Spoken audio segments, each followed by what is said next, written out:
Ladies and gentlemen, please may I have your attention. I kindly request you all to please be seated for the culmination of the event. I repeat, I kindly request you all to please be seated for the culmination of the event.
Ladies and gentlemen, I would like to have your attention.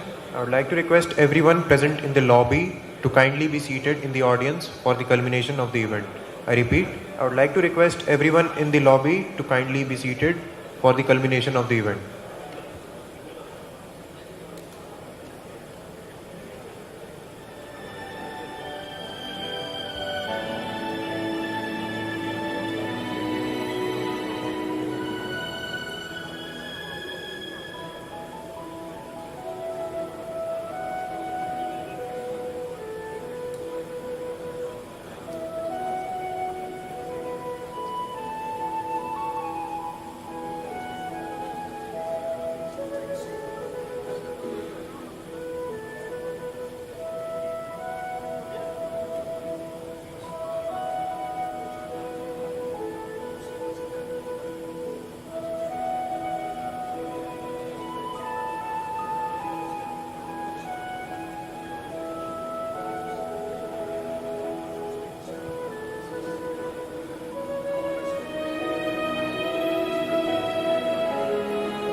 Hello, check.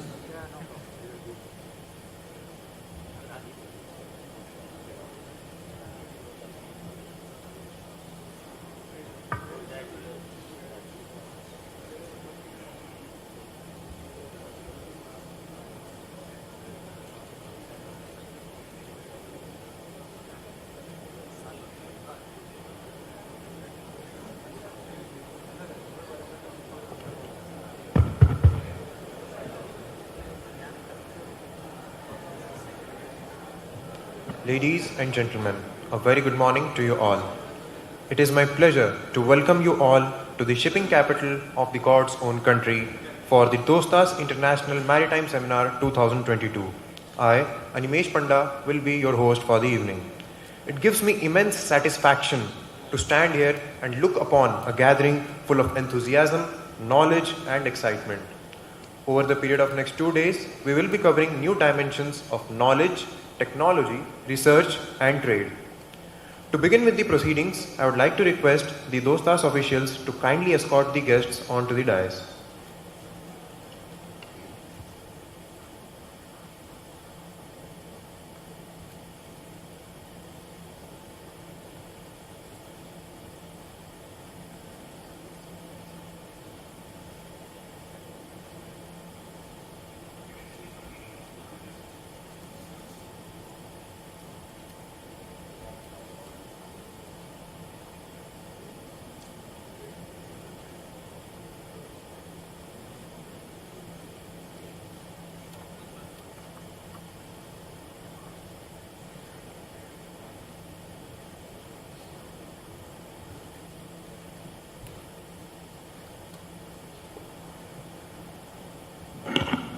Thank you, sir. Now I would like to request the guests to light the lamp. Lighting of the lamps.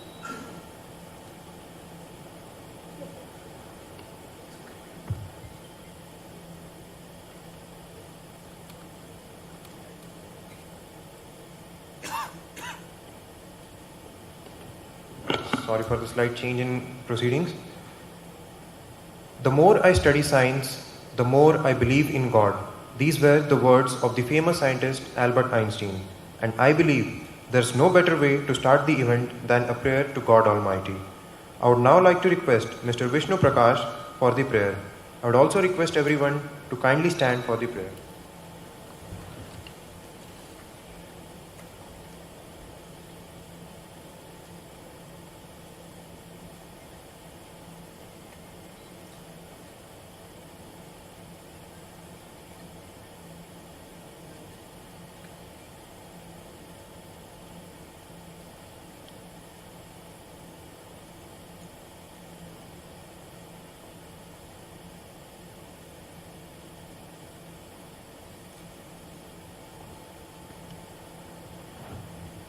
ഹൃദയരാഗതന്ത്രിമീട്ടി സ്നേഹഗീതമേകിയും കർമ്മഭൂമി തളിരിടുന്ന വർണ്ണമേകിയും നമ്മിൽ വാഴുമാദിനാമം ഇന്നു വാഴ്ത്തിടാ ഹൃദയരാഗതന്ത്രിമീട്ടി.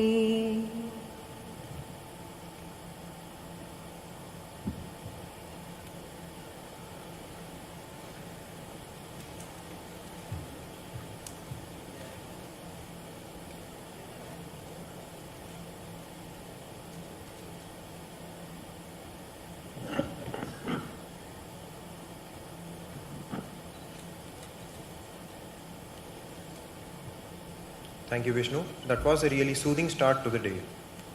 Now, I would like to request Shri Girish Menon, convener, to deliver the welcome address.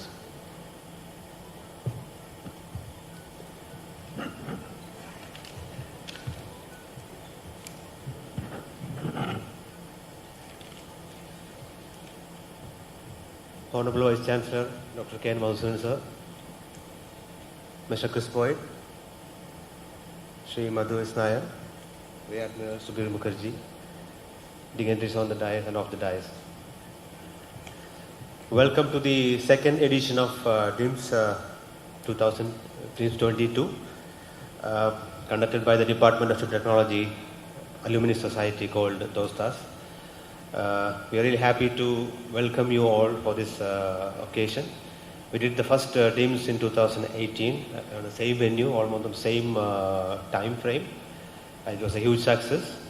And of course, in 2020, we thought of conducting the second edition, but due to the conditions of the COVID related, we couldn't. And when we start discussing about DIMS 2022 by the end of 2021, we really had a kind of concern because we were not quite sure whether we would be able to conduct a physical event by this time. But we are lucky to have things turned in advantage to us, and we are happy that with the support of all the well-wishers, sponsors and the industry, we are able to present this function in front of you.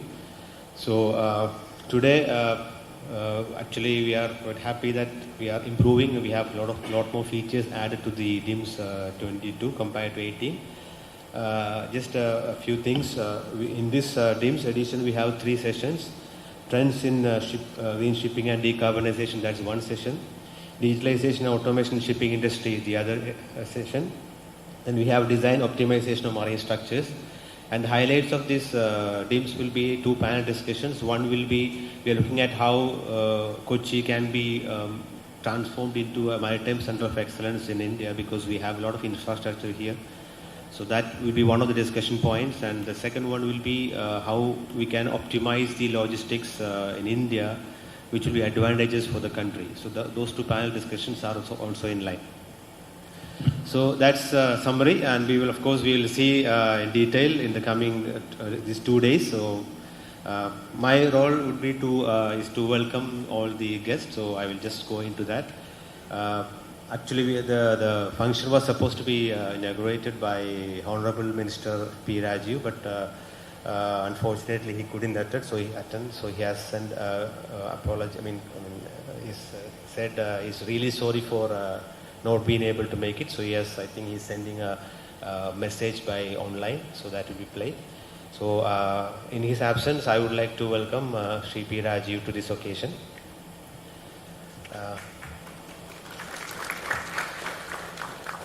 Kochi University of Science and Technology CUSAT VC, Dr. Madhusudan sir. He's always been very encouraging to all the alumni programs, and actually he is the overall Kochi University alumni patron, in which DOSTAS is one of the member alumni. And his constant encouragement has been a great motivation to all our activities, especially as alumni. So on behalf of DOSTAS, sir, I would like to welcome you to this grand occasion.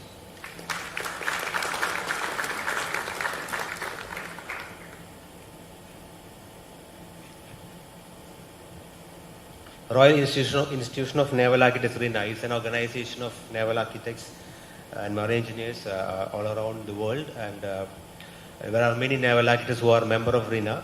So when we approached the CEO, Mr. Chris Boyd of RINA, about associating RINA with DIMS, so they were quite happy to accept it, and we are really proud to have RINA as one of the associates in organizing this event. And Mr. Chris Boyd he has traveled all the way today to attend this function. He has come himself. I'm really happy that you are here, sir, and we would like to welcome on behalf of DOSTAS Mr. Chris Boyd onto this occasion.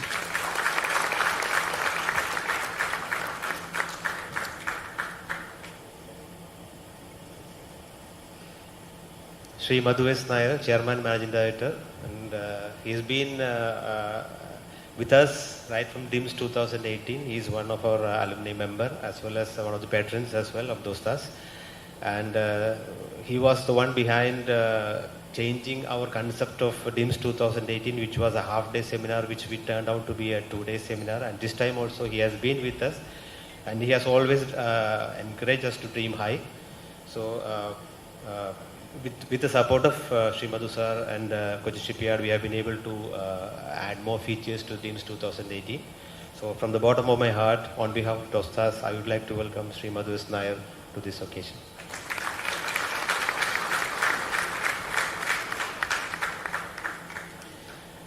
Association of Indian Navy with the department started, I think, in 1987, and every year we have quite a number of naval architects passing out every year, as Navy officers are passing out from the department, and the association is still continuing after the college days through the alumni activities also. Indian Navy has been part of DIMS in 2018, and we are really proud to have DIMS Navy with us in this version also as one of the organizing partners. So, and we are pleased to have the presence of Rear Admiral Shubir Mukherjee Rao, Sunil Mukherjee, Nausena Medal, who is the Admiral Superintendent of Naval Ship Repair at Kochi. Sir, I would like to welcome you to this function.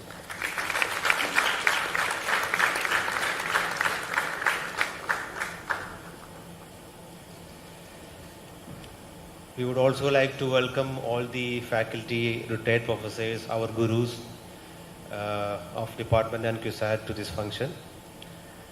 And we would all, special mention to the sponsors, our sponsors. Without their support, we would not be able to do it in this great function. So we would like to welcome all the sponsors, representatives to DIMS 2022.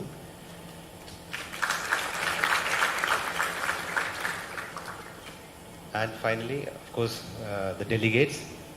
We have proud to, and we are happy to see that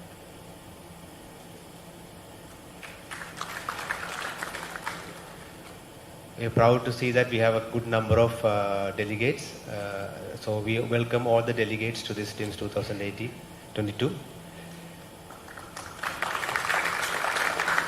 Sorry, I missed the order in between. That's why the girl came for the flower with Mr. Ashik, because Ashik, we're supposed to welcome Ashik. I'm not sure. We are part of the family, so. But anyway, as a formality, I would like to welcome Ashik, Secretary Shankar, and all the office bearers to this function. So, with that, I conclude my welcome address. Thank you, and we welcome you once again, and thank you.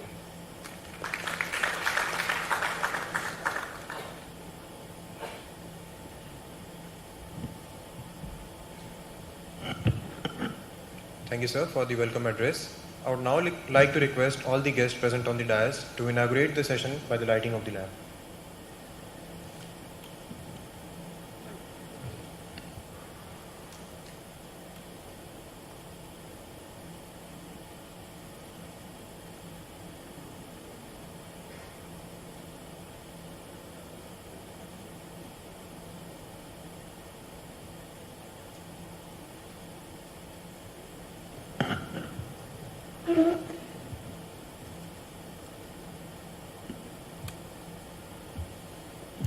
Sorry for the slight change in proceedings. Now, I would like to request Shri Asik Subhani, President, DOSTAS, for the presidential address.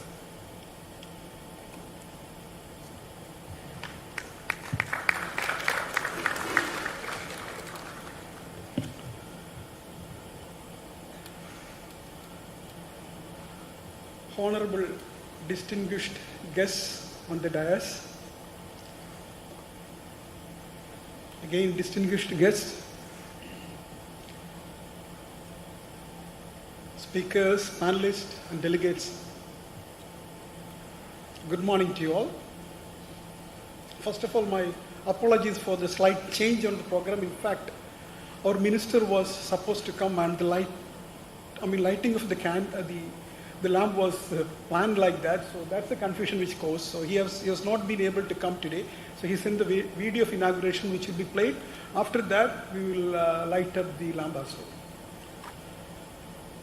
I am extremely proud to stand in front of you as the president of DOSTAS, the Department of Ship Technology Alumni Society. There exists two reasons for that. First reason is the members of DOSTAS.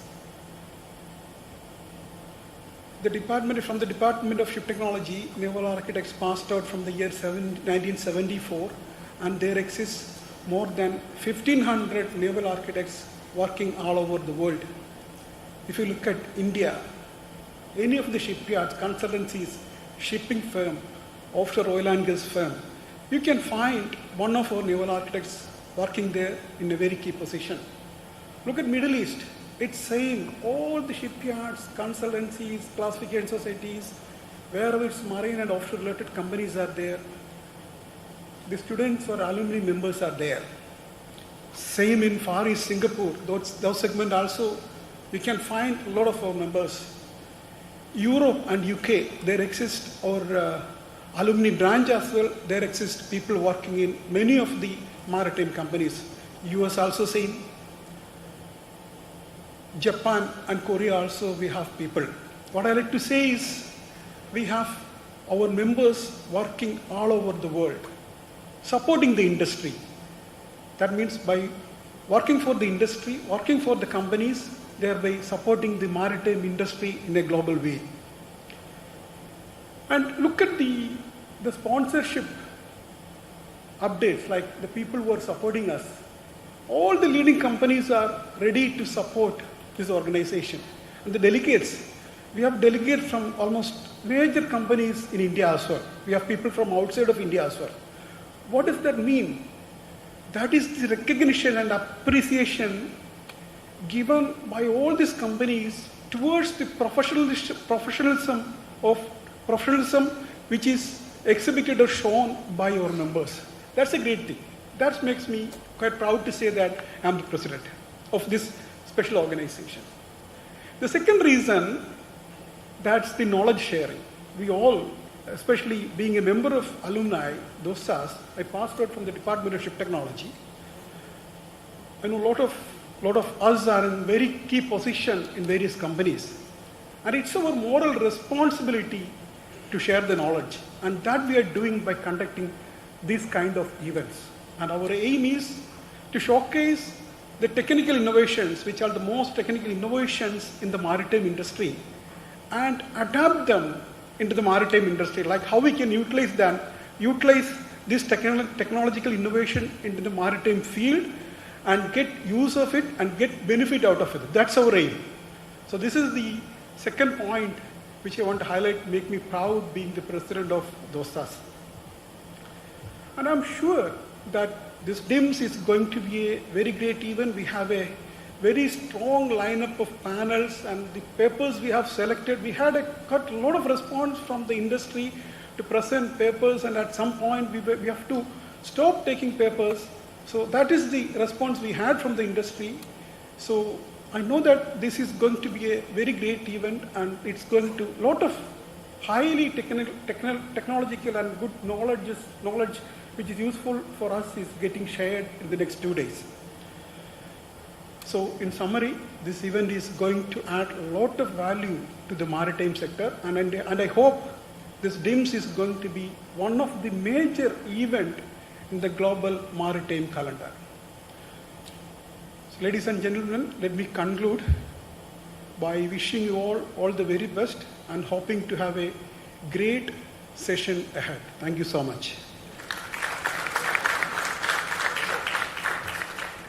Now I invite Dr. K.N. Madhusudanan, Vice Chancellor, Kochi University of Science and Technology, to deliver the address. Please, sir.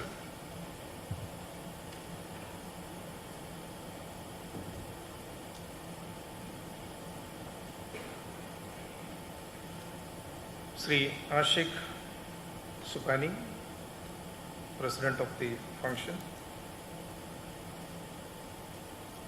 our esteemed guests, Mr. Chris Boyd, Chief Executive of Royal Institution of Naval Architects,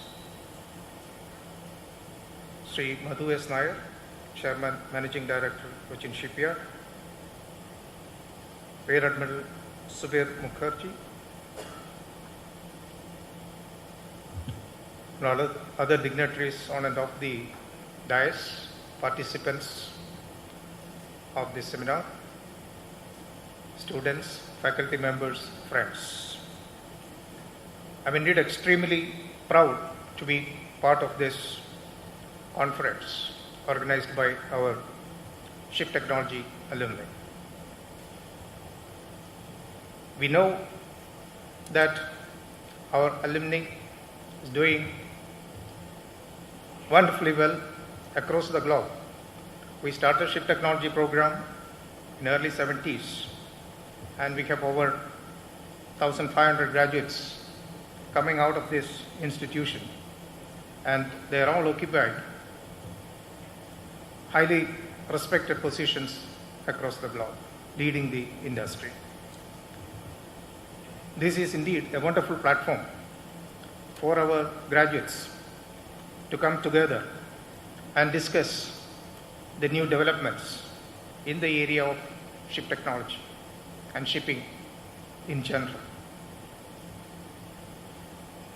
We could gather a large number of illustrious delegates, our old students, to this conference to share their knowledge and look at the ways for going ahead.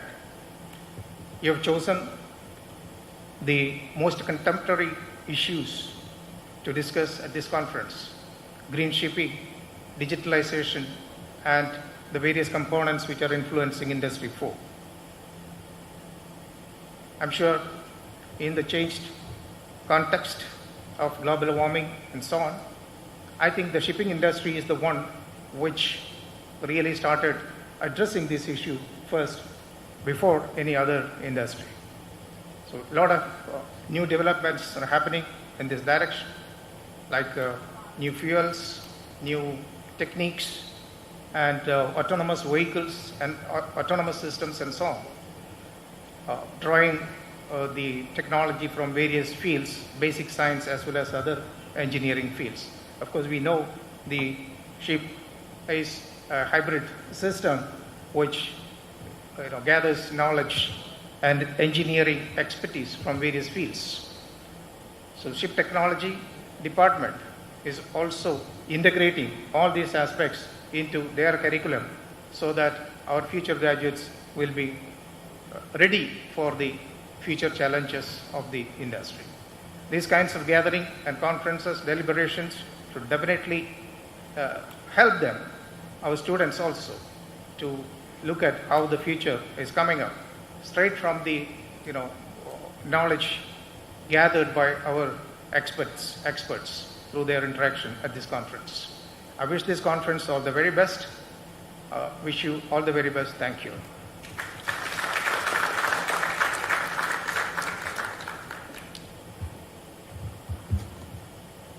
Now I invite Mr. Chris Boyd, Chief Executive of Royal Institute of Naval Architects, to deliver the address. Stage is for you, sir. Thank you.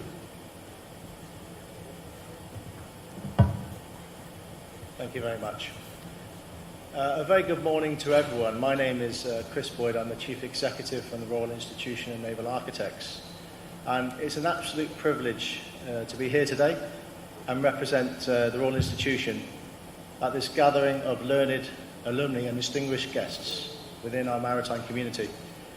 Firstly, I would like to show my gratitude to our chair, Mr. Ashok Subhani, President of the Department of Ship Technology Alumni Society, for his kind invitation to attend the DOSTAS International Conference of Marine, Offshore and Oil and Gas Industry, and Dr. Satish Babu, Head of the Department of Ship Technology at Kochi University of Science and Technology, and also the Indian Navy, who in association with the Royal Institution of Naval Architects are supporting this seminar.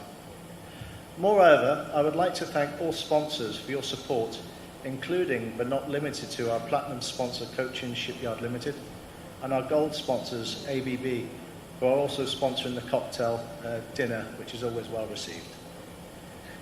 Working together, we support the conference and we look forward to receiving the papers from the 16 prestigious presenters over the next 2 days, showcasing research, development and innovation from academia and industry. Together, we make this happen, and I congratulate everyone for supporting this conference. India is an extremely important global partner within all sectors of the maritime community and provides enterprise through thought leadership and direction via academia, as shown today, and industry and defence, who play a vital and pivotal role in maintaining and developing the brightest minds. Together, we accept the challenges of disruption enablers from decarbonisation to digitalisation, autonomy and artificial intelligence, etc. But how do we manage expectations within the maritime sector and the changing culture as we innovate and develop whilst providing leadership? What impact will this have on all of us and the naval architects and designers of today and tomorrow? And therefore, it's so important that the Royal Institution of Naval Architects not only supports but participates in DIMS 22. And I know the conference will be a success. And I look forward to meeting everyone during the conference and, importantly, the networking sessions. Thank you.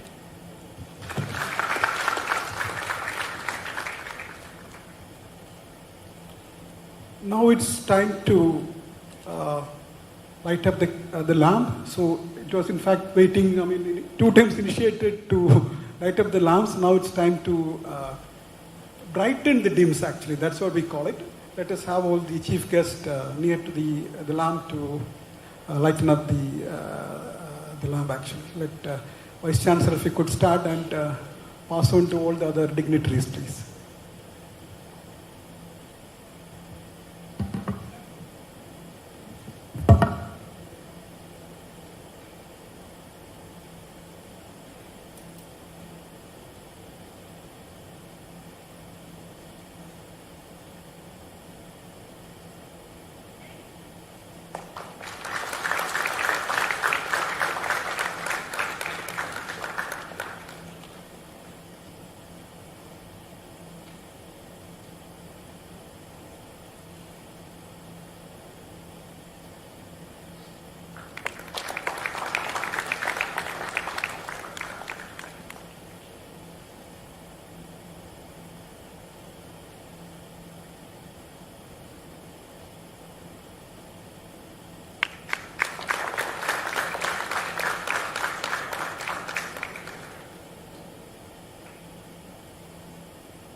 Now we have the special address by the Minister of Industries, Honorable P. Rajiv. Can you play the video, please?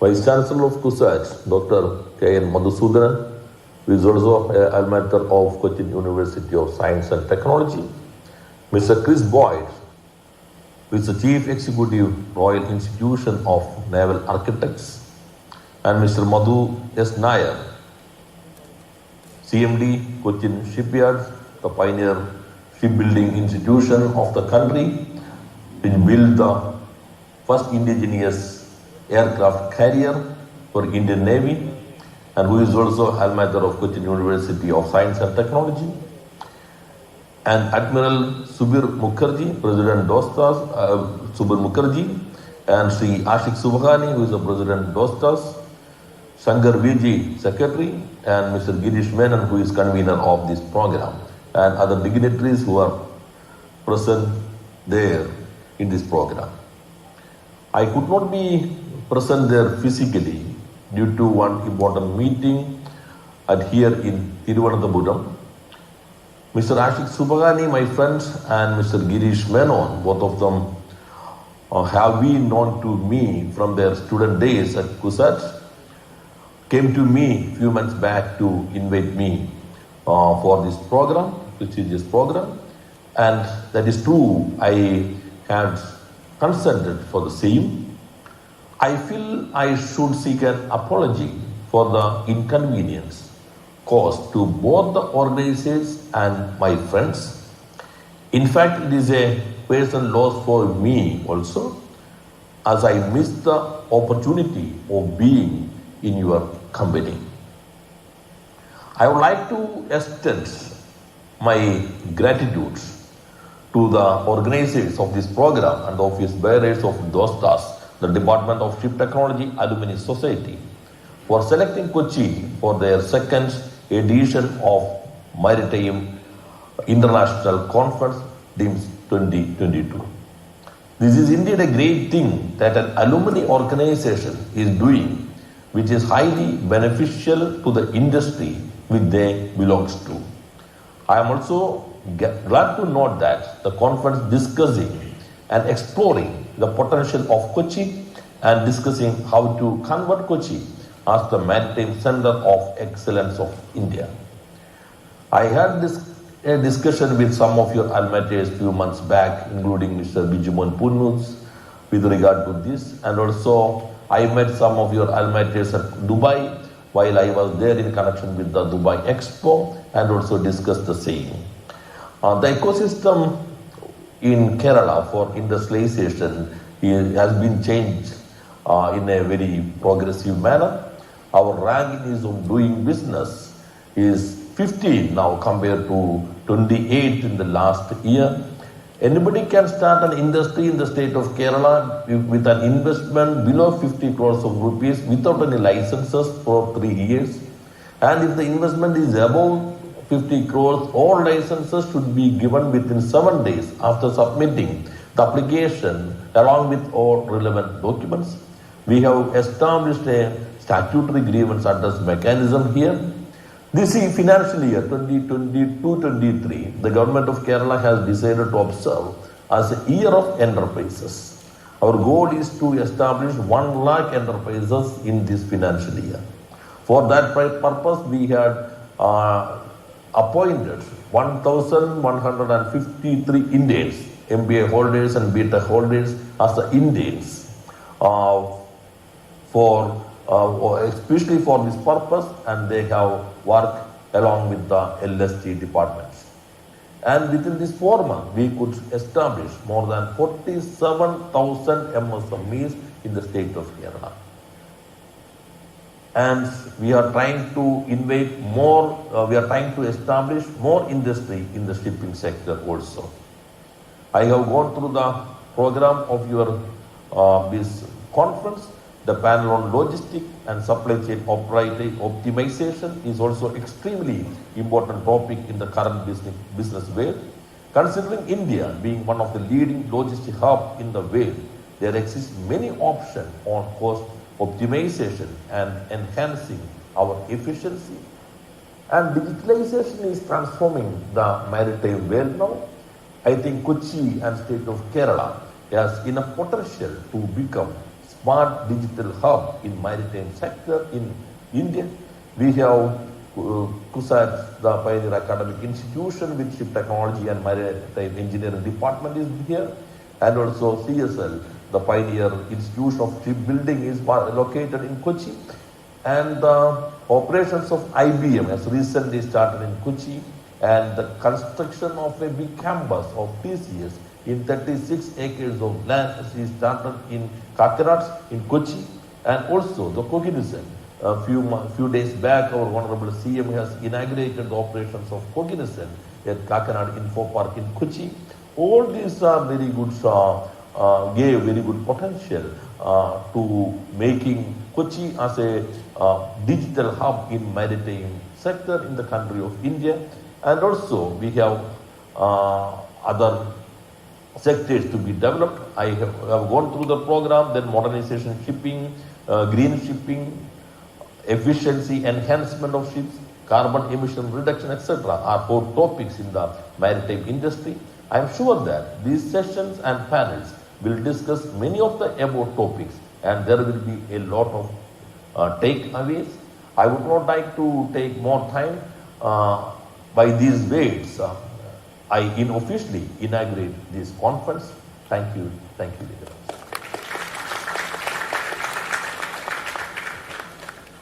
Thank you. That was a great speech from the Honorable Minister. In fact, he personally sent his apology as well to me.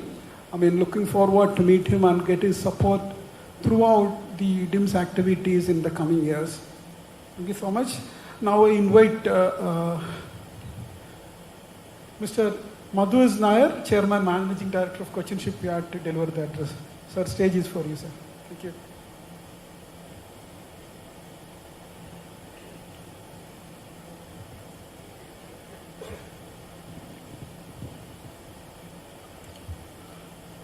Respected Sri Madhusudanan, Vice Chancellor, Cochin University of Science and Technology, Sri Chris Boyd, CEO, Royal Institution of Naval Architects, Rear Admiral Subir Mukherjee, Admiral Superintendent, Naval Ship Repair Yard, Sri Ashik Girish Shankar, in absentia, Honorable Minister for Industries, Coir and Law, Government of Kerala, Sri P. Rajiv, the Deputy Chairman of Cochin Port Trust, Cochin Port Authority now, Sri Vikas Narwal, my gurus, Professor Krishnanguti, Professor Dilip Krishnan in the audience. Dear friends, first of all, it's a very happy moment. These kind of gatherings, which is a little bit different from what you normally do. It's not just a technical interaction, it's not just professional interaction, but it is interaction amongst friends. There is interaction amongst people whom you have known for long, and then the emerging people who come into the same fraternity. We are talking about the Department of Ship Technology Alumni Association. We are talking about DIMS 2022. So a very different congregation altogether. So very happy to be here. And the conference coming after 4 years, we haven't been able to do it as planned after 2018 because of COVID restrictions. But very apt time. Probably COVID hasn't that entire discussions globally. Now, when we are talking about digitalization, we are talking about decarbonization. It was always there, but I thought maybe we stayed in our homes for 2 years. We had a lot of time to introspect in addition to a normal professional jobs. And I think the kind of impetus the entire world is bringing on to these two areas. The maritime world is never going to be the same. The maritime world is undergoing a very, very profound change. And I think we, the people in the industry right now, we will actually see and we will be torchbearers of this massive transition that's happening. And this transition is very different from something that's happened in the past. There has been transitions in the maritime industry. And all these transitions were stemming from the initial set of transitions stem from saving lives at sea. Then the next set of transitions came in from avoiding pollution at sea. But this one is coming not from something that is actually connected with the oceans directly. This transition is coming from something that is affecting or impacting our lives. Each and every individual's lives is getting impacted. And it's not just in the maritime fraternity. It is across, that's why I use the word that it's actually our lives, everybody's lives are getting impacted. Digitalization has actually taken over. And each and every facet, each and every minute that we actually perform, our normal personal lives and our professional lives, we are doing something in the digital space. And without digital thinking, we will not be able to move forward. Again, on the sustainability front, this world, we have talked about this for long. We have talked sustainability, we have talked green, we have talked preserving Mother Earth for long. But now it started impacting us. Everyone knows this. Whether Chris Boyd coming from London feeling the heat of a 40 degrees Celsius for the first time, or we sitting here in Kerala, God's own country, and seeing floods all around us, or somebody up north in India facing flash floods, or what's happening up in Norway, people have, the generations are actually realizing that this is actually for real. This is not just a fad. At least some time back we used to think that, oh, this was only in the academician's mind or in some research institutes, but this is actually for real.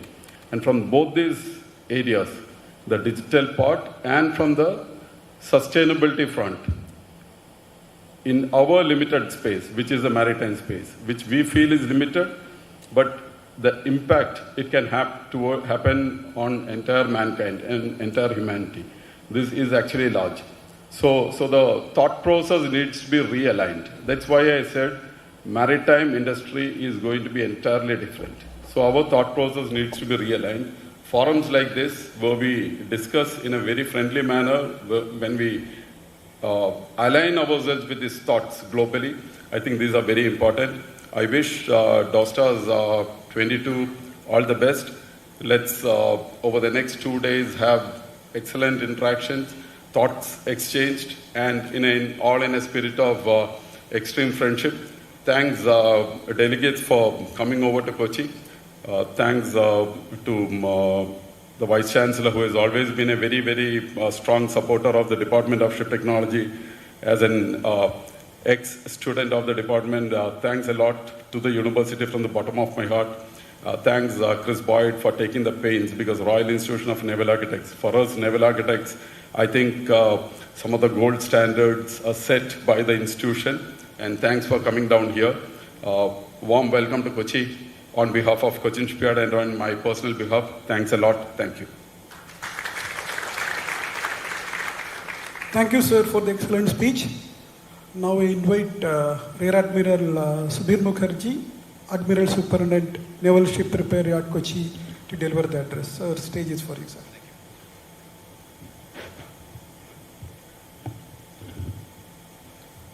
Good morning, everybody.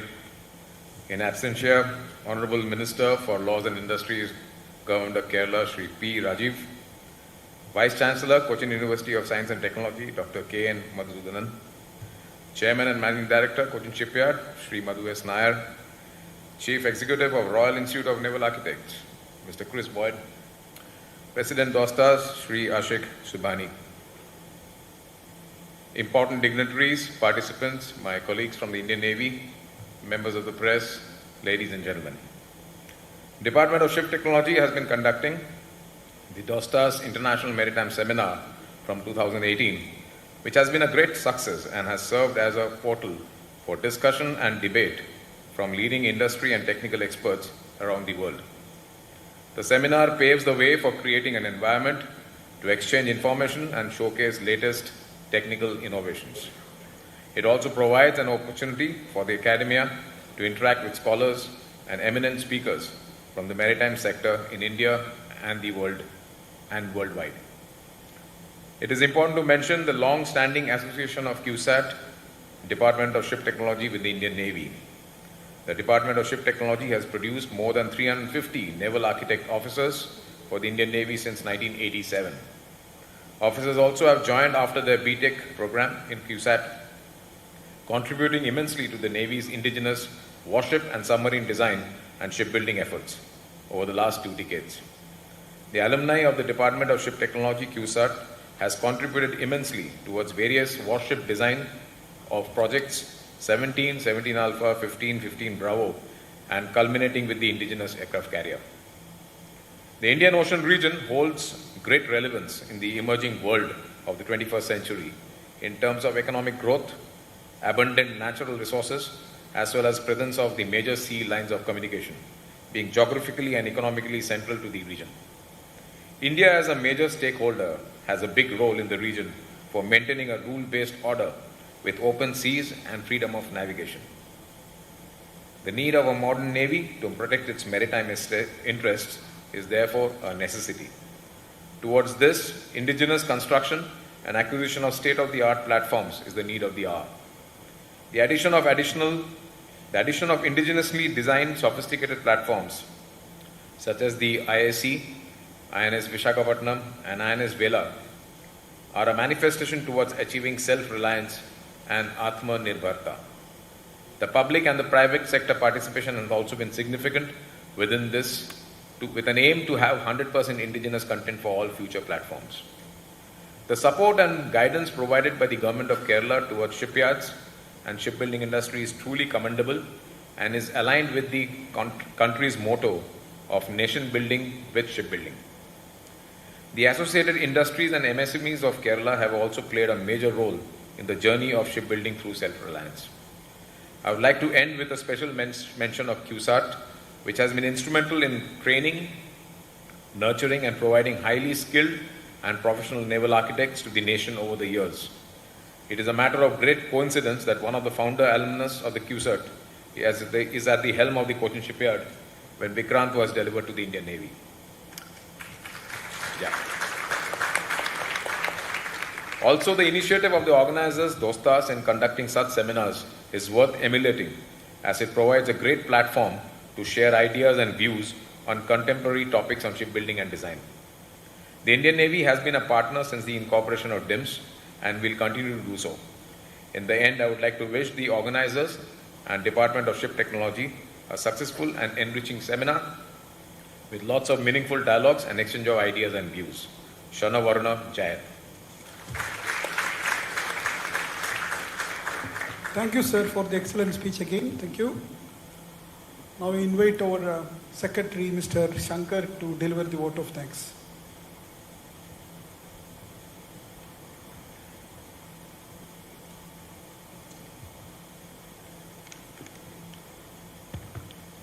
Good morning, everyone.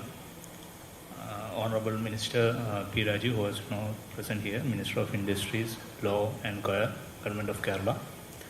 Vice Chancellor Dr. Madhusudanan sir, Chris Boyd, CEO, Royal Institution of Naval Architects, Shri Madhu S. Nair, Chairman and Managing Director, Kochi Shipyard Limited, members on and off dais, Rear Admiral Subir Mukherjee, NSRY Admiral Superintendent. 2 days of DOSTAS International Maritime Seminar will bring together eminent speakers and industry experts engaged in the maritime sector from India and worldwide. This will be a benchmark event for Department of Ship Technology Alumni Society and the Department of Ship Technology itself. The event will also provide a healthy environment to exchange information, showcase the latest technical innovations, explore collaborations, and solicit business opportunities.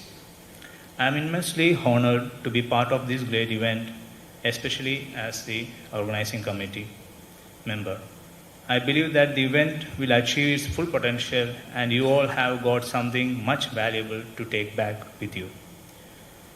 First of all, I will like to thank, on behalf of DOSTAS, the Honorable Minister P. Raju, Minister of Industries, for his video speech and inspiring us with his words. We welcome P. Raju. Thanks. I would like to thank Vice Chancellor of Kochi University of Science and Technology, Dr. K. N. Madhusudanan sir, for his immense strength and support to the department and gracing this event with his presence. Thank you, sir. Sir, we have a memento for you, sir.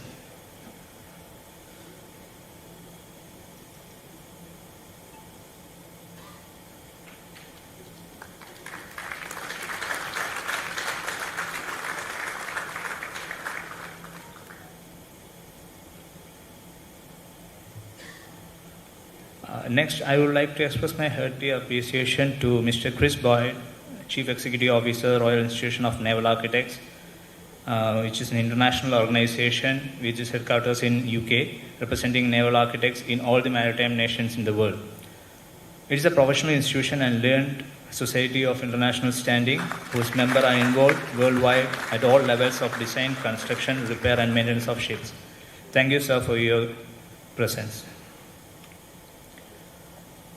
Next, I would like to thank Mr. Madhu sir, Chairman and Managing Director, Kochi Shipyard, for his ever-ending support in getting this kind of an international conference initiative. We are also proud that he is from our alumni and he is a patron of Department of Ship Technology Alumni Society. Next, I would like to express my gratitude to Rear Admiral Subir Mukherjee, sir, NSRW Admiral Superintendent, for gracing this event with his presence. Thank you, sir.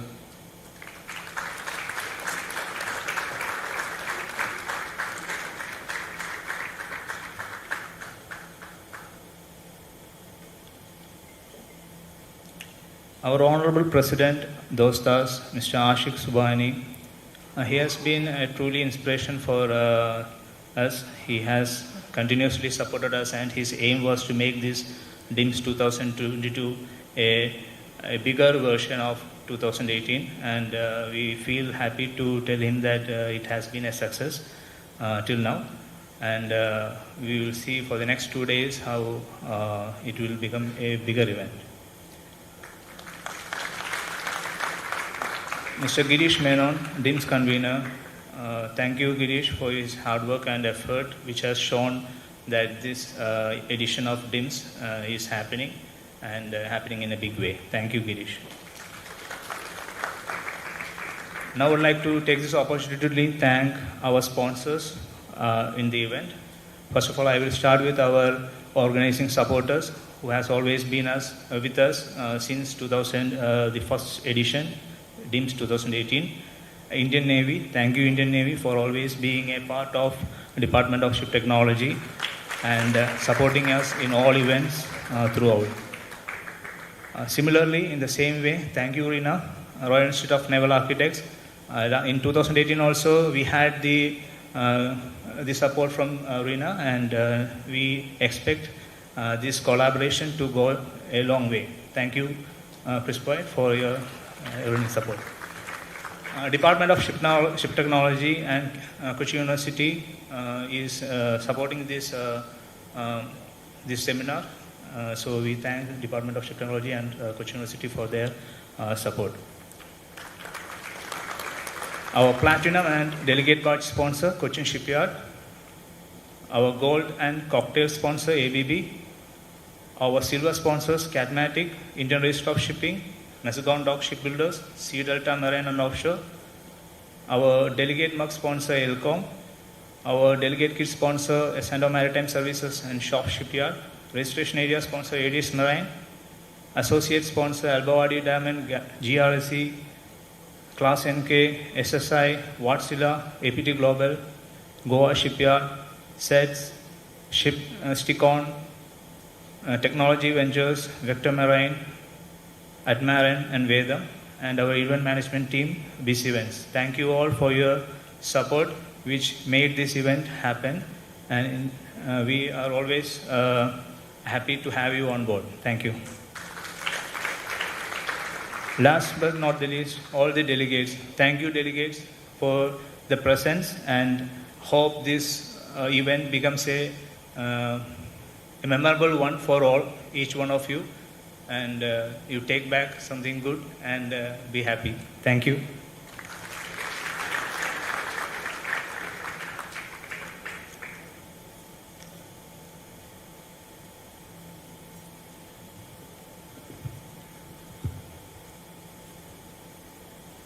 Thank you, gentlemen, for your invaluable words. Now that brings us to the end of the inaugural session. I would now like to request the gathering to break off for a tea break. We will gather back again at 11:15 a.m. for the panel discussion on Kochi, a city of maritime center of excellence. The refreshments are available in the lobby. Thank you.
By constructing, converting and repairing more than 4,000 vessels, and today has grown into India's premier shipbuilding company, manufacturing state-of-the-art warships. This is a story about Garden Reach Shipbuilders and Engineers Limited. Back in April 1960, GRSE rose to become one of the first companies to acquire the PSU status in the defense industry. It also became a key partner to the Indian Navy, Indian Coast Guard, and other organizations for delivering vessels for defense and non-defense applications. GRSE has delivered more than 100 warships, which is the highest number of warships delivered by any Indian shipyard till date.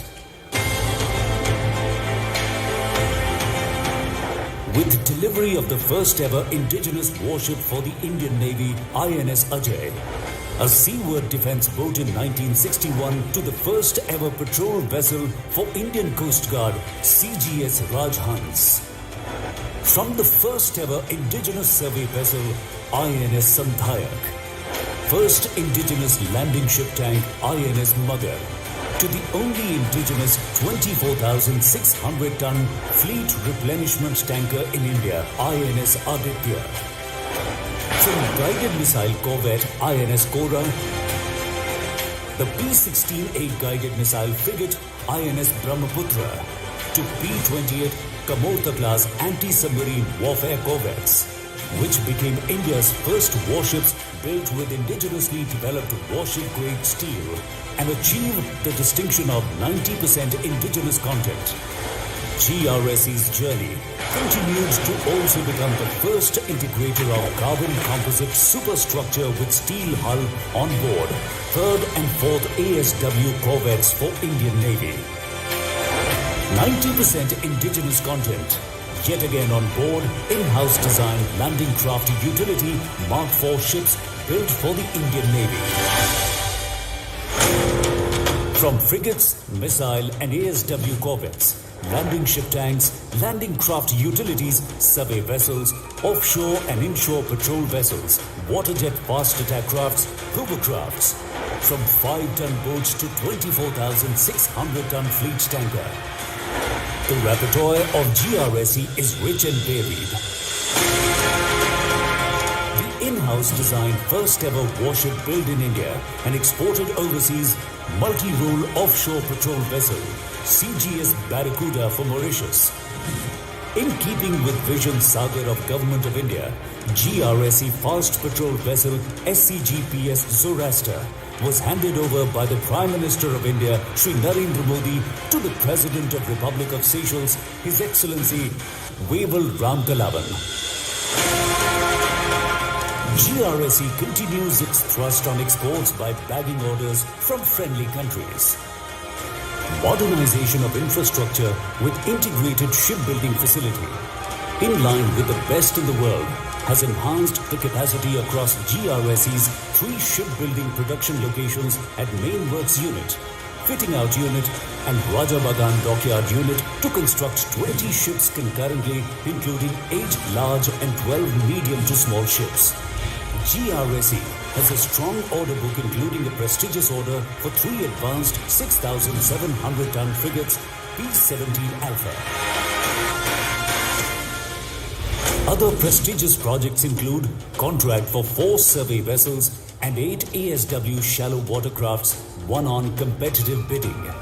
61 years of human expertise in design and production of ships aids GRSE to continue on its growth path. 100 highly skilled and multidisciplined design engineers develop concept and detailed designs for ships that cater to current and future requirements of the Indian Navy and Indian Coast Guard.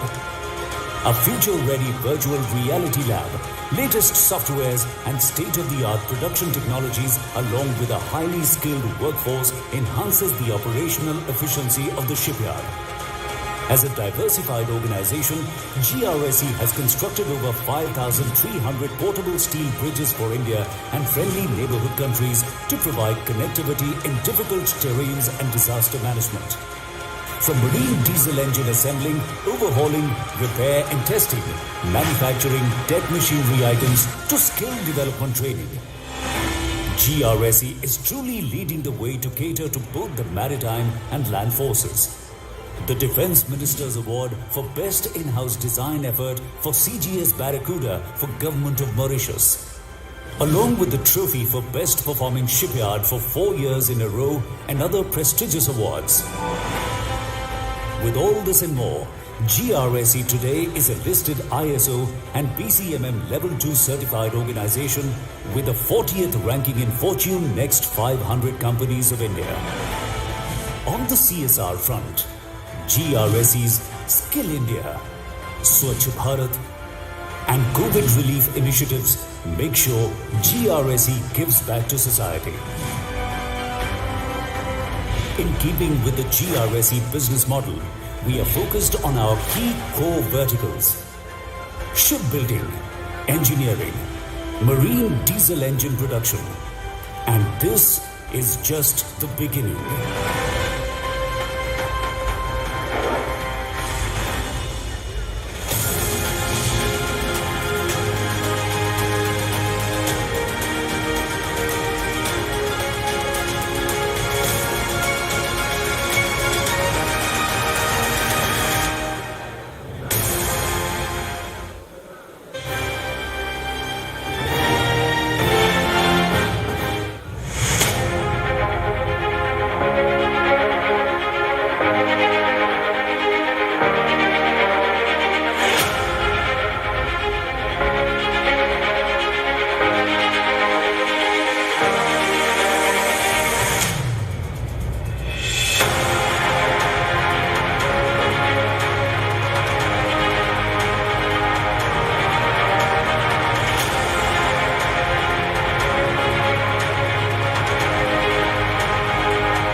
Kerala has a rich maritime tradition dating back to the days of the Silk Route and even before. The ancient traditional vessels made in Kerala's Malabar coast Urus were the most sought-after vessels across the Middle East. Renowned as the Queen of Arabian Sea right from the ancient times, Kochi is today a cosmopolitan port city with excellent centers of education and healthcare. The city, with an overall high quality of life, is logistically well connected with the world. Located close to the international trade route, it has been identified as a strategic port for the development and ancillarization under the Sagarmala program initiated by the Government of India.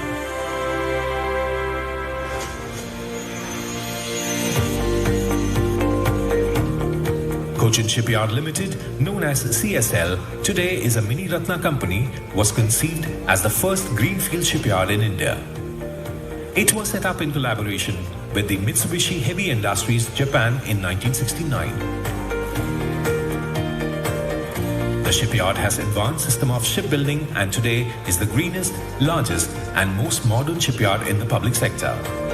CSL is reputed for its unique blend of portfolio, a combination of shipbuilding and ship repair in both the commercial and defense sectors. Today, CSL has 125,000 deadweight tonnage capacity repair dock and 100,000 deadweight tonnage capacity building dock in its sprawling 700,000 square meter campus, besides 3 quays totaling about 1.2 kilometers and a slave dock. A foray made into the international market led the yard to export of 45 vessels including bulk carriers, offshore supply vessels, tugs, barges and specialized vessels to Europe, USA and the Middle East, which is a testimony of our stringent quality standards and timely delivery.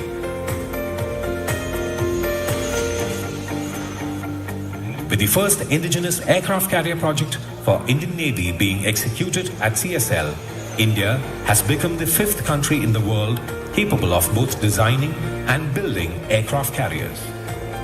CSL has also built and delivered 20 fast patrol vessels for the Indian Coast Guard ahead of schedule.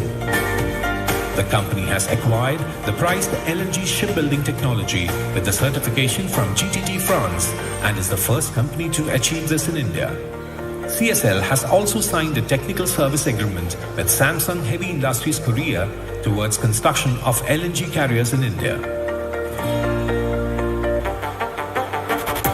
CSL is the first shipyard in India to have a robust, integrated, quality, safety, health, environment management system in place and is certified by DNVGL. A motivated workforce of nearly 2,000 permanent employees led by a team of around 500 professionals and supervisors with a supporting team of 2,500 contract workmen is a real strength of the company. The team of 170 design engineers put CSL at par with the best-in-class international design facilities. The yard took up marine engineering training in the year 1993 and has so far trained nearly 2,000 mechanical engineers into marine engineers serving across the globe. CSL is strategically located close to the Cochin Port Trust and Southern Naval Command with Naval Academy at Erimala on the northern side and the upcoming Vizhinjam project on the southern side of Kerala coast. CSL is a financially strong company with a net worth of more than 2,000 crore rupees and is consistently profit-making over the past 22 years.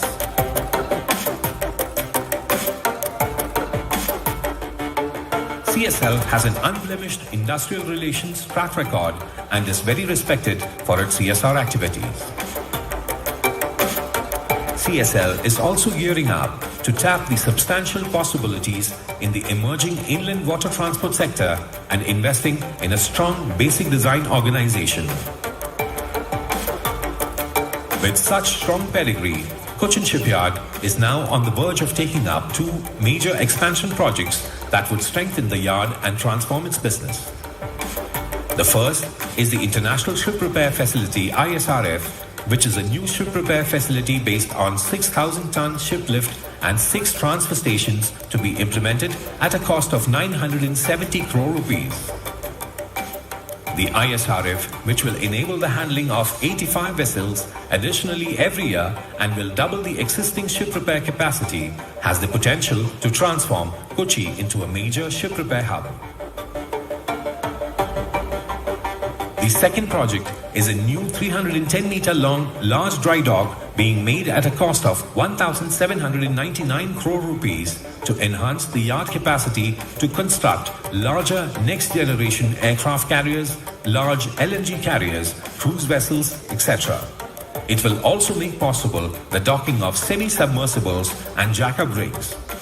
These projects will be a major contributor towards making Kochi a maritime cluster. Cochin Shipyard is poised to emerge as a market leader in this part of the world and will catalyze the economic and industrial growth of India by generating more employment and business opportunities.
India is a pioneer in the maritime and shipbuilding sector since ancient times. With one of the world's old many centuries, India is known to have excelled in maritime trade as far as Southeast Asia, China, Middle East, and Europe.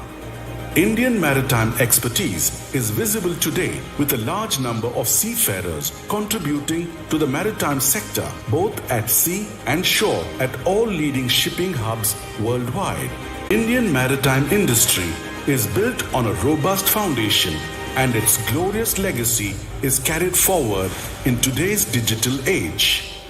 Indian Register of Shipping IR class draws its strength from this rich legacy and stands tall as a leading international classification society and is your partner in maritime risk management. IR class contributes to maritime safety and regulation through high-quality technical support, compliance verification, and well-funded research and development.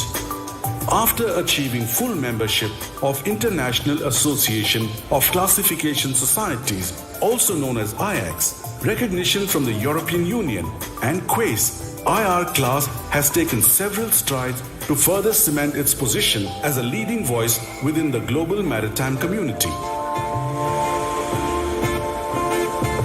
We are recognized by leading maritime administrations around the world, which collectively represent more than 55% of global shipping fleet.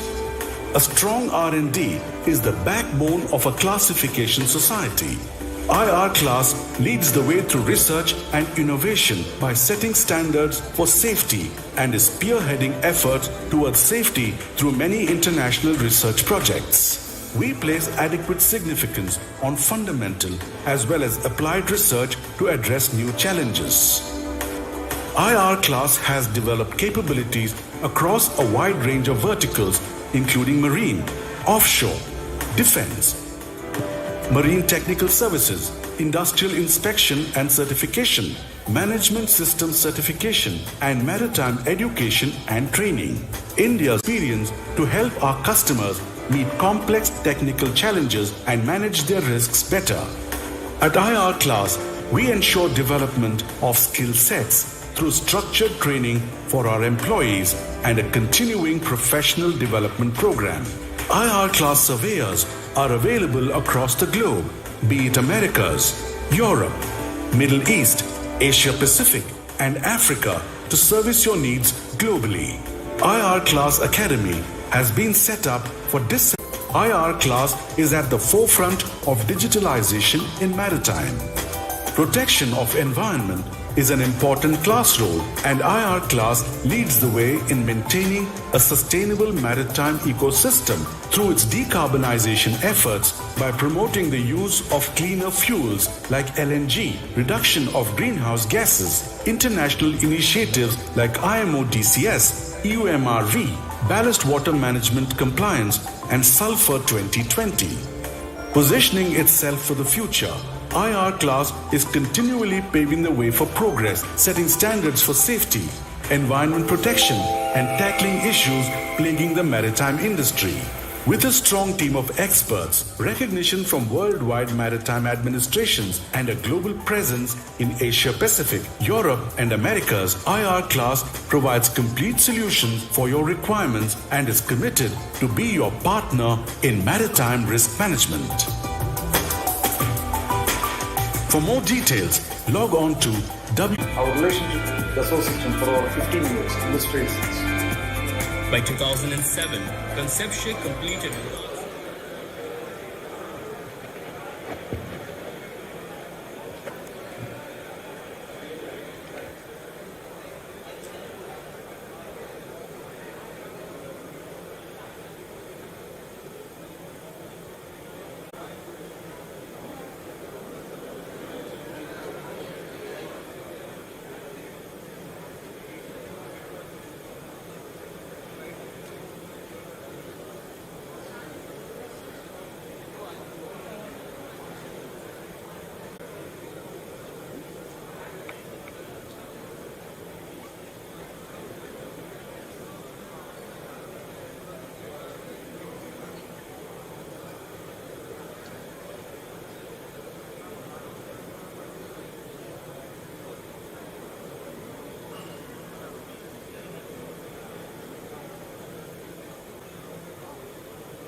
Ladies and gentlemen, please may I have your attention.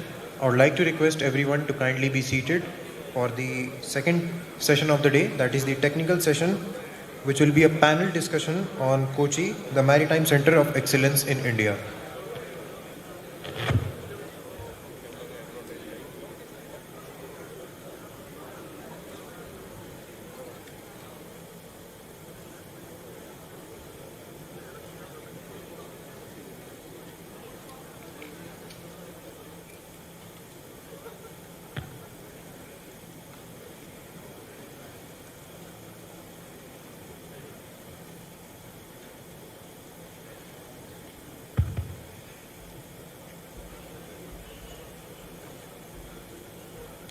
Ladies and gentlemen, I welcome you all to the first technical session. And amongst the audience, I can see the curious faces eagerly waiting to gather some drops from the vast ocean of knowledge from our speakers. However, first I would like to request the DOSTAS officials, the DOSTAS President, Convener and the DOSTAS Secretary to escort Shri Anil Kumar M, Mayor, Kochi Corporation onto the dais for the release of the DEMS Journal.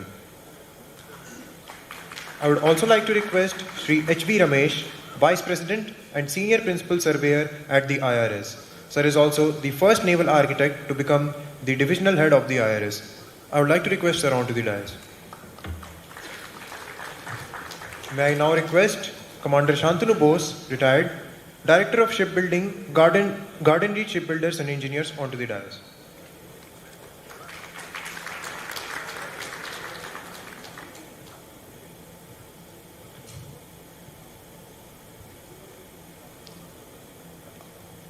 Now I would like to request Shri Anil Kumar M to release the journal and hand over the copies to Commander Shantanu Bose, retired, and Shri H.B. Ramesh.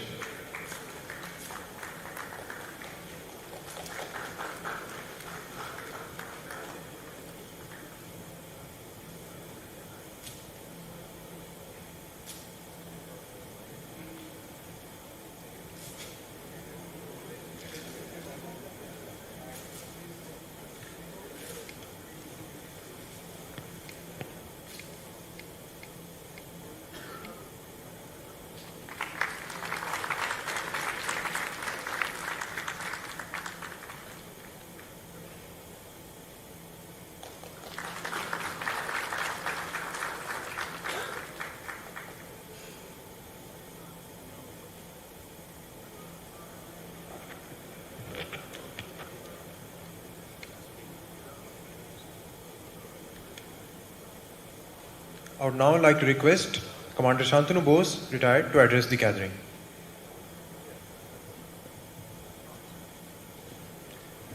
Thank you. It's really an honor to be here and to speak to so many esteemed colleagues. During the opening sessions, it was said that the Association of the Indian Navy started in 1987. I am in those days we were called Alvaladis of 1987, the first batch of naval cadets at that time to join the university. And I would like to state here that though we are the contribution of QSAT to Kerala, the city of Cochin, it is not only restricted to that. It is to the entire world. In Calcutta also, I am the Director of Shipbuilding of Garden Reach, and there is a large alumnus of Cochin University Ship Technology in our shipyard. Some of them are here today in this conference also. The contribution of the department has been immense and of course is continuing through DOSTAS and the alumni network in many areas which are not only technical, as Madhu sir said, it is not only technical, sir, it goes beyond technical, it is friendship, it is a part of life. Thank you. Thank you to the organizers for this moment, which is not only technically enriching, I am sure, but also personally and emotionally connecting to all of us. Thank you, sir.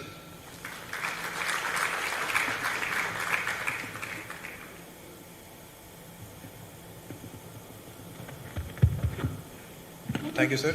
May I now please request Shri H.V. Ramesh to address the gathering.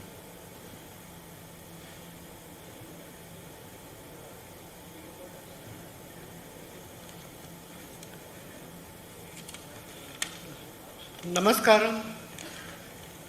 I think that's what they say in Kerala to start.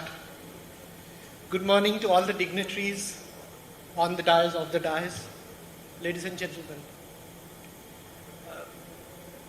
It's a privilege to be receiving the first copy of this proceedings from the Mayor of Kochi, Mr. Anil Kumar,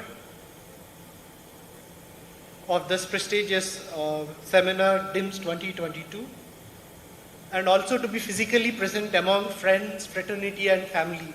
We've been known each other for a long, long time. I've been in this field for 27 years. With the upcoming challenges of decarbonization, cybersecurity and future fuels, the topics being deliberated over today and tomorrow are very relevant. Ship designers today are facing a different challenge, as the design not only needs to comply with the current regulations, but also should be flexible enough to be suitable to shift to an alternate fuel in the future for the same ship and the design. Hence, exchange of ideas and good practices will help us to tide over these challenges collectively and to achieve our goal of sustainable maritime operations.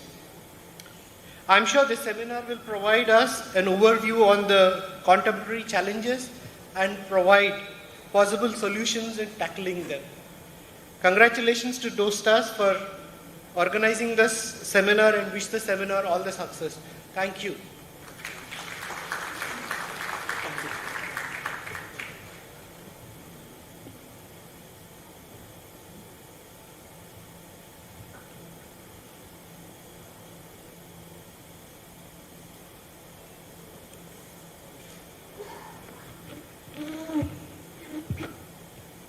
Thank you, sir.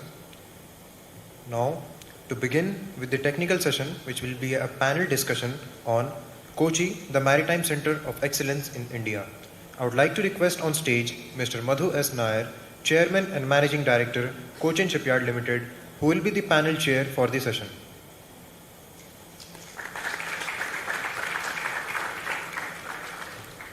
I would also like to request the speakers of the session, Shri Anil Kumar M., Mayor, Kochi Corporation, onto the dais.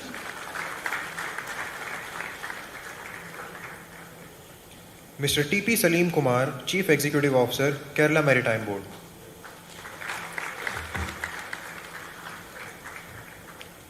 Dr. K. Ajit Kumar, Director, NPOL, Kochi. Dr. Satish Babu P.K., Head of Department of Ship Technology, QSAT. And Dr. S. Jeevan, Chairman and Managing Director of Samudra Shipyard Private Limited.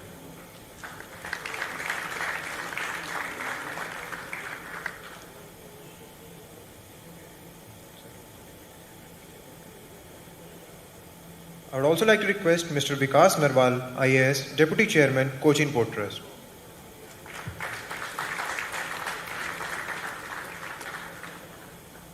Thank you, sir. Now I would like to request all the gentlemen to kindly be seated for the panel discussion.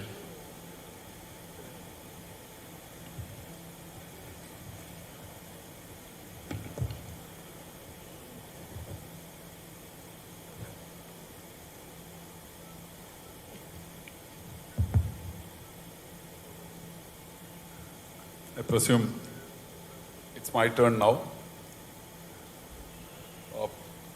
First of all, warm welcome to this session, and extremely happy to have a panel which is across the various formations of the maritime space.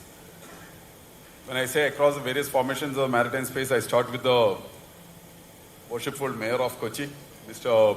Anil Kumar, and as the stakeholder in the city of Kochi, as a policy maker in the city of Kochi.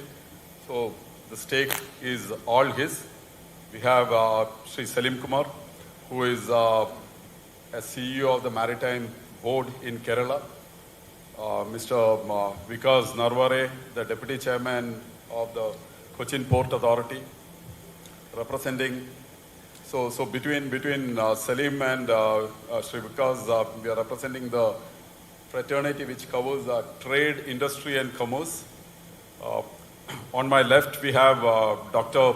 Ajit Kumar, who is Director of the NPOL, the Naval Physical and Oceanographic Laboratory under the Department of DRDO. So that brings in the technical and the research angle, and I'll touch upon this a little bit more as we move forward. Sri Dr. Satish Babu, who is heading the Department of Ship Technology, brings in again the academic perspective here, and Dr. Jeevan, who is leading private shipbuilder in the city of Kochi, and being a second generation business person himself, understands the ups and downs through which this industry moves forward. So the whole thought process for this panel, let me just explain that, and then we'll move on to the panelists. See, the thought process here is Kochi as a maritime center of excellence. When you look at India, I'm not touching upon what is India's role in the entire maritime space, but if you look at Kochi, between the cities in India, Bombay or Mumbai stands out as a maritime capital of the country. After Mumbai, probably the cities which has got that kind of a maritime insight are today, in my opinion, Visakhapatnam on the east coast, Kochi on the west coast. Kolkata used to be one of the premier maritime capitals at that point of time, but due to various set of reasons, which happens in the phase of development and growth of any country or any city, Calcutta has given way to Mumbai, Visakhapatnam and Kochi. Just to get us all on the common page, Kochi history. There's a lot of history in Kochi, right from the times when the first people came here for the black gold pepper. There's been a lot of maritime history in Kochi. But talk about the institutions here. The Cochin Port, we call it the Cochin Port Authority these days. You used to call it the Cochin Port Trust, but the Port of Cochin used to be the fulcrum for all the activities of trade and growth in this port. And the Port of Kochi again has got a lot of history dating back from the Musuris or the Crowne or the Kodungalur port at that point of time. Then an institution like Cochin Shipyard Limited, we are in its 50th year now amongst India's leading shipbuilders. There is a strong shipbuilding and boat building culture in and around Cochin area, and it is said that some of the finest fishing vessels and other boats, not just for India, but again some of the finest boats have been manufactured in the islands across Waipin in Kochi. We talk about academia and the academic institutions. Standing out, Cochin University of Science and Technology. It's a center, it's a regional headquarters of the Indian Maritime University. So IMU and Cochin University brings in the academic flavor over there. Research institutions, defense, we have NPOL from the DRDO. We have, and we probably will not be seeing that generally anti-submarine warfare activity happening in the country. All the ASW expertise is actually in Kochi. So the ASW expertise between the Indian Navy and DRDO, and you can bring in the establishments of Edimala into it. There's a lot of insight in the defense space. Non-defense, we talk about fisheries. We have everyone here. We have the Central Institute of Fisheries Technology, the CMFRI, the Fisheries Survey of India, the MPEDA headquarters. So the entire fishery crowd is actually in Kochi. more recently, as Honorable Minister Rajiv was talking, there's a strong IT presence that's coming in. It is one of the fastest growing IT cities in India today. Look at it from a social perspective, some of the best things have actually happened in Kochi. From a smart city perspective, from one of the most acclaimed airports, because these are all very important when you are talking about the entire landscape. One of the best airports in the country, fully powered by solar power. So, talking about sustainability, talking about quality of life. Now you wrap this whole thing together. I think Kochi has a compelling reason to be one of the leading maritime centers of the world. Because maritime, the moment we talk maritime, it's not just about a state or the country, it is global in nature. The thoughts are global in nature. I'm sure that today we are having DOSTAS 22 here, the Department of Ship Technology, the way the alumni has panned across the world and the kind of activity that is happening, it's all global in nature. A student today coming out of the Kochi University of Science and Technology thinks global. So it's all about a global thought process, and Kochi rightfully is a global center. The thought process is actually global. So when we are talking about a global maritime center of excellence, how do cities get this kind of a flavor? We talk about San Jose, we talk about Silicon Valley. Closer home, we talk about Bangalore. Bangalore as IT capital, what is so great about Bangalore? It starts with the human talent that's available. See, this talent, the kind of talent that's available in a very small area. This is what sets apart these capitals. You look at, again, if you want to take a parallel, look at an Indian Institute of Technology. What is so great about an Indian Institute of Technology? It is about a 5,000 students, researchers and academicians of the highest grade come together in a 500 or 600 acre of place, and then they create excellence. So it is all in the thought leadership. And I personally feel there's a lot of thought leadership in Kochi when we are looking at the entire maritime space. And maritime is not just about technology, it is not just about trade, it's not just about commerce. It is about various other things. It's insurance, it's things like arbitration and other things. It is actually like how you channelize supplies and services. It's about bunkering. It's about how stevedots operate. So Kochi, with one of the oldest chamber of commerce in the country. All this is a thought process. That's all we can do, because that's all the time we have. Just to trigger a thought process, can we take this forward? Can we take this thought process forward? If so, what is the direction in which we should take it forward? So this is the background under which we are doing this discussion. And practical point of view, what I would request is maybe each of the panel members can open up with Honorable Mayor Sri M. Anil Kumar to start with his opening address. Let me also, a personality about Mr. Anil Kumar. It's not that you probably would be seeing that he's got his white and white, and that is classical of a politician. You can see his age, so that means you can make sure that he has miles to go. But certain other factors, Sri M. Anil Kumar has been involved with Cochin Shipyard Limited in various social and trade union formats over the last more than 20 years. He understands shipbuilding and ship repair like no one else. Let me put it that way. He understands how this industry has to evolve. So Anil Kumar is a leading lawyer, and many times he can freely quote from Bloomberg. That's the level at which Sri Anil Kumar is. So this is not the don't have any stereotype of a. Thank you, Sri Madhus Nair, for the great words you have spoken about me. I don't know whether I deserve the entire words that you have spoken to me.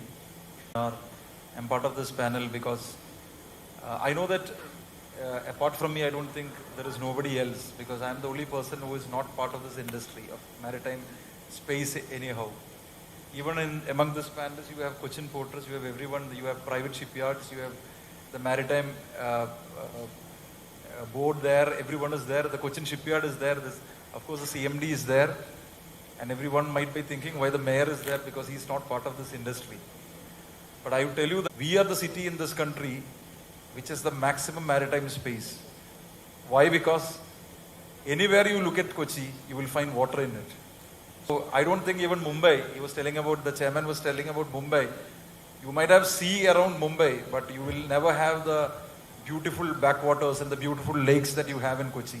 So I believe that I'm at the right spot. The Kochi mayor is at the right spot because I'm the mayor of the city, which no other city can claim of. So this is the opening remark that I have to make. My second immediate reaction is that you were telling about we should move in a particular direction, and what should be the direction, how we should move. I will certainly say that we will definitely move in a direction. And when you all are going to move in a particular direction, I'll tell you that the mayor of the city will be right in front of that voyage. And I'll be there to steward this voyage. That is for sure. Now, why Kochi? I will say that it's not only the industry that is there, geography that is there. There is one more thing. He was telling about the human resource that is, of course, there. See, when you tell about Bangalore, Bangalore has a particular kind of ambience inside Bangalore city itself. And when you consider Kochi, I would say that, see, historically itself, you see the city. Now, this is the only city in Kerala which is the city of entrepreneurs, that is for sure. If you ask how the city evolved, Sir Robert Bristow, I don't want to go into the details because everybody knows. We started shipbuilding way back, I think it was in 1928. So from that year, shipbuilding has been there, port has been there, not shipbuilding, port has been there. And even the city of Kochi was designed by the merchants inside Kochi. Even a master plan for the Kochi city for the first time, a drainage master plan came way back. That is even before we thought of any drainage plan, it was initiated by the merchants. So that's why I'm telling that this is the city of entrepreneurs. So you have the maritime space, you have the entrepreneurs, and thirdly I would say this is the only cosmopolitan city inside the state. Because see, I'm seeing all of you. I was in fact introduced to many of you who are part of the ship technology department in Cochin University. In the midst, I will tell that the chairman did not tell certain other things, certain small things. PhD, I decided to have my PhD from among the common people. That's the only difference. So I was your neighbor anyway in ship technology. So you have people from all across the world coming here, studying here, people who have studied here, who is now working in all parts of different cities inside India and outside India also. So that global presence is also there. So this is why I told that, see, all these institutes are there, all the space is there. See, why I told Mumbai and Kochi is different is because the commercial prospects of Mumbai is much more than Kochi, because the Mumbai Municipal Corporation, I feel that they have a budget at least six-fold the budget of Kerala government as a whole. So that's the length and breadth and the depth of Mumbai. That is true. But I'll tell you, see, you can reach Mumbai by ship. But can you reach to the inner parts of Mumbai by a boat? Now, after the water metro coming up, I'm sure that you can reach to any island inside Kochi through a boat. And if our lakes are properly developed, I feel that even the internal parts of the city mainland can also be transgressed through these boats. So that's the kind of geographical strength that Kochi has. Now, I don't want to go into the details. I was a bit, initially I was a bit pampered, but after that I was a bit frightened because you were telling that he's a very young man, but he is connected with Cochin Shipyard for the last 20 years. So, but I'll tell you for one truth I'll tell you, even though I am connected to Cochin Shipyard for the last 20 years, I'm still young. So, see, I'll tell you that, see, there are a lot of problems. I don't want to go into the depths of the problems that even the port faces. The Cochin port has its own problems.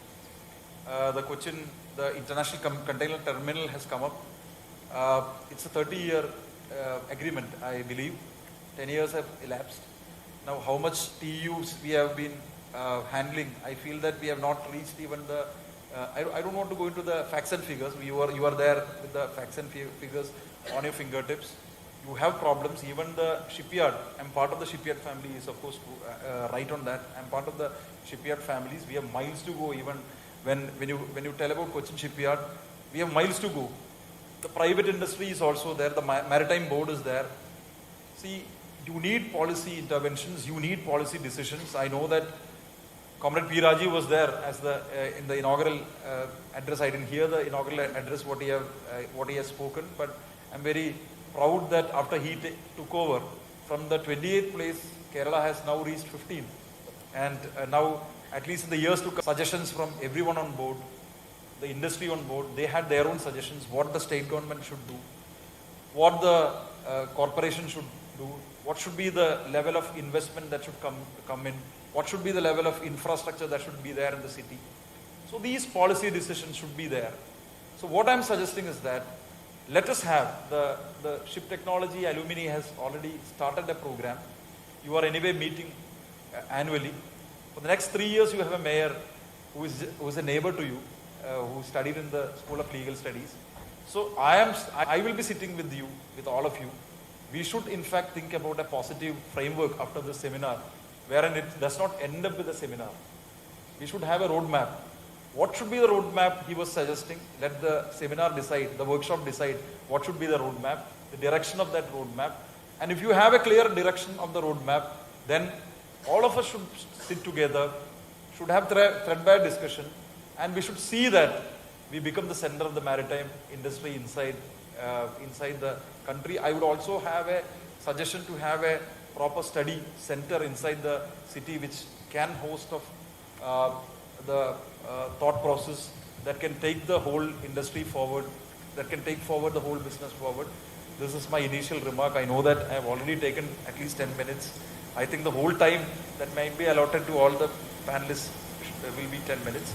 So I have taken enough and more space. So once again, thank you everyone, and I forgot to welcome you, all of you, to the city. So thank you.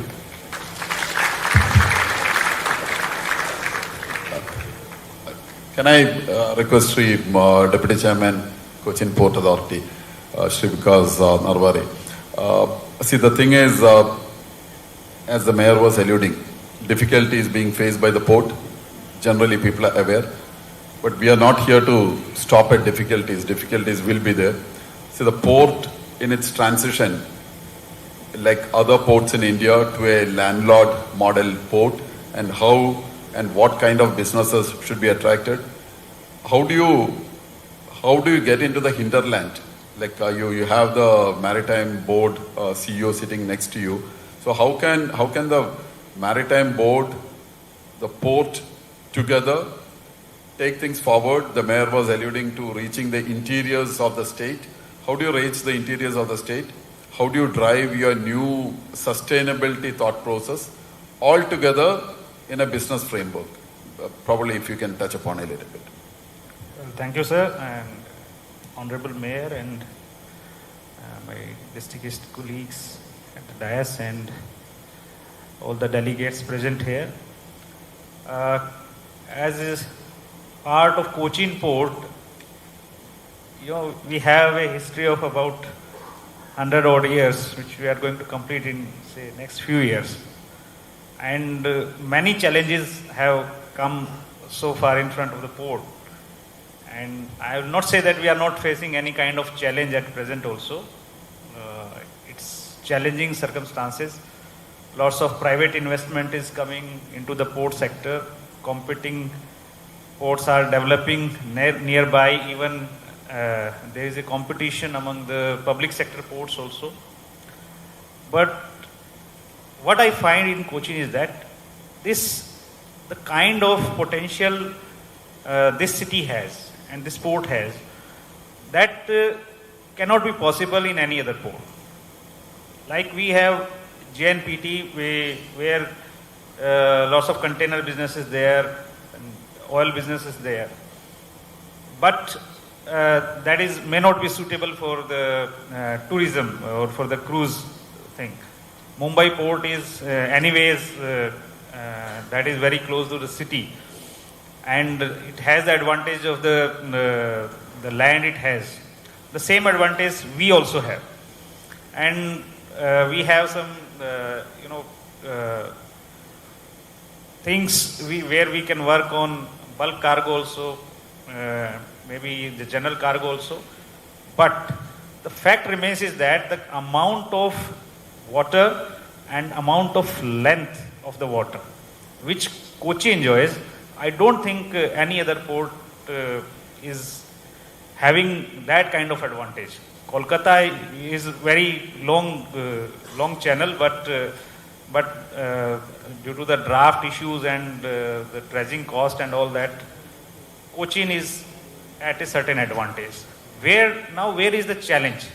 The challenge is basically from our locational point of view. We do not have that large hinterland to cover.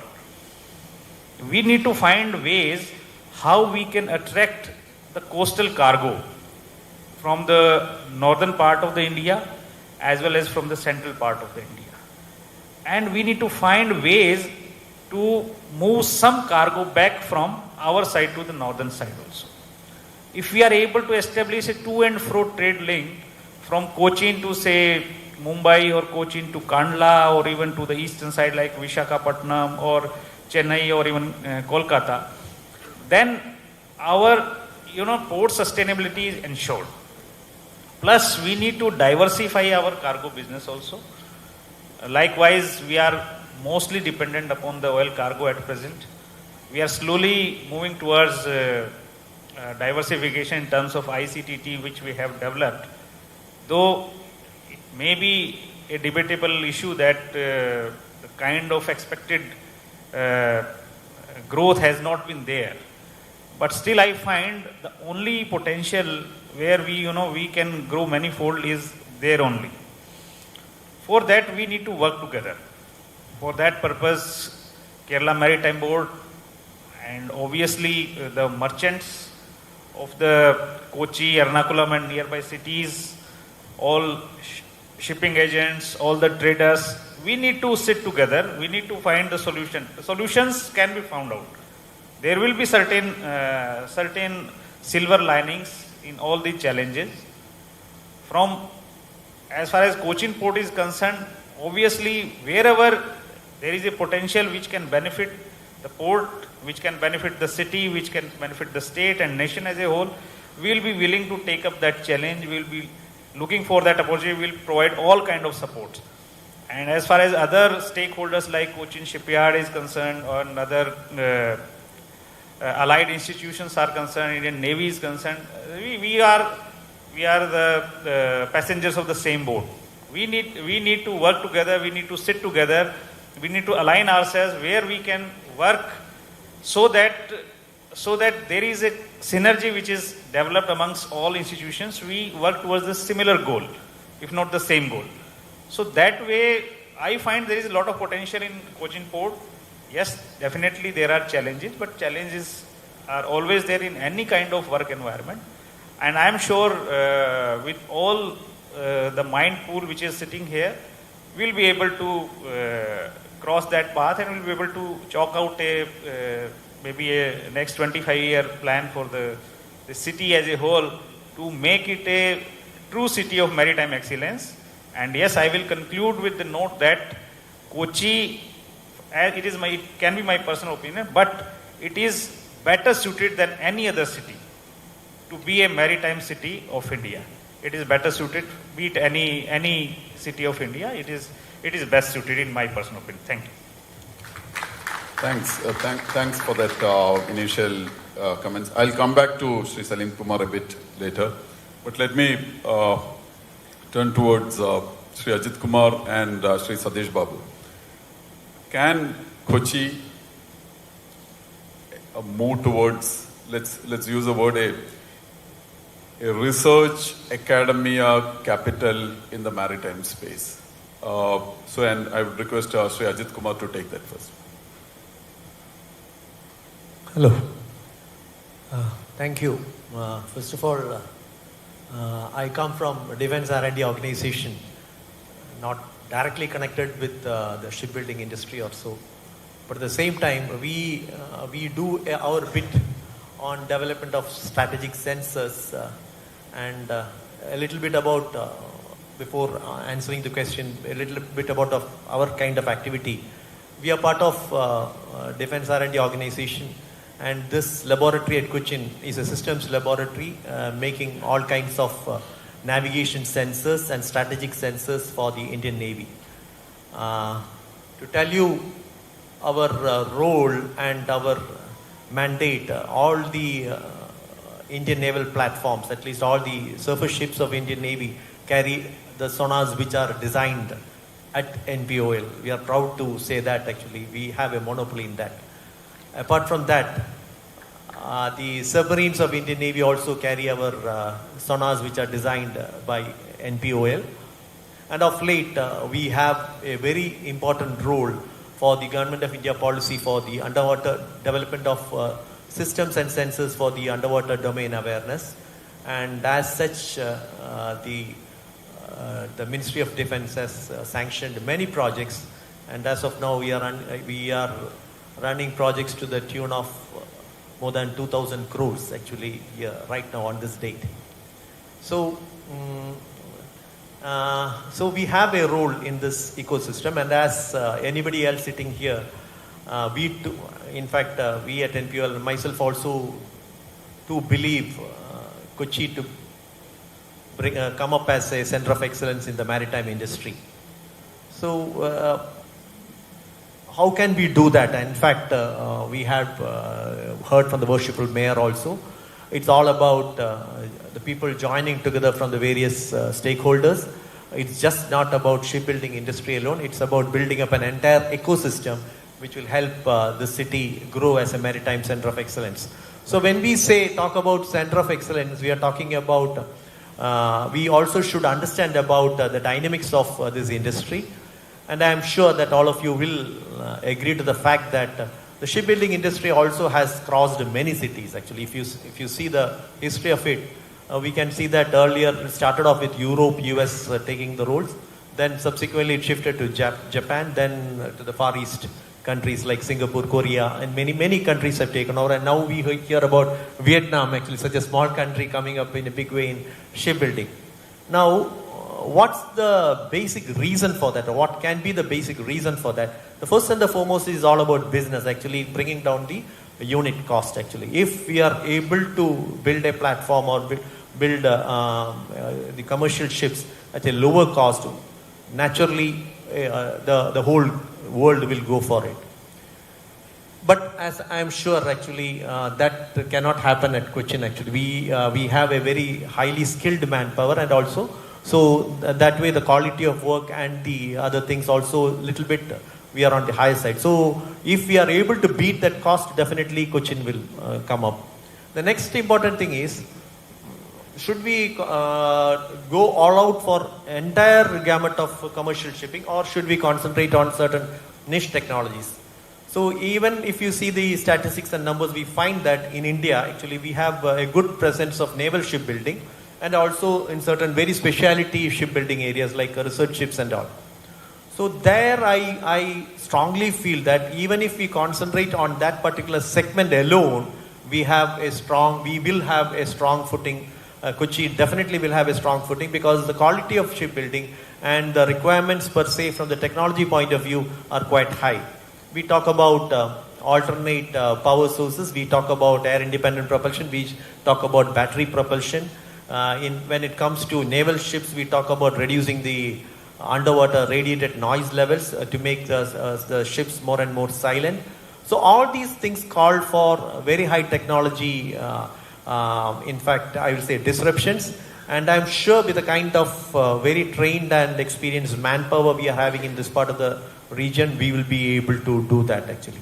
So in fact, even we are at NPOL also we are actually working on research platforms, which I will call it as floating laboratories, where the requirements for strategic measurements and underwater noise measurements are quite high. Now, when it comes to sonar development also, I just touch upon that. When we talk about even sensor development, the sonar is basically a heterogeneous system which consists of sensors, piezoelectric materials. We have underwater structures, we have onboard electronics, we have display systems, we have software required for signal processing, we have software required for control and displays. To tell you about most of these things, in fact, right now, even though we have a little bit presence help from the local industry, but I would say that most of these things are coming from the other neighboring states actually. Mostly we are dependent upon Maharashtra and Karnataka actually, most of these electronics. Now, if you ask me whether it is possible to develop over here, yes, it is possible. Definitely it is possible. Only thing is some amount of groundwork has to happen in this area. And as I said, if the industry also feels that there is good amount of business in that, I'm sure that that will also happen. And I should congratulate actually CSL on the new areas where they are working very specifically to niche technologies on ship propulsion and things of that sort. I think CSL itself will be a main driver to the Kochi city to do this, to bring, I'll say, the maritime excellence in this part of the city. I think that will be my initial remarks. So I would say that we should a little bit focus on not the entire gamut of commercial shipping area, but I would say specialty segments like warships, research vessels and all. That should be, that's what I think should be our thought process actually. Thanks for that initial part. I'll just come back and probably we'll need to discuss a bit more on the entire landscape. But Satish, and if you can just not touch just upon the naval architecture or the ship technology part, but then from a just float it a little bit, because here in this conference, while this is the Department of Ship Technology talking, but we all know that after some time, this is really the maritime space. So into the maritime space, can you just touch upon with whatever both your defense background and now on the academic side? Thank you, sir. Respected panelists and my dear friends. I will just take a moment and thank our Department of Ship Technology Alumni Society for organizing such a wonderful event. As head of the department, I think I must do it. Thank you, Ashik. Thank you very much. So, having said that, that thrust not just naval architecture, but the academic community as a whole. I think education and training is the basic and the most fundamental requirement for any development.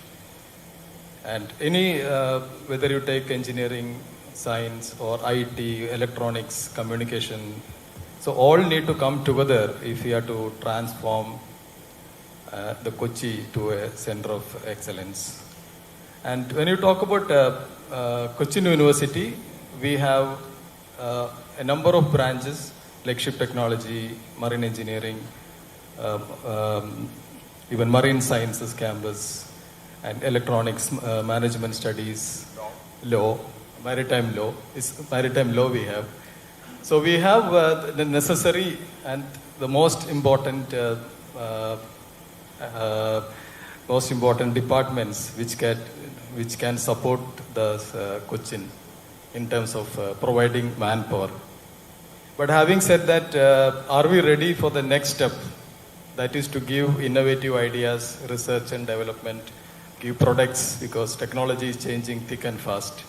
Are we ready for that?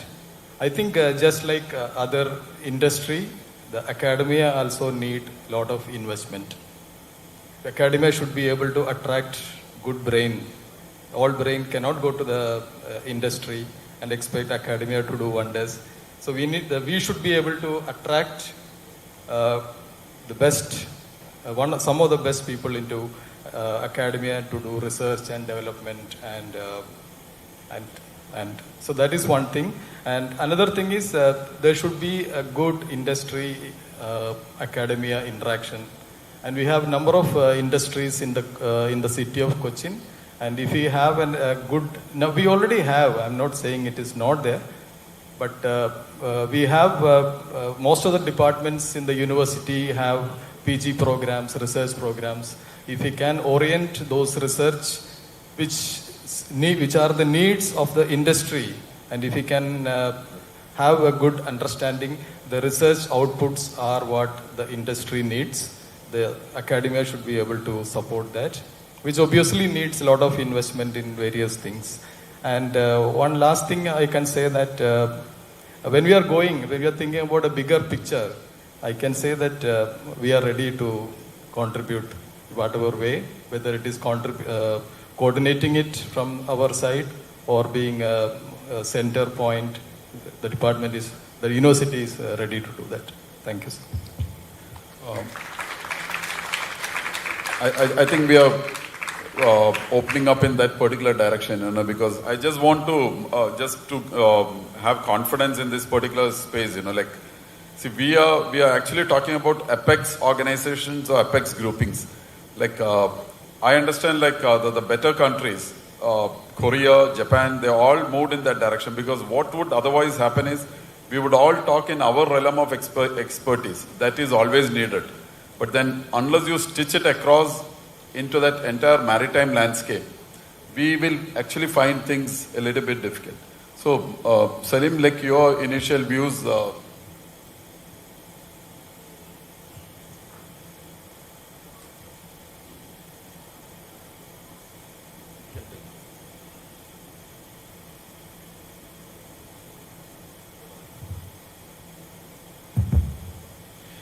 Thank you so much, sir. Madhu sir, it is really, I feel honored and privileged to be here in front of you and with the eminent personalities like Worshipful Mayor of Kochi and Madhu sir and all. And good morning all. So, as sir said, in the apex level, the Kerala Maritime Board. Of course, let me introduce the Kerala Maritime Board, because many of you are aware what the Kerala Maritime Board is. But as a board, Kerala Maritime Board is in its infant stage. The Gujarat Maritime Board was started in the year 1982, and it is a kind of an organization which is funding to the Gujarat government. So that is the kind of potential it is having. It is funding sometimes to the Maharashtra, the Gujarat government. So that is the Gujarat Maritime Board, which is established in 82. And 96 we have got Maharashtra Maritime Board.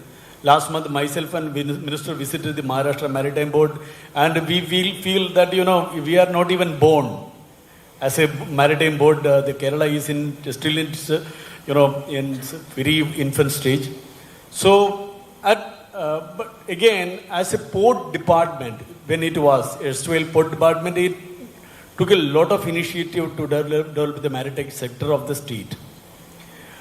Because you have the state-of-the-art cranes, Liebherr cranes, with 180, 120 cranes in our ports. We have wonderful infrastructure in Kollam, Bepur, Arikal, and Vizhinjam also. And of course, coming to Kochi, Kochi is not my cup of cake, because Cochin Port Authority is there. I don't have any. But Kochi, we see it as an excellent center of excellence or potential, because we, as the operator of the coastal shipping, get the cargo from Kochi. So Kochi International Transshipment Terminal, they operate 40% of their entire cargo from the coastal shipping. So that way Kochi is very important to us. And we have announced a coastal shipping incentive, which is, because as he was, my colleague from Cochin Port Authority was saying that, the problem of return cargo is the main issue here. Because when we take something from Kochi, we don't have anything back to give. So coastal shipping find a problem in that way. So we, the government of Kerala, maybe it is for the first time in the country that we have announced a coastal incentive scheme to the ship operators, that if there are no return containers, we will be giving a container rate to them as a compensation, coming to around 17,000 rupees per container. The government is giving, and to the last operator, we have paid around 2.5 crores. So the government of Kerala is that keen to develop the coastal shipping in the country, in the state. Next 24th, 25th and all, our national level maritime society meeting is being held in Gujarat. So where we are going to move the idea of giving the incentive to all across the states, across the pan-India base. Because we have the problem, because in Supplyco, because I am a former general manager of the Supplyco also. So Supplyco, we get a lot of pulses, rice and other things daily, because we are a consumer state. We get from North India, which are routed through Kandla. So the containers are the main problem with the operators are, they don't get return cargo. So when they don't get in return cargo, it is, they don't get enough profit. So it is for the central government to support the operators.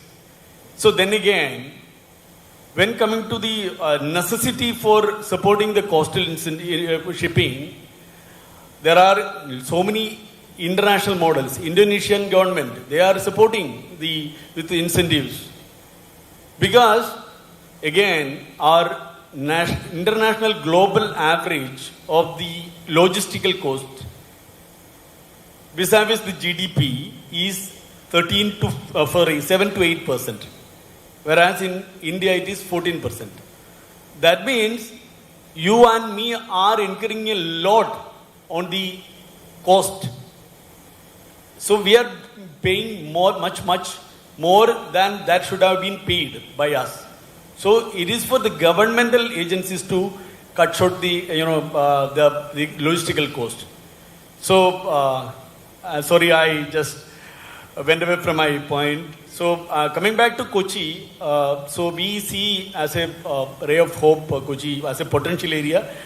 Of course, Vizhinjam is coming; it's a reality. So the draft of Kochi, that it is 17 to 18 meters only, whereas the natural draft in Vizhinjam is near 30, up to 10 nauticals, it is 30 meters. So we will see, we will be beating even Colombo. Colombo, of course, due to the political issues, it is already shattered, but we will be getting direct vessels. And from Vizhinjam, we need more vessels to operate. So Kochi, because the next Singapore you take. Singapore, they got a bigger port there, and nearby ports are also flourished because they get the overlapping business. So Vizhinjam is going to be a reality, and Kochi, we have a real potential because we have all existing facilities here, infrastructure is here, and as said, we have got to Cochin University, Maritime University in the academic sense, academic this thing, and to support, we have got one Maritime Institute in the Muziris, Kodungalur. We have got an excellent campus. We will be either associating with the Maritime University or Cochin University we can think of, because we have got a very sprawling campuses. One is in Kodungalur and the other is in Nindagara. So Muziris is part of Cochin. We can that way develop our academy, Kerala Maritime Institute also. And before concluding my opening remarks, I am very happy to be here because I am also part of legal studies. I was in Cochin University. I studied law for 2 years only. After that, I got transferred to Mumbai. Then I completed my degree, and it took another 2 years for me to complete law from there. So 2 years I was in Cochin University legal studies next to you, and my wife also did her PhD in Cochin University Marine Sciences. So, but one thing I wanted to tell you that I placed an application with the professional employment exchange in Kerala because I wanted some marine surveyors who are naval architects. So it took for them nearly more than 1 month to give me a list of 3 people who are not qualified. I just wonder what is happening to our country. I needed the list immediately. I told them, you give me, because it is a, information technology is that such a fast one, give me the list immediately. They said, we have to circulate to the entire state and we have to get this thing and go. Finally, I got a list of 3 people who are underqualified. So I am requesting, Mr. Jadesh is having my number.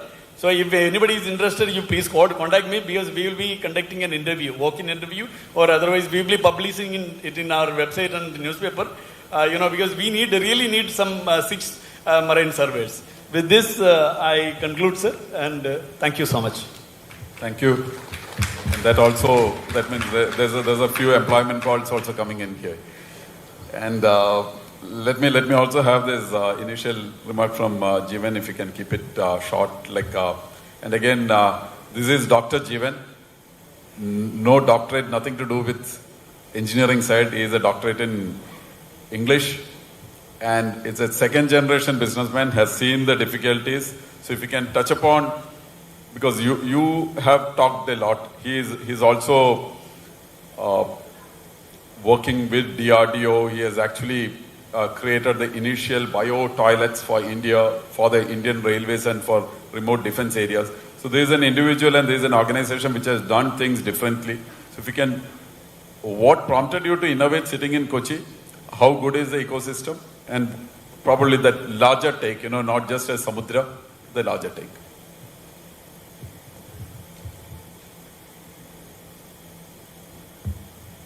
Thank you, Chairman. Thank you, Mayor. I think today it's a fortunate day because your left side and right side is flanked by 2 eminent personalities who see miles, not the road mile, but the nautical mile, which is almost double. So that's a vision. Thank you. I think we came to Cochin because my father used to say in Malayalam, Kochi kandal achi venda. That means somebody who sees Cochin will forget about his wife. But Chairman has put it rightly, to go forward, it was analog Kochi. Now we need to go digital. This is a small industry from which I come. Look forward to companies like, organizations like Cochin Shipyard, like what the small vendors around Maruti did. 1982, when Maruti launched the 800, Suzuki launched the 800, they created an ecosystem around the company. So small companies definitely at this stage would need the digital prosthetic, the digital support system, the management support system to grow. Identifying the unique capabilities of small companies around Cochin, if that can be leveraged and taken to the next level, because small companies, they are a group of passionate people who come and start doing business out of their passion. And over a period of time, they would have built it up to a certain level. Beyond that, they would need a support system. If we are thinking of an ecosystem or a center of excellence in maritime in Cochin, this kind of support is required for the small companies to grow. And in most cases, we don't have a production model. Almost all are different projects. Every spec is different, every boat is different. So that is the market we are in. So that is one thing. And secondly, the mayor had mentioned about the possibilities of tourism, the arteries of Kerala, where somebody coming into the port can go all the way into the entire state of Kerala, because we have 44 rivers and most of them are navigable. So that is the opportunity. But unfortunately, tourism, when you talk about tourism map of India, if you see a picture of India, that picture is not complete without the Kerala houseboat. but that is confined in maybe an area of about 20 to 25 square kilometers. It is in Vembanad Lake with an average, Vembanad Lake is about 600 square kilometers with an average depth of 1.5 meters. But the boating operations are confined to Alleppey. As chairman, I had met Mr. Raj Singh. Is one of the largest operator of river cruises in the country. Now he's doing Bangladesh cruises. Mr. Raj Singh Ganges cruises, he's seriously want to come to Kerala, and they wanted to do cruises from Mussiris all the way through the national waterway up to Kollam. So they want to do week cruises, 7 days, 8 days, 10 days cruises. So that is not happening. That is a huge possibility for the state. And we can be a model. Of course, we are a model for the entire country because of the success in the houseboat operations in Alleppey, which started off as a single boat by an entrepreneur. We have about 2,000 boats in Alleppey. The entire country is looking forward, getting Alleppey operators, asking them to come and set up operations in other parts of the country. So if we can give that these boats cannot be replicated. Those should be unique, different, should belong to that particular place. If that can be done, that is a great opportunity. Thank you. Thanks, Jivan. See, what we have seen here is the general belief is strong, but it's also emerging that each individual coming from a particular fraternity talks very strongly on that particular theme. Multidisciplinary relations are probably grey areas as we move forward. And that's quite natural across any industry. What we have seen in certain places is that, and there are sometimes conflicting requirements also. The requirement of one is actually at odds with the other one. I personally feel that we must float our thoughts much higher than this. And that I use a word, and we have tried to do this for the country as such, we call it an apex institution. In Korea, if you can search the net, you will see an organization called the Magnet. It rhymes as magnet because the intent is getting everybody together. It's called Magnet.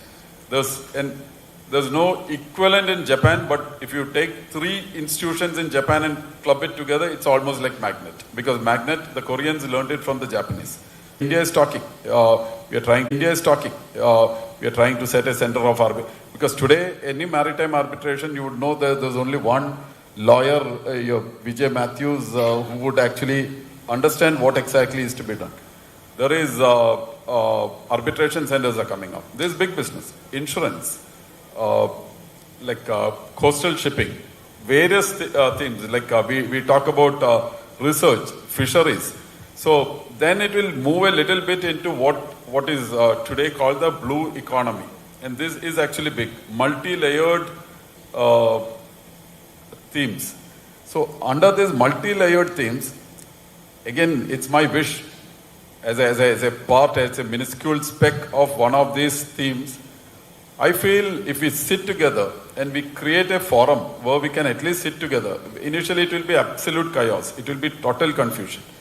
But if we can sit together and try to create a framework, I feel something better will emerge. Otherwise, every time, I was yesterday, in fact, when I was talking to the Honorable Mayor, I quote this very, very interesting saying of Honorable Minister Nitin Gadkari, who for me is a very, very committed person and a person to look up to.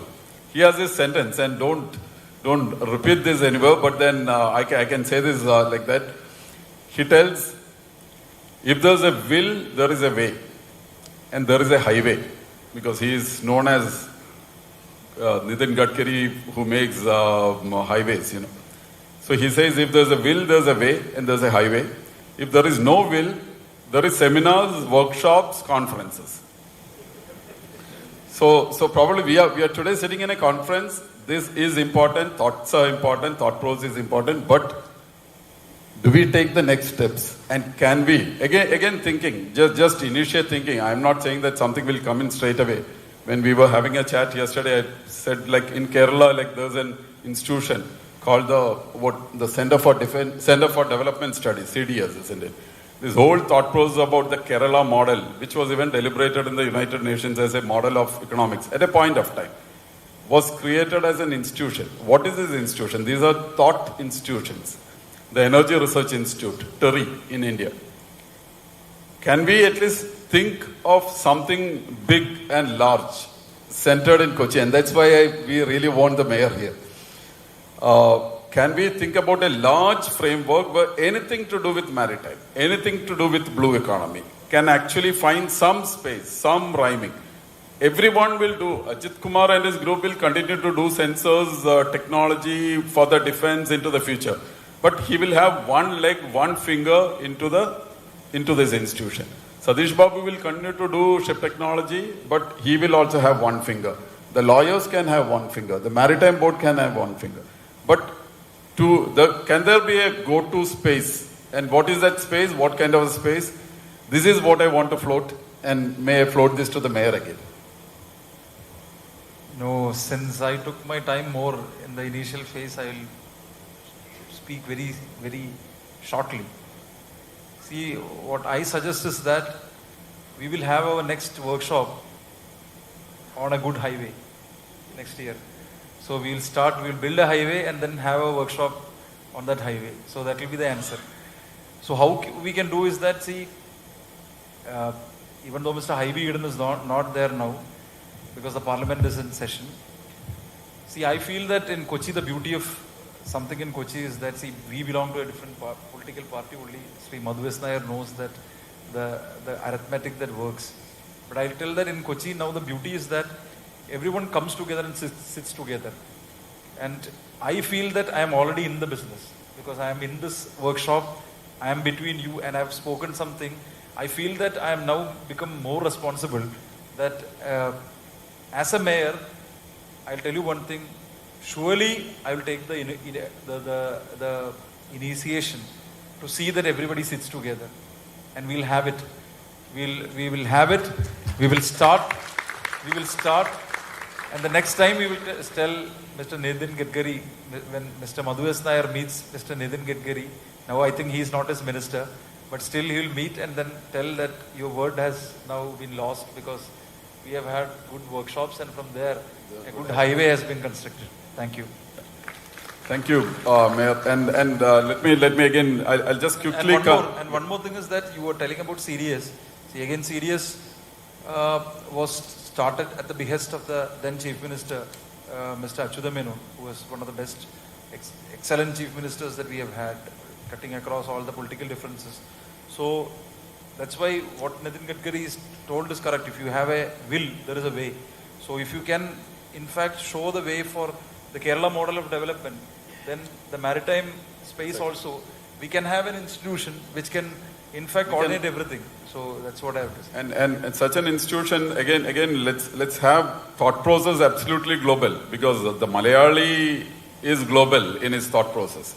So let's have that thought process global, and I'm extremely happy that the mayor is, I need to go to the others also, but the mayor, see that direction, that highway and that direction, I can say that because today we are having Honorable Industries Minister, Mr. P. Rajiv, who is from this part, Sri Haibi and the MP. I'm sure between these three gentlemen, like all sharing certain particular traits and particular views, can actually create the fulcrum of the operations. And without losing time, if we can just come together, because we would need to come together. Who all need to come together? We'll need a small secretariat to discuss this, but who has to come together? But I can assure you that the expenses and other things Cochin Shipyard is willing to bear for this initial move. Because this will be all about policies and how to align, because thoughts of varied stakeholders will have to be aligned. I just want to have one more round whether such a thought process and whether the institutions here would be actually willing, and if there is willing in the rightful manner, not just participating in something, but then to create something. Creation is always difficult, but to create something, would you all be part of this? This is something, if we can just go that side, and then we'll come this side.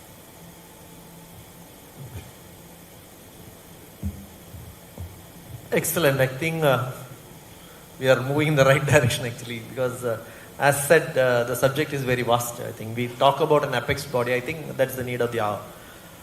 Let me also touch upon certain points what has been discussed over here, like our Samudra MD was mentioning about small companies require support actually.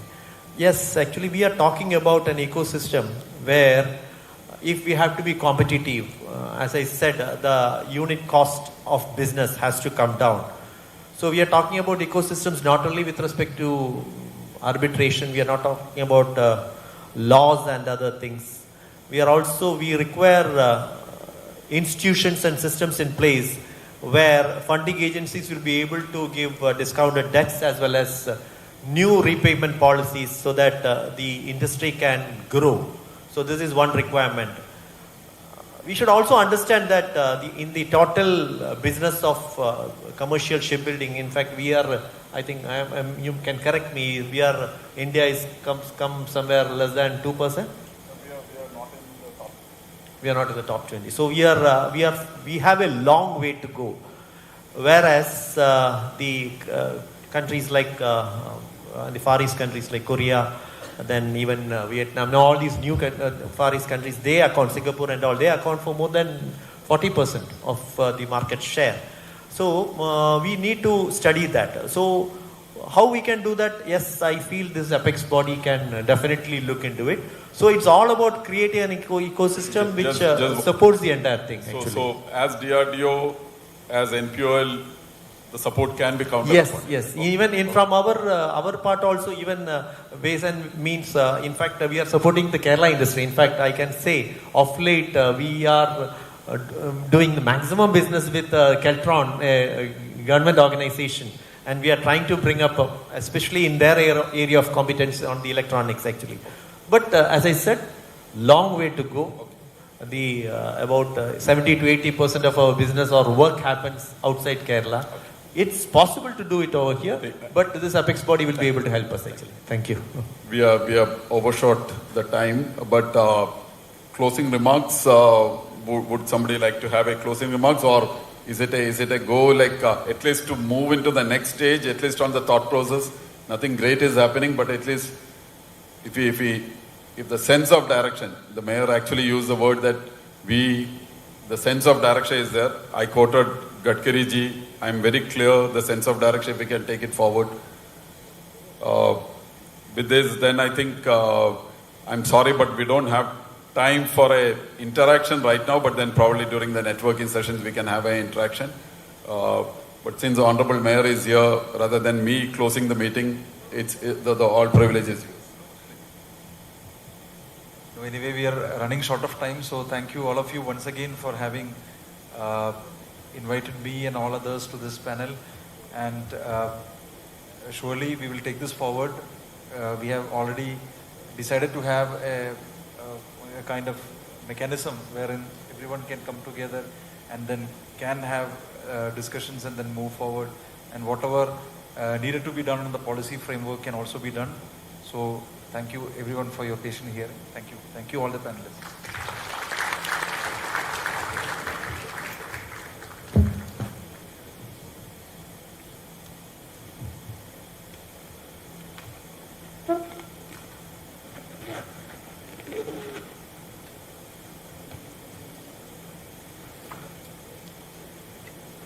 Thank you, gentlemen, for such a deep insight into the topic. I am very sure that the audience got a good understanding of how Kochi has been and will continue to be the center of maritime excellence in India.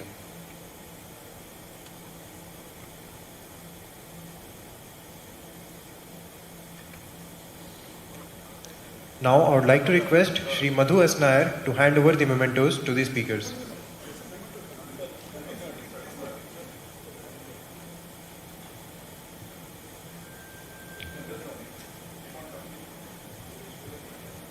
would like to request Shri Madhu S. Nair to hand over the memento to Shri Anil Kumar M., Mayor, Kochi Corporation.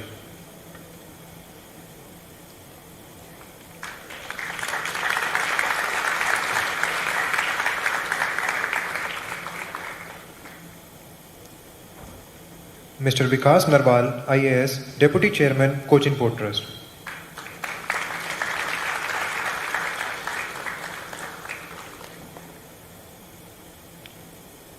Dr. K. Ajit Kumar, Director, NPOL, Kochi.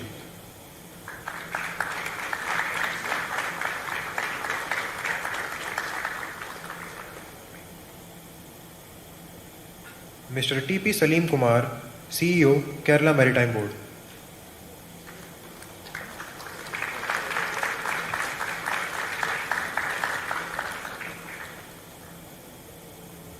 Dr. Satish Babu PK, Head of Department of Ship Technology, QSAT.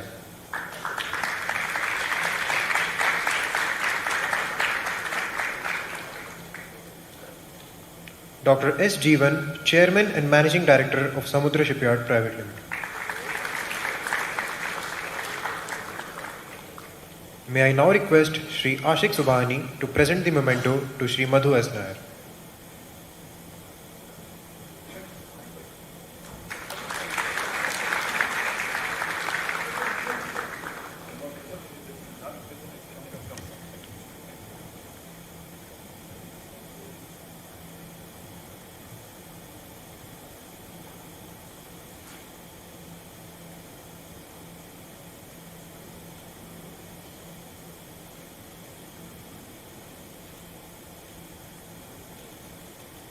Thank you, gentlemen.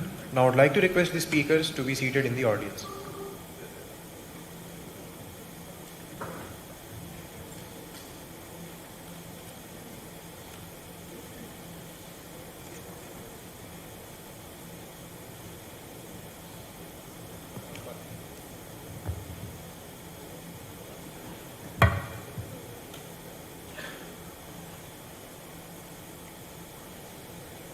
Up next, we have a presentation by the Royal Institution of Naval Architects, and I would like to request Mr. Chris Boyd, Chief Executive, Royal Institution of Naval Architects, onto the dais for the presentation.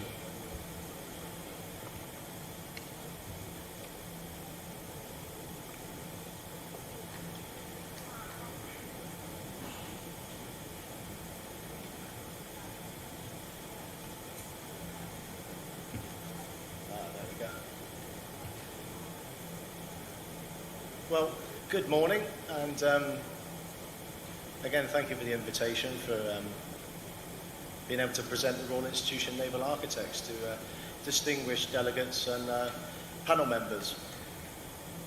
This is going to be a very quick sort of presentation, a snapshot of what the work in which the Royal Institution carries out globally.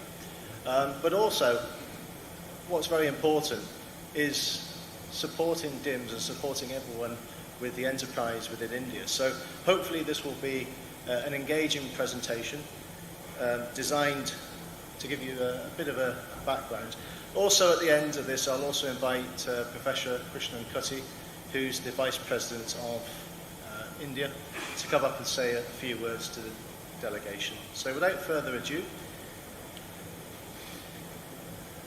I introduced myself earlier. My name is Christopher Boyd. I'm the CEO of the Royal Institution. I'm actually a naval architect by trade.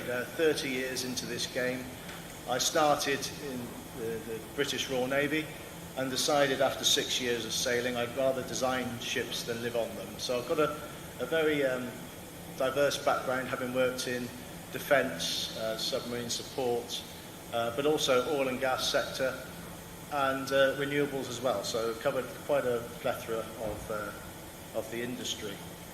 Now, I'm going to start the clock, but I'm given sort of 13 minutes as such to give you a quick background, and I can talk about naval architecture all day, so I'm very conscious the bleeper will go off. But as you can see, I'm going to give you a message, and this message was designed for COP26 in particular, and the role in which the Royal Institution plays within the sort of environmental aspect of sustainability, decarbonisation, and the work we're doing. I forgot to put my glasses on, so please excuse me to refer. I'll also give you an area of international recognition. I think importantly today, what's jumped out is the role of the naval architect. And to quote the mayor of Kochi, where there's a will, there is a way. I certainly recognise that saying. And with naval architects, there's certainly a will in which we identify our roadmap. I'll give you an idea of membership, but also the active involvement of the institution as a global player and the recognition in which we have throughout industry and academia. And then the future of RENA. We talk about digitalisation, and I do respect that RENA has come through a journey since our establishment in 1860. But a big part of it is turning from analogue into digital, and what that means for the maritime community and the voice and communication in which we all work with. So hopefully this works as I press the button, but this is a very short clip that was presented at COP26 just to demonstrate the work of the institution.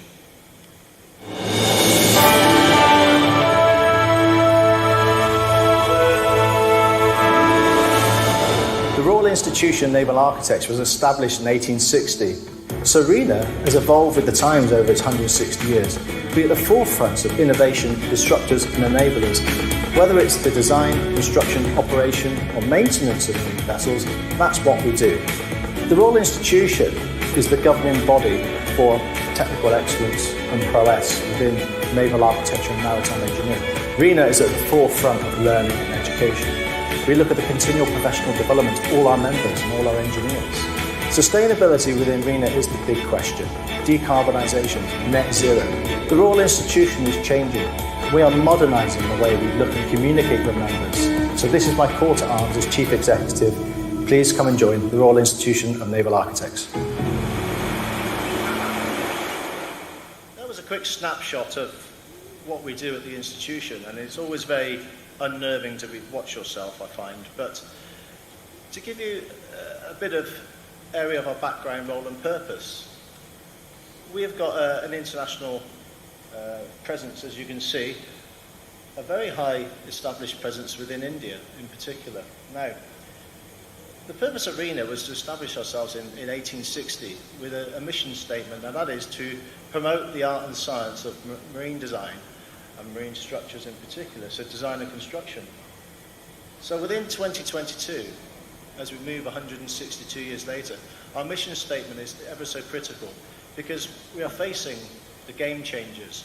We talk about the next 2 days, and we're really looking forward to the papers on how digitalisation will affect the role of design, construction of composite materials, the impact in which it has on sustainability, etc. But as we go back to the remit of where we started, it's all about the art and design and the role of the naval architect and the systems engineer in particular, of how we interface with these changes, look at historical evidence on innovation disruptors, how we've tackled this in the past, and what is our role for the future. Globally, you can see here, we have got a strong presence within India. As I said before, I'll ask Professor Krishnan Kutty, who is the Vice President for India, to come say some words at the end. But importantly, Mr. Ashik Subani is also the Vice President of Middle East and Africa. So again, we've got a very, very strong presence within the delegation today of the Royal Institution. 36 branches, sections from Australia, over 6 regions. Importantly, connected with 76 plus universities, but also that connection from industry. So you may ask, what is the relevance of the modern day engineering institution? And I would answer that it's driving forward. It's where there's a will, there's a way. What is our purpose? And that's to drive forward on programs, to challenge the status quo, but also engage that communication with the best minds from universities, connect with industry, and create that independent platform for discussion, debates, etc., with a purpose. Otherwise, it's just conferences and webinars to discuss the latest trends, but we need to have a purpose, and that's what we focus on within the institution. I do have a slide to show the connection with the International Maritime Organization, which we do have the non-government status there, and the work in which we do within our technical committees to look at driving resolution, policy and regulations forward.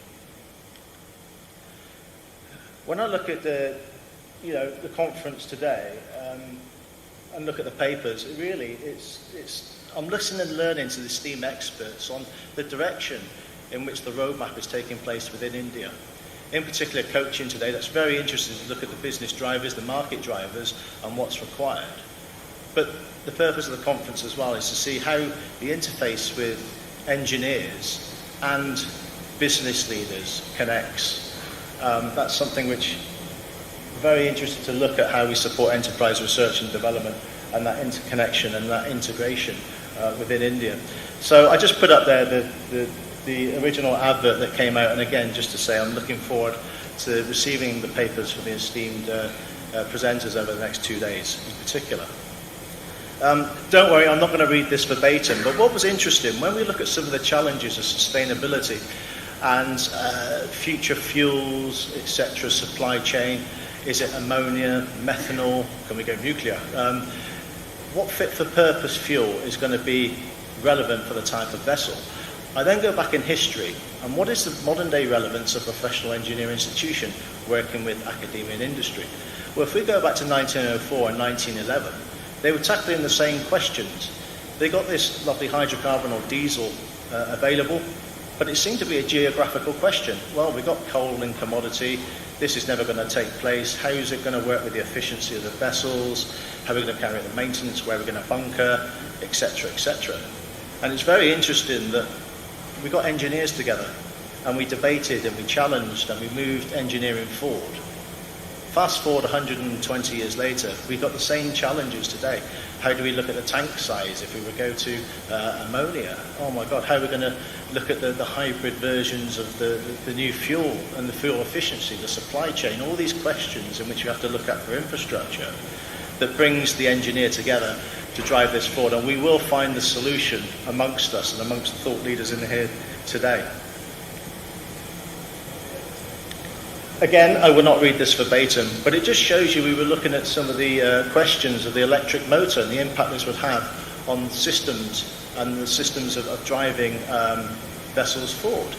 You can argue, is it marine engineering, naval architecture? It all comes hand in hand to look at integrated solutions. So I'll just leave that there for 1 second as we look. But this is papers within our archives in which we've just had a look at, we take forward. And some phases of the fuel question, which was addressed in 1907, and the advantages of the gas and oil engines for marine propulsion. Again, that's 1904. Nothing terribly exciting about that, but again, it was questions that were asked, and again, just to re-emphasize, we're challenging the same status quo now, moving forward with these innovation disruptors, but then we focus on the enablers. I don't know if you can see the top of the slide, but I think the important question is, what is a naval architect? And it's a challenge for all of us, and a challenge for the future of what's required within academia and also industry. For me, I'm a systems integrator. Systems engineering is getting more and more complex. But when you go out to other sectors of industry, it could be automotive, aeronautical, where do you find an engineer that actively gets involved with the pre-risk engineering of a project, then looks at the risk engineering, talks to the capital investors, looks and talks to the underwriters? Once you've got capital investment procured, you then design the project, look at the procurement, the construction of the project, the operations and maintenance over the life cycle of that asset, all the way through to decommissioning, with some expert witness thrown in along the way. Also, we mentioned earlier with the maritime law and some of the areas of claims that we all get involved with across many different sectors of the maritime community. So from defence through to renewables, through to many different areas of pleasure craft, cruises, etc. But all the challenges that are thrown at us, systems and systems engineering, how do you integrate various different systems? The cyber impact that's suddenly amongst us with cyber criminals. Okay, how do you look at composite materials, structures? We then just quickly jump on a transient path to offshore renewables. Okay, some of the lessons learned from the oil and gas business for the last 50 years. How do we integrate that into the new model of, some of the market drivers of looking at offshore renewable sort of a project. So, for example, wind farms. So the challenge that we have here is what is a naval architect? So I've just spent 3 minutes explaining what we all know what a naval architect is, but it's the job of the Royal Institution to go around the world, promote this through STEM activity in schools, so that we don't have to stand here for 5 minutes in the future and hopefully have to explain what we do, so that I want to be a naval architect, I am a naval architect, and people understand what we do. But I think it's important that we are systems integrators, project managers, technical superintendents, and much, much more over a vast array of industry. And our knowledge is brought together today to discuss the future, the coaching roadmap, which I'm extremely interested to be involved with and to follow. And what are the deliverables that come out of this? And this is the role of the Royal Institution, to identify this and work on our behalf to improve the communication. Don't worry, I'm not going to run through this, but this just shows you some of the thought processes of how you can actively get involved with RENA in particular. So if we look at the bottom, we've got academia that talks to industry, or doesn't talk to industry at certain stages. But then we have our global membership of 10,000 specialised niche members. So we provide the platform for that communication, for open forum talking. We're independent. That's fantastic. Represented on a council that then has that interaction with student membership and how we engage students on their career path, for example.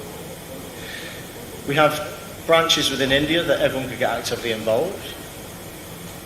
But then that goes into technical support and technical awareness within the committees that the institution supports for future market drivers. And that could be within environment, safety, innovation, and then eventually to the IMO. I've got a slide just to demonstrate that. But what this slide demonstrates is hopefully we're trying to get rid of the mystique that surrounds these professional engineering institutions, to give everyone transparency on how they can develop their own career path in their areas of interest. Driving projects forward. I'm going to quote it again, where there's a will, there's a way. There's a will to deliver projects forward, deliver innovation, the latest market drivers there. As we look at the individual, we look at the continued professional development that is delivered through presentations, technical seminars, magazines, publications. That's my note just to say, hurry up. But also transactions that are delivered for the International Journal of Maritime Engineering. That goes back to 1860. There's over 6,000 transactions which are available for people to do research in your area's specialisation. Just to say, we do have technical committees set up that are there to deliver workshops, seminars, and get actively involved that lead through to our representation on the IMO. To give you some practical examples, we look at some of the areas in which we focus. An important one is our relationship with sustainability and decarbonisation. To give some international examples, I looked at the Mercer McKinley Moller Centre for Zero Carbon Shipping. We're actively involved in this, looking at the critical path to hit the 2030 and the 2050 targets, and that's zero carbon. So we're looking at the mission crafting areas in which we need to focus on how we actively get involved to get there, and our members are involved with the workshop with the Mercer McKinley Moller Centre there. That gives you a practical example. As we go through, other areas in which we're focusing on is safety techniques within container ships and workshops, delivering papers, not just having meetings to discuss this, but our deliverables is papers that are presented to the IMO, presented for resolution. Innovation is interesting, and as we tackle areas of artificial intelligence, autonomy, I think it's interesting to ask the question, how do we manage the expectations of industry? We could take defence, which is a very good example. You've got a traditional model of probably over 1,000 years of how you operate at sea. But then you suddenly throw autonomy into this, artificial intelligence. How do you manage the expectations of the crew? How do you manage the expectations of the future operations of the vessels? Very complex problems in which we tackle. And cyber, obviously systems engineering, we've got to get more complex in our resolve for cyber criminals and how we protect the assets and the vessels and the people, etc. So as you can see, we then focus on visioneering. What is the future? We're all engineers. We got into this for a reason, because we're excited about designing things and working together. So we have visioneering. And how do we then captivate that and make sure that we put this into a fully processed strategic objective for deliverable? Hence why we're here today to discuss the maritime excellence within Kochi and obviously the Indian maritime sector. We're all very familiar with the IMO. Some of the work in which we did with BIMCO, which is the Baltic state of maritime companies, last year was working together to put together the XC resolution, and we're all very familiar with the algorithm there. But that just gives you an example of where we work and the representation we do have with our global partners that goes forward into the IMO for resolution that has the impact on international shipping, which there's lots of probably debates and presentations over the next 2 days just touching on this. I think this just shows areas in which we do get exposure. We are a royal institution, and within COP26 we were presented along with the Princess Royal that gave us that magnitude, along with High-Tech Lim, who's the Secretary General for the IMO. So again, it just shows you that exposure and where we do focus our attention for discussion. Quite interestingly here, I'm just going to explode the next one. To give you some international flavour, I was very conscious we got people from the Admiralty here, Defence today. We did a presentation in Australia just before the International AUKUS agreement on nuclear propulsion was announced on the Australian roadmap for nuclear maritime. Very fitting, because it just shows you some of the areas in which we debate, focus and then have deliverables within the institution that was very apt towards sovereignty defence roadmaps that included Australia in this example. But also other forums of communication through our YouTube channel, a lot of videos for you to research and of areas of interest, but also books within our library. We also are very, very keen to get students involved, the next generation. We do have STEM activity roadmaps being developed that captivate young children to get into engineering, and if they fancy get into something that's wet and dynamic, why not consider naval architecture and maritime engineering? Two areas, mainly, again, conscious that we have people from the defence sector in here today.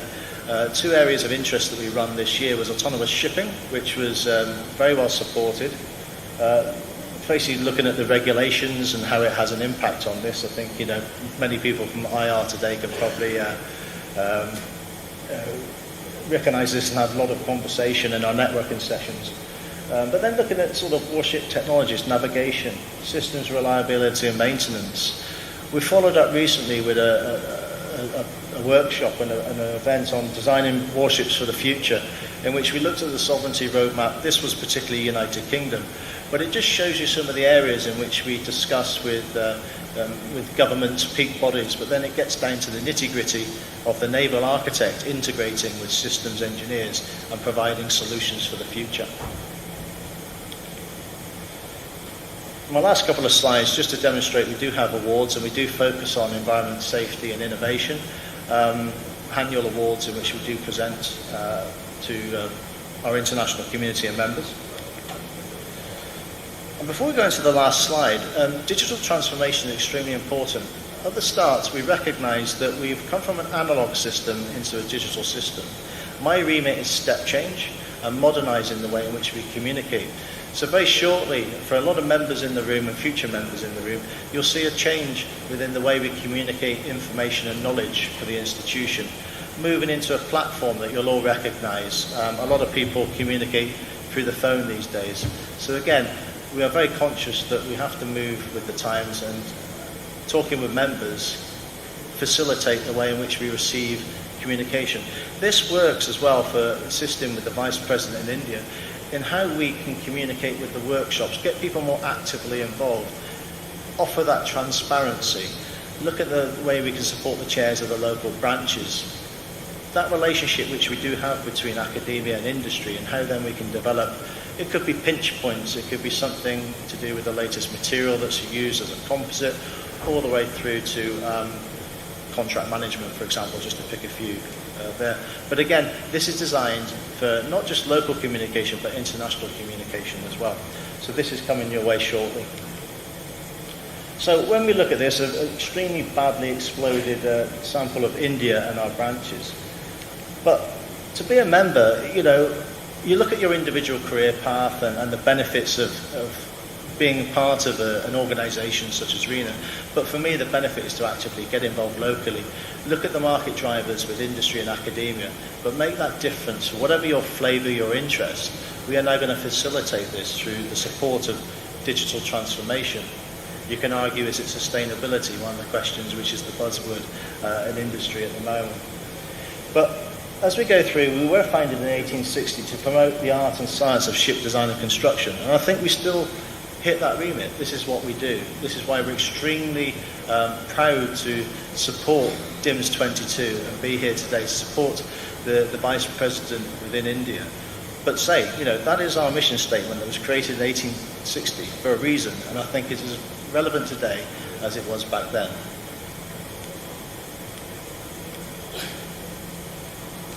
We announced also the student chapter within the university here in Kochi, and that's designed to support the growth and education with the students, support the university professors, but also engage with the student population. So here today I'm very proud to announce we will be setting up the student chapter with Dr. Satish Babu within the university today. So, thank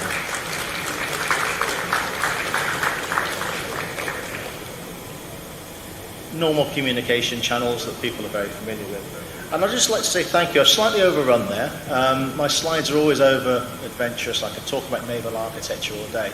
But hopefully it gives you a flavour of the role of the institution locally and internationally, and some of the programs and areas in which we're actively engaged with. And I'd like to invite Professor Krishnan Kutty, if you could come to the stage, please, and just address the audience.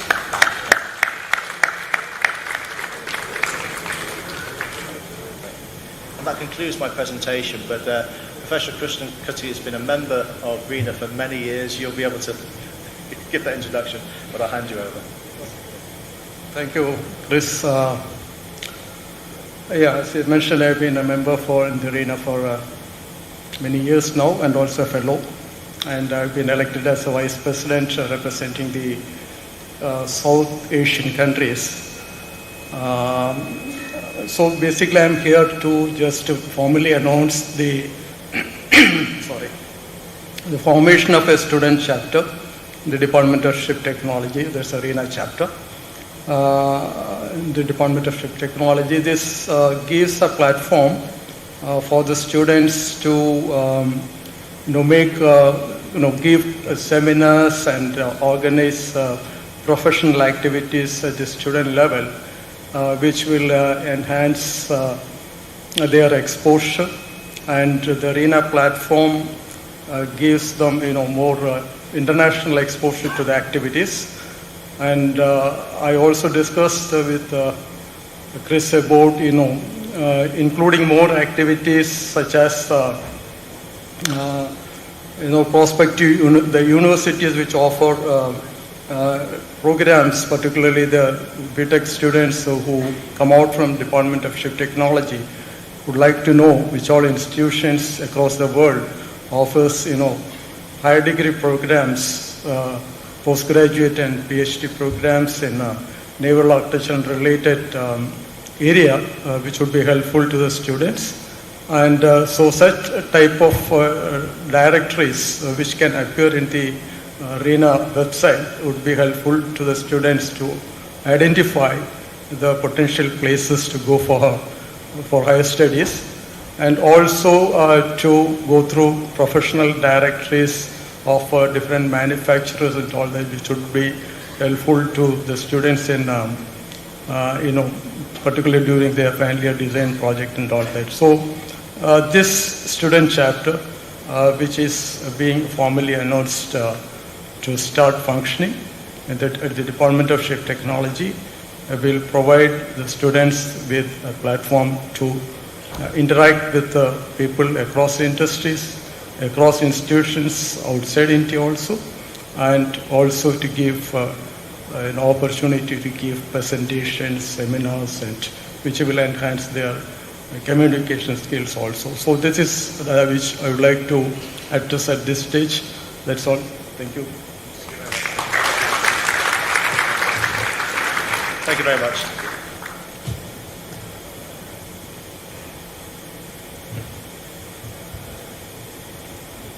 Thank you, gentlemen, for enlightening us about the active involvement of Royal Institution of Naval Architects in the field of naval architecture and the vision ahead. Now, although the hunger for knowledge can never be satisfied, I am very sure there is a different hunger we need to cater to first. So, I would like to request you all to kindly break off for lunch. We will be starting with the next session, that is the afternoon session at 2 p.m. The session will be on trends in green shipping and decarbonization. Lunch has been arranged for everyone in the lobby. Thank you.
and Managing Director, Conceptual Software Technologies Private Limited. I would like to request Mr. Anindra Sethi to come on the dais to carry on with the proceedings of this event. Mr. Anindra Sethi is a graduate in Naval Architecture and Shipbuilding from QSAT and postgraduate in Naval Construction from IIT Delhi. He served in the Indian Navy for 16 years before embarking on an entrepreneurial career. His tenure in the Indian Navy saw him overseeing the construction of 2 submarines at Plaza Limited, and also being part of India's ambitious program to design and construct its own submarines. Over to you. Good afternoon, everybody. Those who are outside, can please come inside.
Good afternoon once again.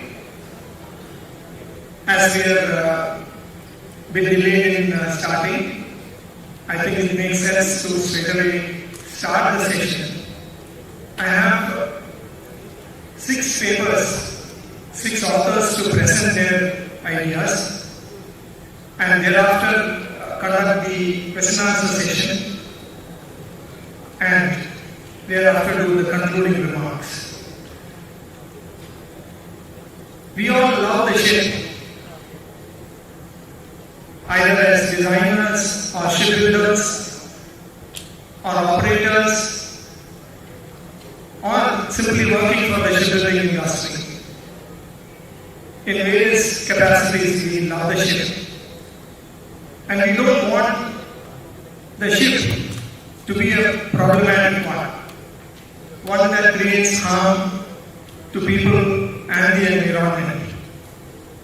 So therefore we want to make it green. So the topic today, green shipping and decarbonization, is a most welcome one.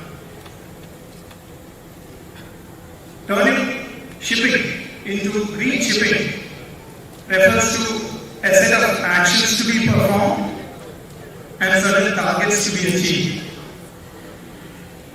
In the past, we have banned asbestos use on board ships, and that creates problem for people. We've removed the problem of transportation of bioorganisms from one part of the globe to the other, which creates great problems by treatment of the water, the last water. And now we are faced with the elimination of the greenhouse gases.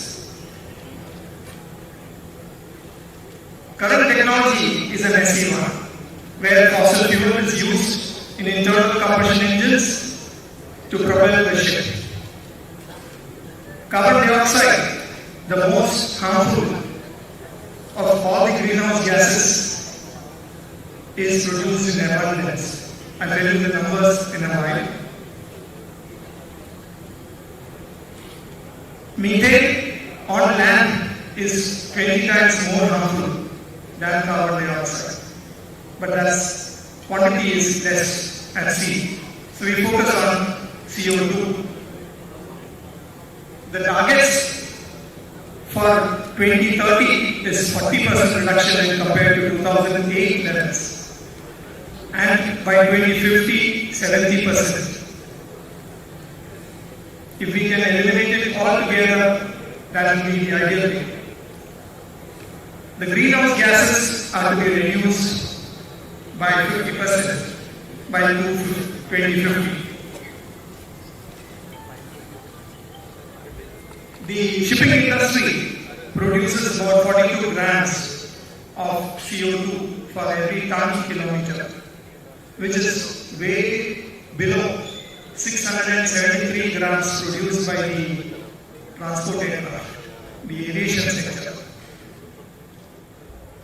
The UN Framework Convention for Climate Change does not include the shipping industry, even though IMO has taken on the challenge to reduce the carbon dioxide. In 2013, the entire seaborne cargo was 9.5 billion tons, and that is producing 0.4 million tons of carbon dioxide. These are staggering numbers. Now these are numbers, these are problems that we are seized with. Today we will find out solutions, and that is what these 6 speakers are going to talk about. My first speaker is Mr. Sachin Kulkarni.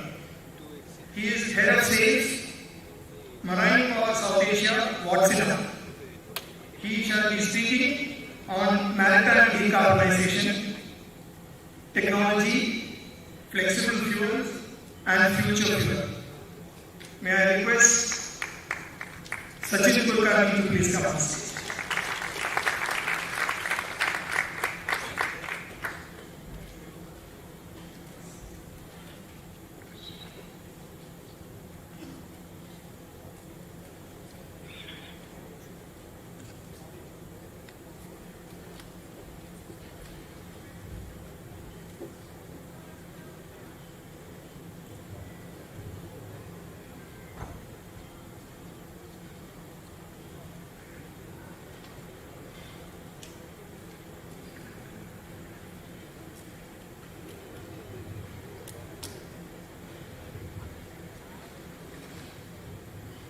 Mr. Sachin Kulkarni is a mechanical engineer and has completed materials management from Indian Institute of Materials Management.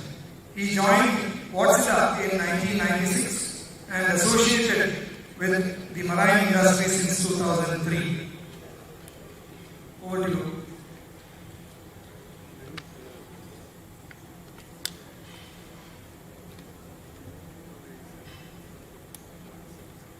Good afternoon, respected gentlemen, and fellow panelists, Maritime fraternity friends. Couple of things before I get into the subject. First is thanks to DOSTAS for arranging this particular event and getting the opportunity to basically come back to the God's own country. It's always the excuse one needs to come back over here, and what better excuse can be to be with the Maritime fraternity and to be part of this in this beautiful location in Kochi. Second is it's post-lunch. First session is generally pretty challenging as such, and but I'm sure the subject what we are looking at, decarbonization, all of us as maritime stakeholders are so closely involved in this particular subject, and I'm sure we all will find our own reason to get connected with this subject and take some actions forward.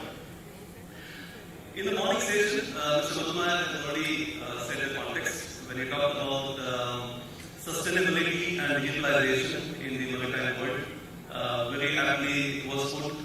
And just to expand on that point further, the compliance aspect is with the ship owners, yes, but then every person sitting in this room, by way of whether it is a ship designer, whether a consultant, whether the equipment manufacturer, or whether it is a classification society, each one of the shipyard, each one of us has certain responsibility to contribute in the whole subject of decarbonization.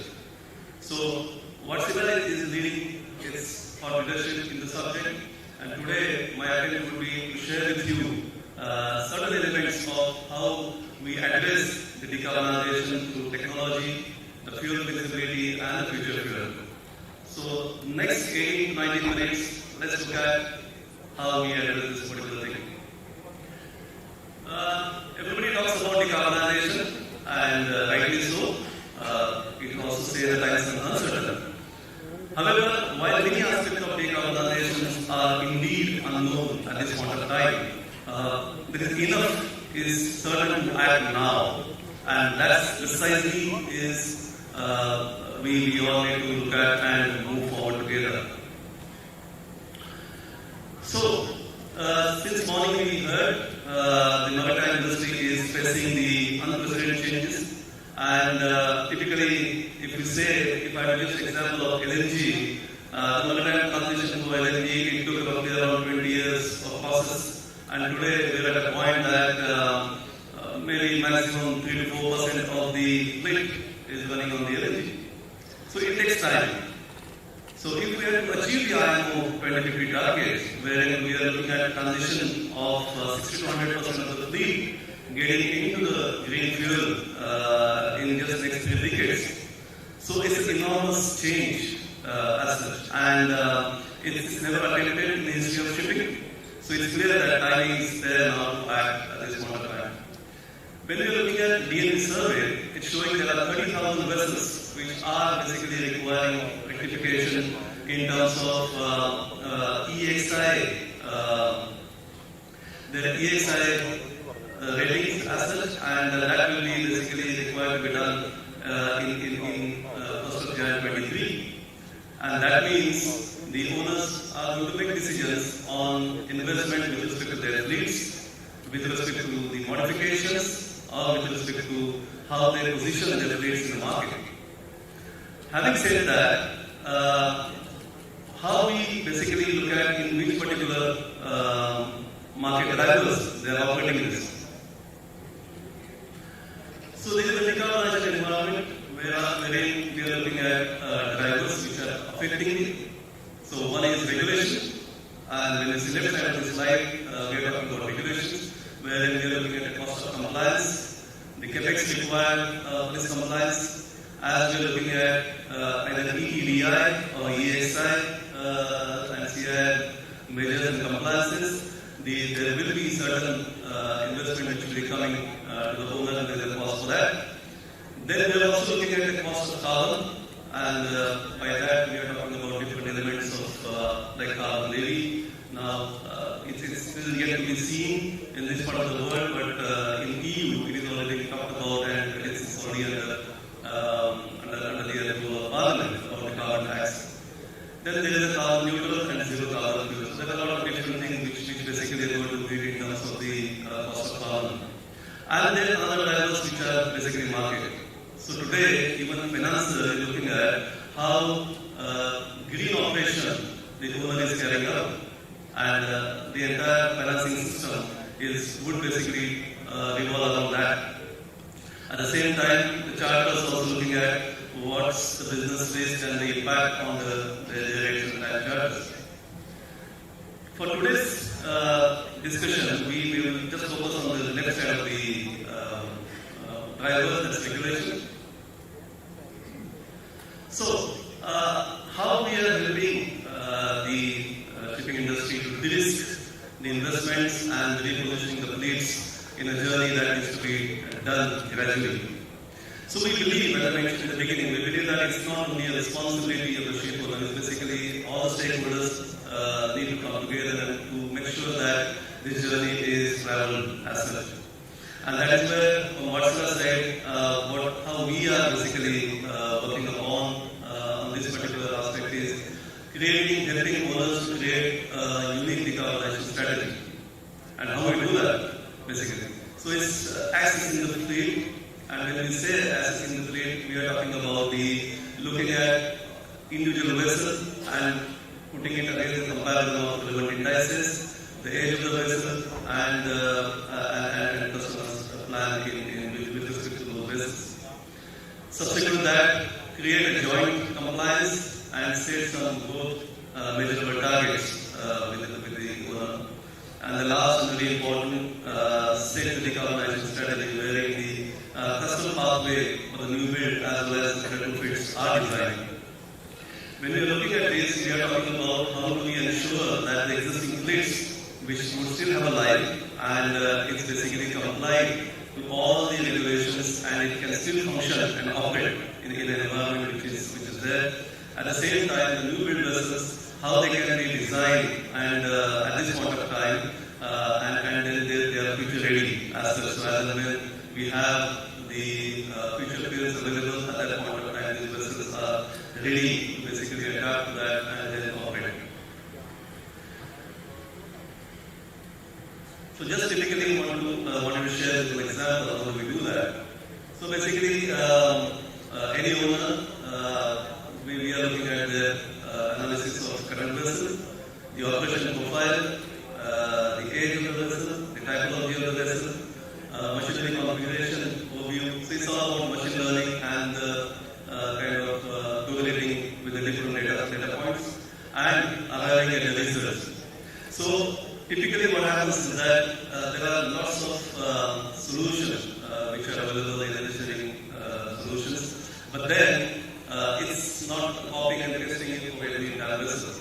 It's basically very clear that how do we look at and customize this particular thing so that the owners get the best interest and the best kind of outcome of this. So when we are doing this, how do we look at it? So technology is continuing to evolve at a rapid rate. At times it can be overwhelming as well, we understand that. And making it extremely complex endeavor for the owners to decipher this. We are here to help and advise exactly what the best option for the particular vessel or fleet is. There is no silver bullet at this point of time, but rather there are combinations of various solutions so that we deliver with this desired outcome. And that's where our know-how and knowledge and expertise come into play. So what typically we are doing is that when we are doing this is we are taking account into a number of parameters like vessel age, operating profile, owner's decarbonization ambition, and along with that we are looking at how the right solution for every vessel is looked at, and it ranges from the engine optimization, fuel flexibility, electrification, energy saving devices. And here it's not only about applying a specific solution, it also to be studied and seen that how in combination all these factors could be looked at. And the fourth point, which is not product as such, but it's more on the life cycle solutions, wherein we are looking at the agreements wherein we can actually look at the guarantee based on the outcome which is coming out of that.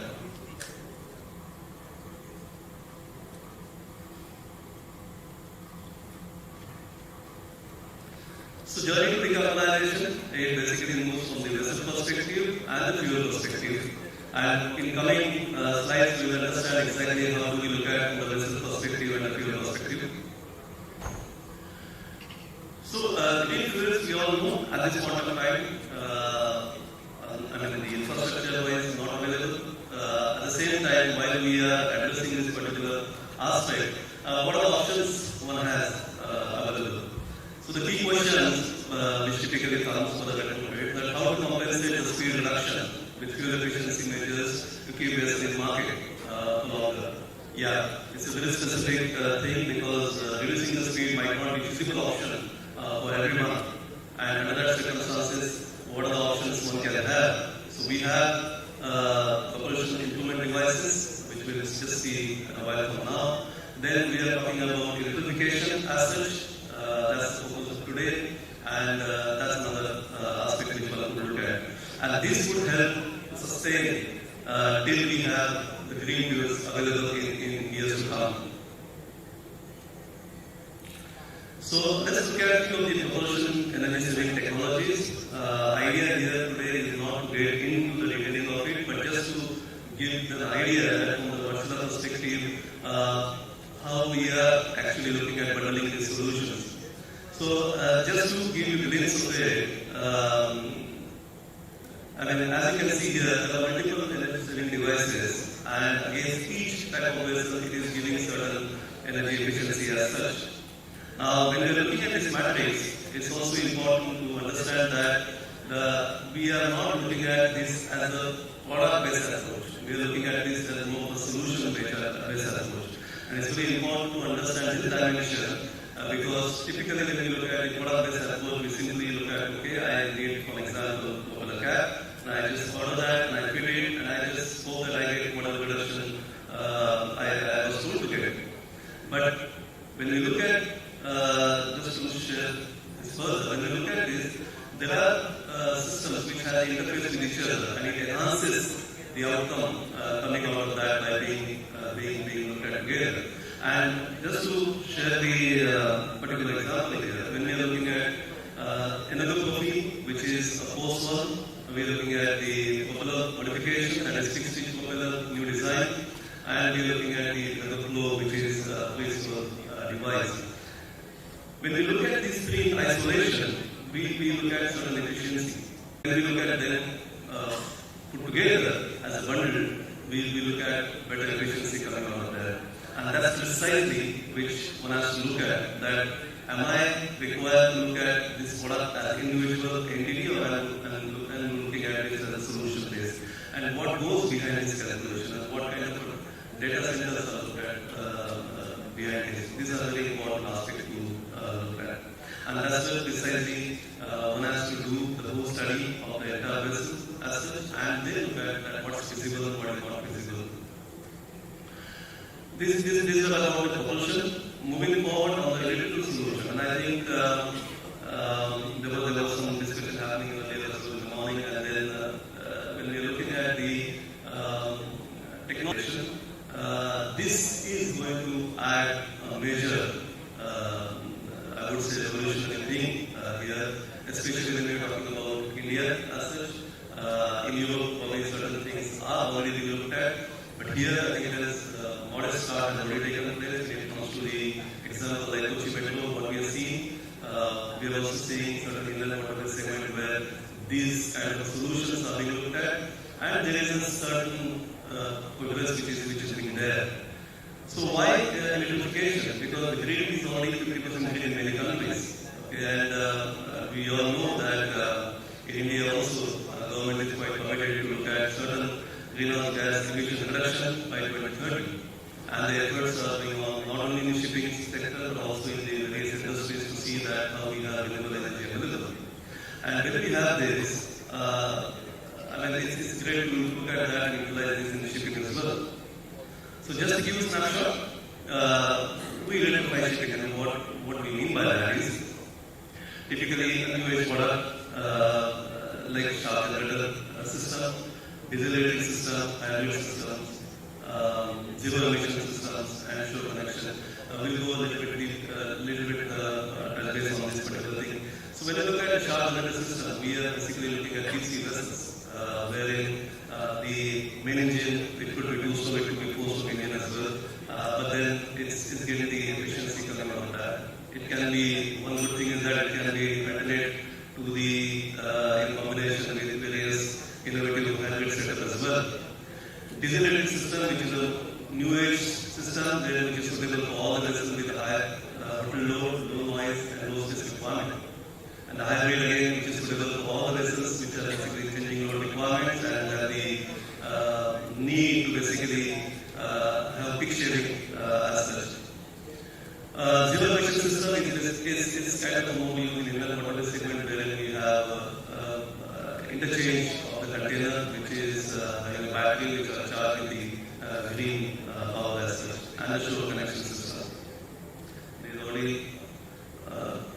time is there, so I need to rush a little bit. When I'm talking about this new generation of propulsion machine, I take a little bit of minute to talk about this. So it's basically a compact, which is very cost effective, and more importantly, it's giving the higher propulsion efficiency. So many times we see that the engines are run on a low load, and there is still we are looking at certain efficiencies also. That's what get enabled by this new generation of propulsion machinery.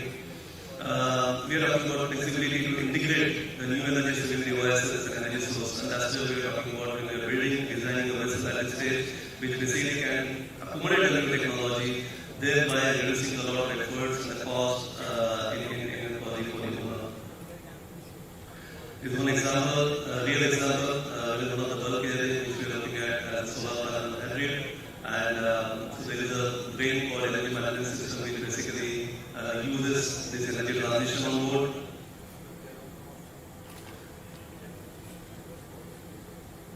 So hybrid, yeah. And after seeing this energy saving devices and analytical solution, important aspect of fuel flexibility. So when we are looking at investing in flexible fuel solution, it basically mitigates the business risk coming out of that with respect to future fuel. We believe that commercial engine is fuel agnostic, and the business impact of future conversion can be reduced by preparing. And that's what I said in the beginning, that as a ship designer, it would be a great idea to have kind of a design the vessel with these tanks which can basically accommodate the future fuel in current time. Considering IMO target for 2030, it's quite clear that the compliance can be achieved by optimizing vessel operation and introducing slow speed. But when we look at IMO 2050 GHG targets and beyond, then we need to look at the introduction and transition to new fuels. The challenge is that we have many different options, but no consensus today. It's primarily because commercial availability depends on the geographical location, the national interest, legislations, and important availability of feedstock.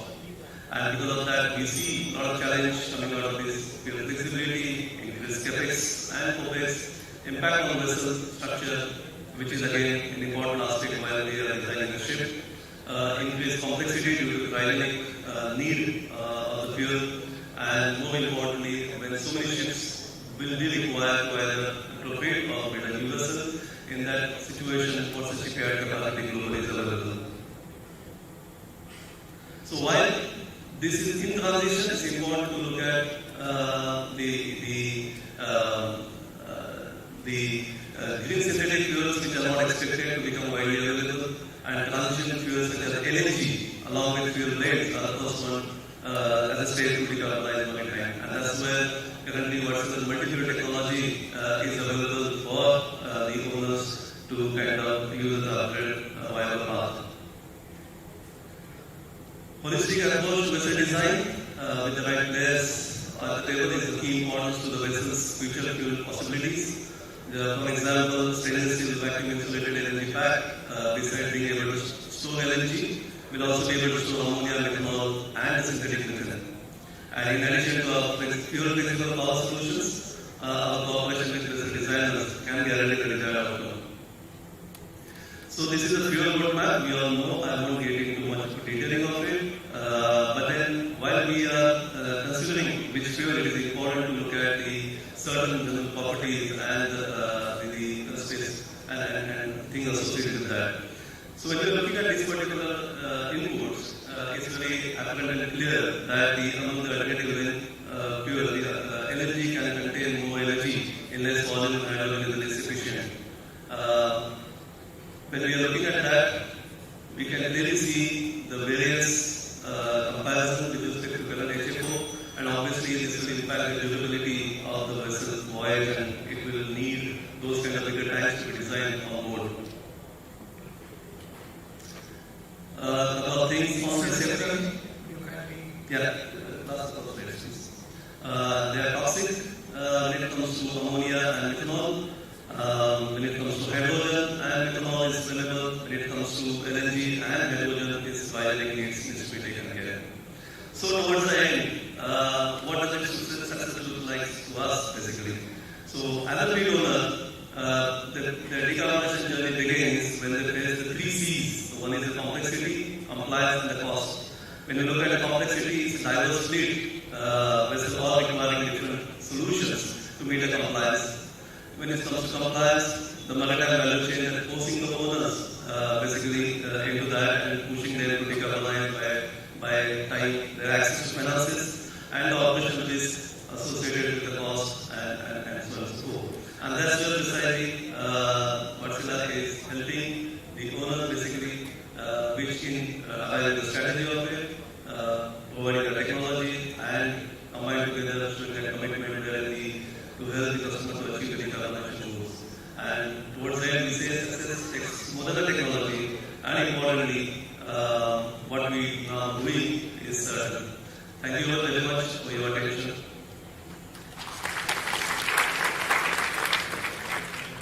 Thank you very much, Mr. Kulkarni. The next speaker is Mr. Mahesh Krishnappa, Senior Vice President and Head of Marine and Ports, ABB Private Limited. May I request Mr. Krishnappa to on the stage, please.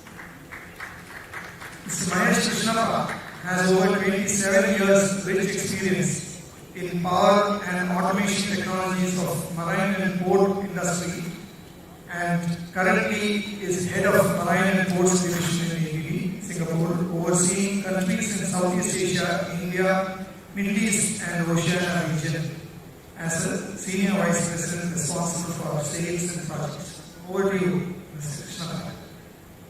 Namaskar, wonderful audience of Kochi. First of all, I would like to thank organizers for giving me this opportunity and honor to speak with all of you. And just a short, you already introduced me. Like the earlier speakers, I'm not a naval architect, but I'm an electronics communication engineer, educated at Coastal College in India. And so basically you'll see more of electrical stuff now. So I'll try to make it as simple as possible. So what I'm going to cover today is basically a short intro of what we believe and our presence in India. And then also, we talk about sustainability in the morning and also some context to it. Maybe you'll see some reputations. And also set up a base for our discussion about using hydrogen fuel cells. So start with electric propulsion and about DC grid. And then look at our experience on using hydrogen fuel cells. Okay, so ABB Marine and Ports globally, we are located in 26 countries, and we are a team of around 1,800 employees. And like the slide shows here, so we are a solutions which is right from joystick to propeller of a ship. So we have our own, as I call, propulsors, our own power systems, energy storage systems, all combined together to address specific vessel segments. Vessel segment can be a cruise vessel, it can be an offshore vessel, it can be an icebreaker, or even it can be a merchant ship. So what do we do with these solutions? When we give an integrated solution, we address specific problem statements of the customer. It can be increasing efficiency of operations, maybe reducing fuel consumption, ensuring safe handling of the goods, safe handling of the people on board, and also maybe some of the vessels like cruise, increasing the passenger comfort, and overall reducing noise and vibration, and in some vessels where like offshore drilling, we also ensure maximum asset availability for the operation. And at the same time, I want to just highlight that also affordable to our customers. And going forward, ABB in India is a public listed company. We have more than 100 years in India here. We have 5 manufacturing locations. We have about 25 plants, and we have around 750 channels to the market. Our strength here is the people. We are around 7,800 employees. So mostly these manufacturing plants do all sorts of products, low-voltage systems, switchgear, main switchgear, motors, drives. And also ABB in India is very proud to host the Global Innovation Center and Business Services here. And our marine and ports division, our service center is based out of Bangalore. And Mr. Vidhu, who is sitting with me, is heading the team here in India. Now, going to the topic of interest today, sustainability is thinking is actually redefining shipping. Sustainability, when you think to the shipping industry, was something, a topic maybe before 2020 was not so much of a concern. People were more looking at environmental, emissions, and now it is coming to more into specific of greenhouse gases emissions and all that.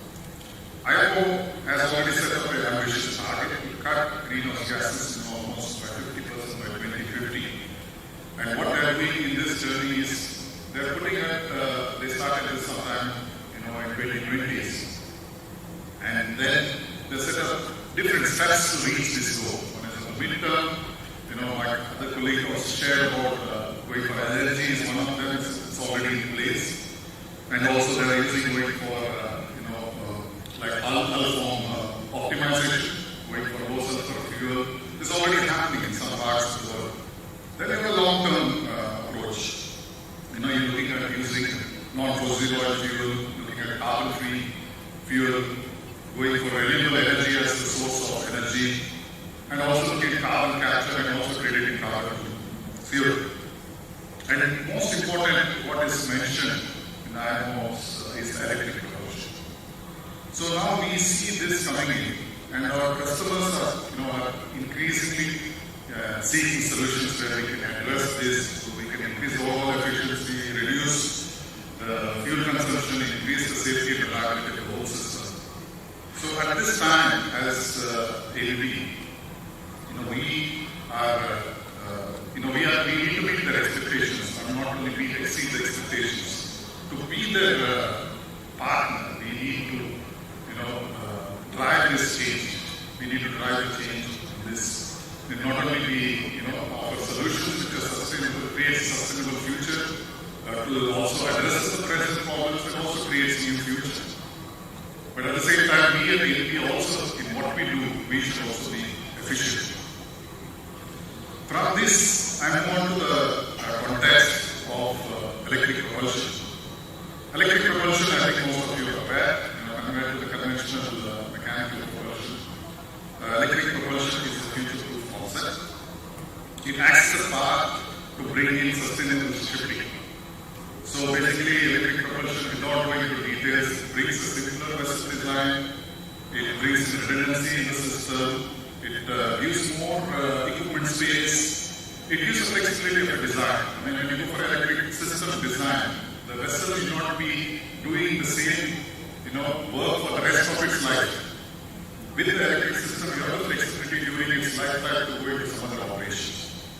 And also, you can go into electric system brings in reduced noise and vibration, brings in efficiency, fuel savings, and most important is less maintenance. So what is shown here is the slide is not so clear. We have the AC electric propulsion system, which acts also as a DC version. I'll touch upon basically what is the DC system. So, AC systems, you can go up to 10% of fuel consumption. With DC, we have seen you can go up to 27% fuel consumption. We already test cases on that. And with this as a base, you can add on with our azipods, which can bring in other additional 10% energy efficiency, going for hybrid or batteries, go for alternative energy sources, part of the whole power system. And also in the ports with the shore connection, you can avoid the heavy emissions from the engines on the vessels. And almost 98 greenhouse gas which comes during the port dock can be avoided. So with electric propulsion as a base, you can add on to the new additional, in terms of enhanced digital solutions and make it a connected system to your bridge normally and also to your shore connection, shore system. Now a few words on the onboard DC. So this is again a patented technology which is ABB has designed as an optimal platform. To put in simple words, how have we arrived at it? I tried my best to point here, but you see that there is, the concept has come in where the AC, traditionally on the power system, you have AC generators, and then we have the frequency converters which have its own rectifier, we have a step-down transformer which powers the frequency converters. So with the DC solution, what has been done is the rectifiers are moved to the AC generators, and the transformers have been eliminated. So overall, with the DC concept, you are getting your saving space, and also it becomes modular, flexible to adapt to new energy sources. If you see new energy sources, whether it's batteries, fuel cells, or supercapacitors, they get easily plugged onto the DC bus. So it is easy to integrate other energy sources and loads, and even includes now the shaft generators. We see this coming very strongly in the merchant shipping industry. And this system also, as I mentioned earlier, it creates a unique platform, for future digital connectivity also. And another key element of the DC system is whenever DC there is a tap, the system has been designed in such a way it's a fault-tolerant system. It is, with the sources, different energy sources are easily isolated. So this enhances overall availability of the vessel. And top of this, controlling the whole system, it be as a whole, or an energy management system which ensures the vessel is available to the owner when he wants. So then I move on to the short talk on about why are we using energy storage or battery sources. We have an expert after my talk, so I am not going into depth of it, but I will just touch upon the surface. So you have different uses of using batteries on board a vessel. It can be as a spinning reserve, it can be for peak shaving, it can be giving for enhanced dynamic performance, it can be also used like a UPS or a power loss ride through. It can be used for strategic loading and also for zero emission operation. For enhanced dynamic performance, I can say in some cases when, for the engine takes like for example, the LNG engine to kick in, the battery supports the overall power system to ensure that the engine kicks in. And similarly, like a fuel cell, even a fuel cell, it has to start. It takes some time till then the battery supports the bus. Ensures the operation is non-interrupted.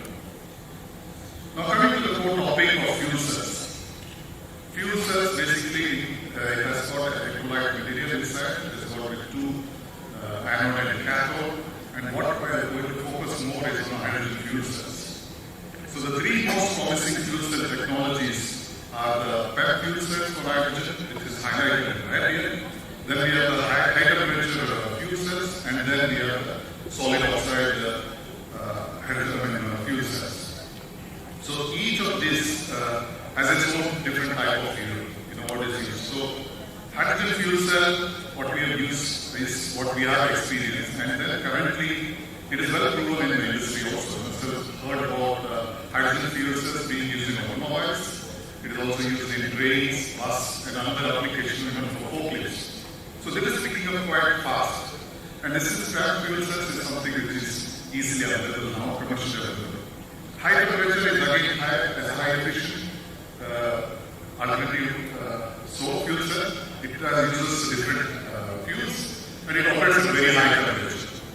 And then similarly the solid oxide fuel cells it also being used for very high power rating applications. Now when you use fuel cells, with the hydrogen fuel cells, one of the emissions is just water. So it is as green as possible when you can talk about. Then you use other types like hydrocarbons as a fuel.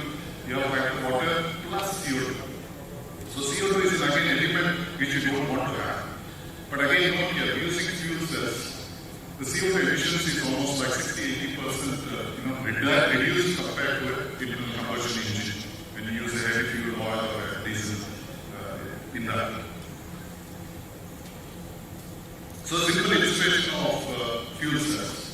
So currently these cases are mostly we are showing is specific to short distance shipping or short haul vessels. Like you can use fuel cell as a pure source to power hotel loads. So the fuel cell can be dimensioned only to take care of the peak load. And also there is no battery, so charges involved.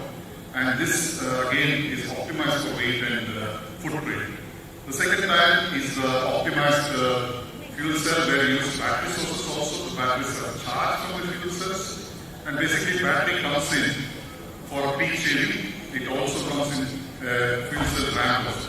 In my next slide I will talk about why it is a combination. Fuel cells. So here again energy is taken from the hydrogen and also from the shore electric charging. So again fuel cells are used mostly as a range extender here. Whenever batteries are unpredicted loads are used, fuel cells comes in, kicks in as a range extender.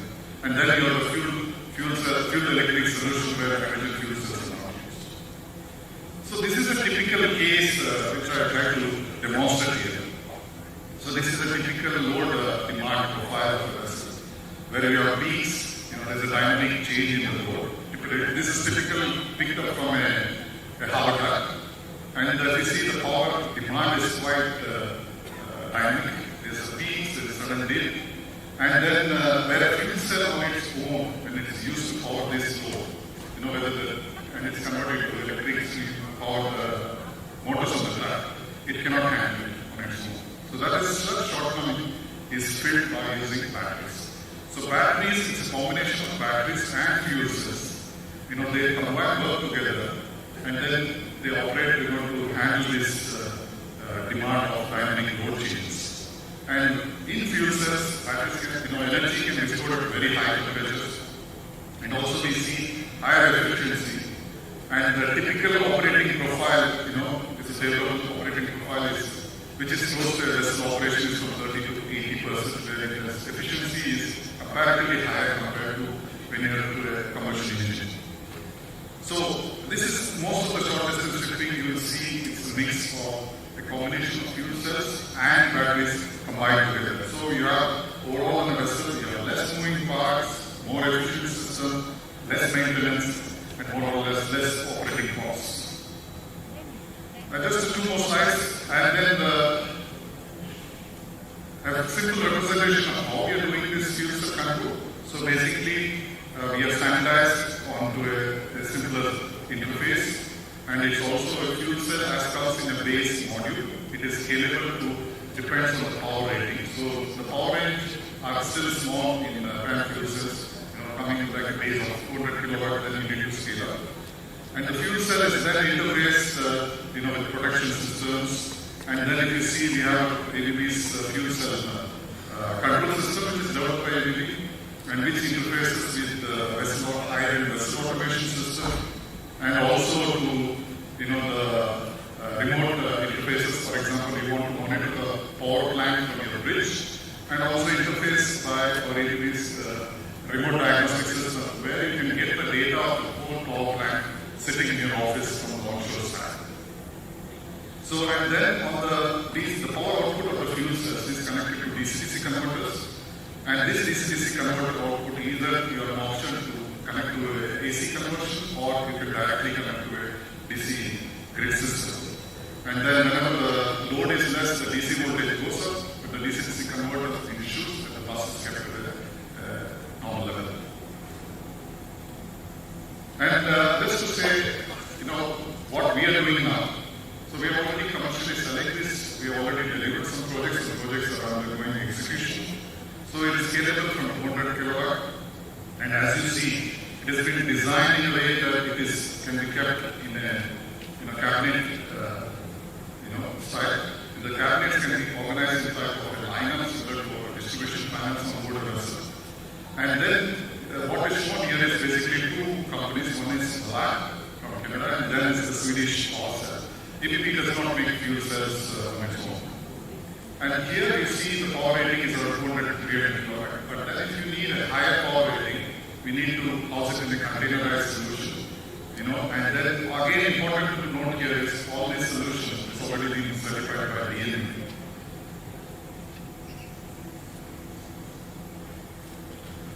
So now comes this power ratings addresses the demand of short distance shipping. So what about the ocean going vessels or the large power rating? So that says we are not yet ready there.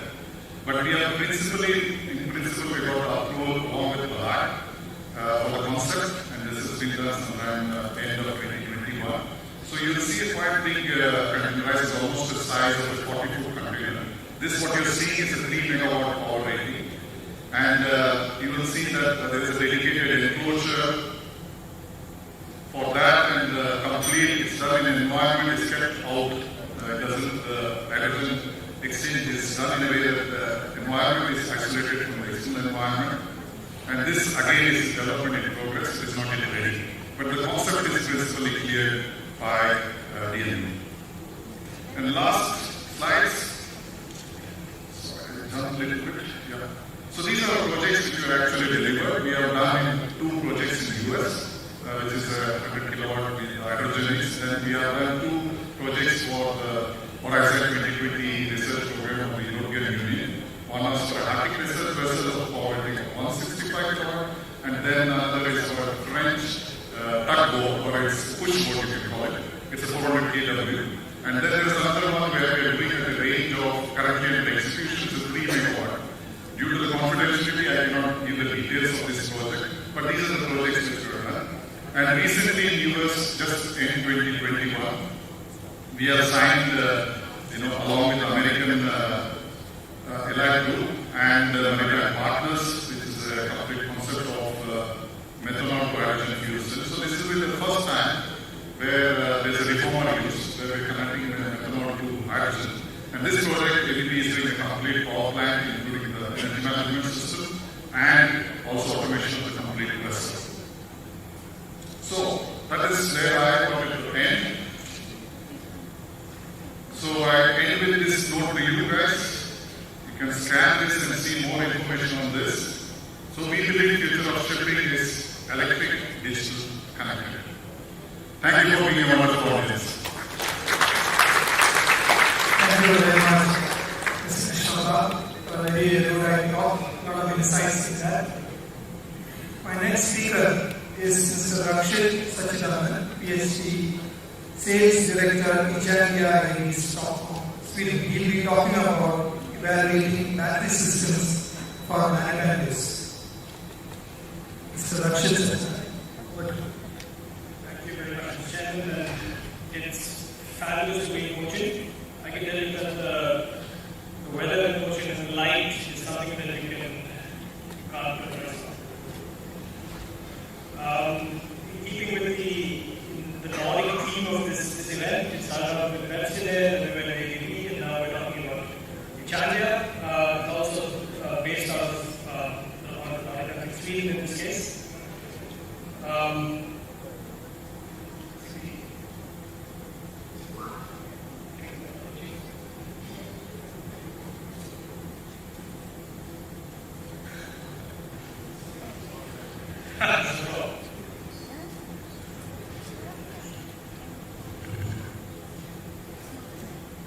So today I'd like to talk about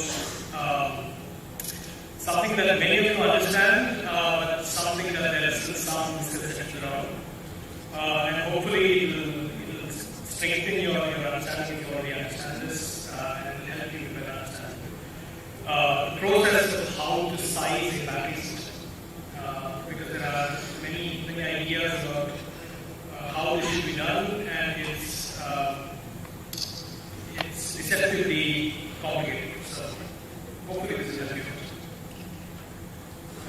Before I get into that, just a little bit of an introduction to Italia as a company. We're based out of Stockholm, as I mentioned. We have research and development in Sweden and Canada. We have a battery research and production in Sweden, and we have fuel cell development in Canada. We're represented in Norway, Denmark, UK, and in Singapore. And we have customers across the world, stretching from New Zealand to Nordics.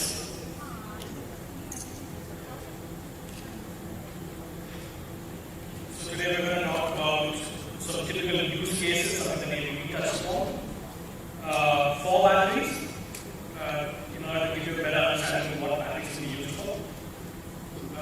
We'll talk about what influences battery sizing. We'll use the example of the Kochi water metro to help you understand how batteries are dimensioned. I'm going to then touch very briefly on the subject of safety, because again, safety is a differentiator when it comes to different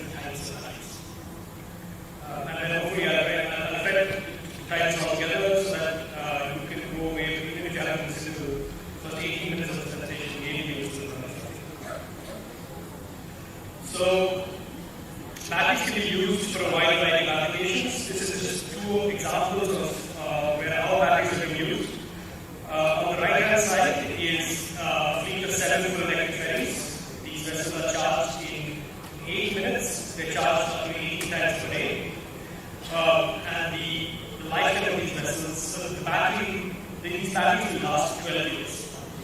And the 12 years happens to be the length of the concession of the flight contract. This is a commercial flight contract, which means that the batteries will last the lifetime of the contract. On the left-hand side, we've done a picture of a full electric carboat that's currently operating in the harbour of Auckland. This is a significantly larger battery, 2.8 megawatt hours. These batteries are charged between 1 to 2 times per day. They have a 70-ton full electric motor pool. And the lifetime of the battery is 25 years. And so these batteries last the lifetime of the hub. So you can see that these are different user requirements. One where the equipment needs to last the lifetime of the concession, and the other where the equipment needs to last the lifetime of the hub. And we can meet them both by dimensioning the battery differently with essentially the same technology.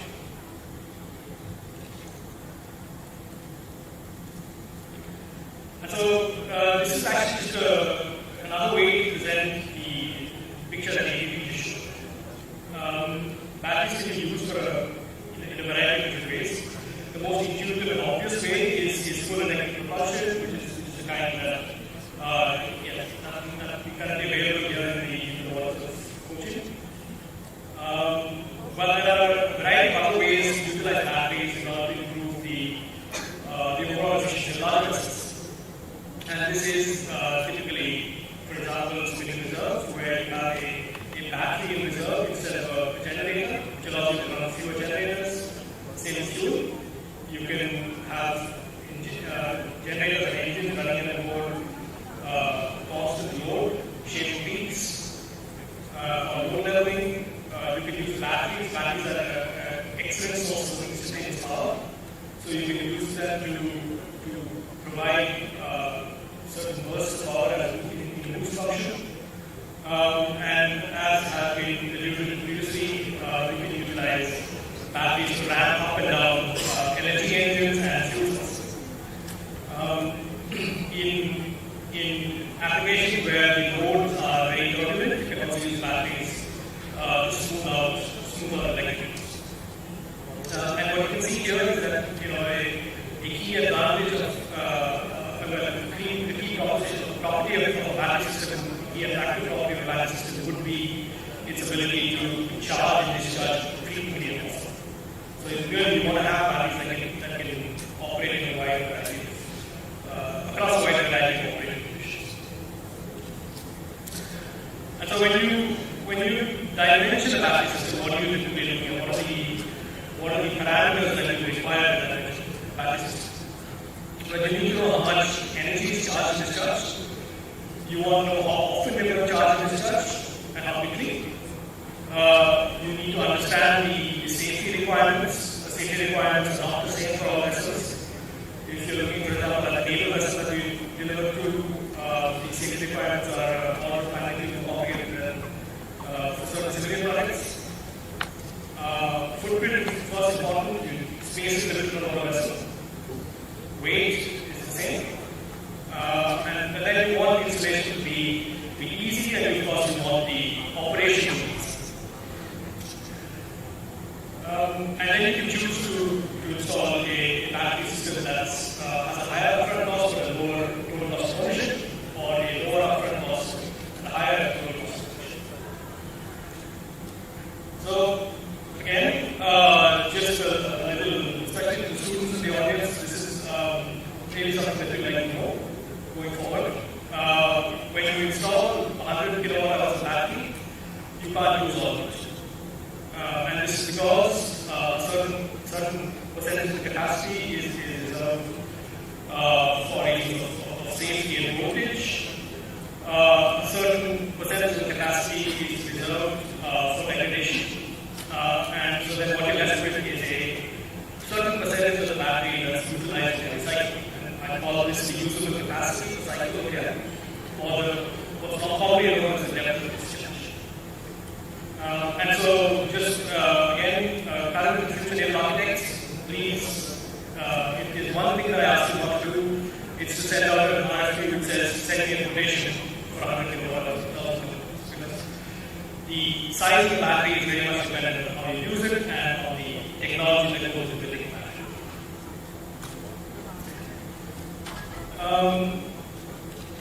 And so, like I said, sizing the battery system is a fairly complex process. But if we were to simplify it greatly, it would look something like this. We would assume a capacity. We would test to see if the capacity meets requirements. And if the battery can supply the power required for the application question. If finally we iterate this process, and when the battery is of a satisfactory size, we estimate the system cost, which is then given to us. What's important in this picture is to observe that system cost is only one component, or the specific cost, the cost per installed kilowatt hour, is only one component of the system cost. Right? So if you can install a smaller battery system for the same application, you're still going to end up with the worst systems. And so in order to estimate battery size, probably the most important factor is what's called the number of times that you're going to charge this battery, because that determines the rate of degradation of battery. So consequently, if you have a battery system that degrades slowly, you need to oversize the battery to a lesser extent. And so this graph shows for our LTO systems, number of cycles on the y-axis versus depth of discharge, which means essentially number of times you can charge and discharge the battery plotted against the extent of usage of the battery. And 3C, and 1C, the red and the blue line respectively, means refers to essentially the range charge and discharge. And so we're going to take all that information and we're going to try to dimension the battery for Kochi Water Metro phase 1, for which we delivered battery systems. And so for phase 1, the amount of energy required per cycle was 60 kilowatt hours. They wanted to charge in 15 minutes, so that means pushing 60 kilowatt hours into the battery in 15 minutes, which means that they needed to have about 250 kilowatts charge available. You wanted to charge 14 times per day, 32,000 times over the lifetime of vessels. Discharge was 1 hour. And what's quite unique about this project is that they identified very early on that they wanted to make safety a priority. And so the safety requirements are extremely high, unusually high for a project. And there are very few technologies out there that can meet this requirement. Thankfully, we knew one of them. And so we do the size calculation, we go back to our graph where we have number of cycles versus depth of discharge, and we arrive at a number which is 60%. So for this profile that I just described, 60% of the capacity can be used per charge discharge cycle. Right? And so that means, so with that number, that 60% number, we arrive at a total battery size. And this, because our batteries can be charged and discharged quickly and safely and often, we can tolerate high emergency rates. And so we end up with a very compact system for this application, in comparison to what is otherwise available. And so despite the fact that LTO is more expensive on a cell level for a wide variety of applications, it's less expensive on a system level. And this is the case across the KLI project. And another aspect of this is that we passed the very stringent safety requirements, and this is something that has set up for us to instead, because it means that, we're attractive. There are other aspects of battery that make us attractive. But also for example, labor applications, our systems are so developed the de facto standard. And so on that note, I'd like to draw your attention to safety, battery safety. And of course, battery safety is not just about the cell. There are multiple levels, there are layers of battery safety. The most common first line of defense, shall I say, is being able to monitor voltage and current and ensuring that batteries are charged and discharged within their specification. The second line of defense is monitoring temperature. So in the event of external heat, that the correct safety mechanisms are activated. But then there are far more, shall we say, instantaneous events that are harder to guard against. External short circuit, which is caused some amplifiers, some vessels in front of them. And then there's the matter of internal short circuit. And it's actually this batteries short circuiting themselves within the cell. And leading to propagation of fire. This is impossible to guard against. And it's a completely stochastic process, as has been seen with many amplifiers, unfortunately, within the transportation of the automotive space.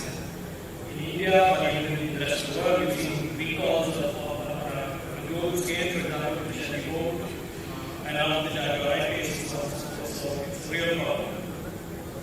So the only way to protect against this is to use a battery which is essentially immune to this. So we have to have.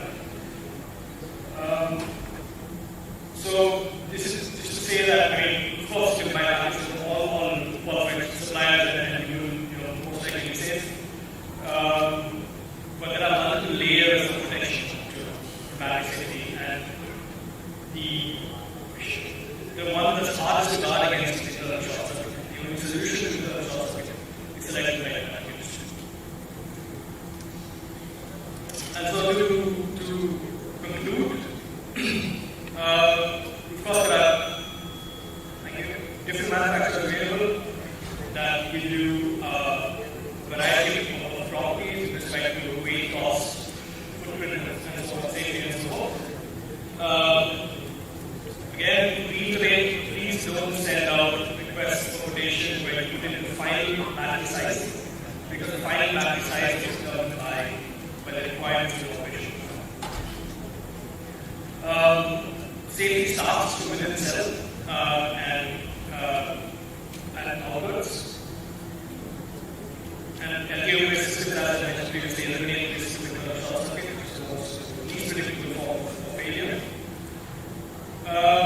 And when you're thinking about batteries, you have to think slightly differently than you think when you're using around engines, because engines are in kilowatts. For batteries, kilowatts and kilowatt hours are correlated, which means that you have a 100 kilowatt hour battery, in our systems you produce 300 kilowatts. But this is very different depending on the kind of battery system. Whereas for conventional propulsion, you can have a 1,000 kilowatt motor with a small fuel tank. And the size of the fuel tank and the size of the engine and the rotation. So that's everything about it. I hope I have more details. So if you have any questions, please come out. Thank you.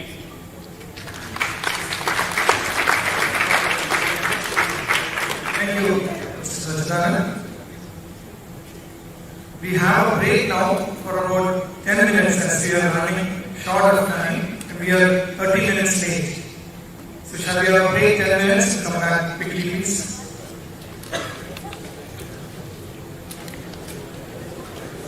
Ladies and gentlemen, please may I have your attention. Announcement will be. I would like to inform you all that the networking and dinner will commence at 6:30 p.m. And I would like to request you all to be present for the dinner, as it will be a great opportunity to share and multiply your knowledge and experience. Also, the DOSTAS t-shirt is available for sale in the lobby. Thank you.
Requesting everybody to settle down.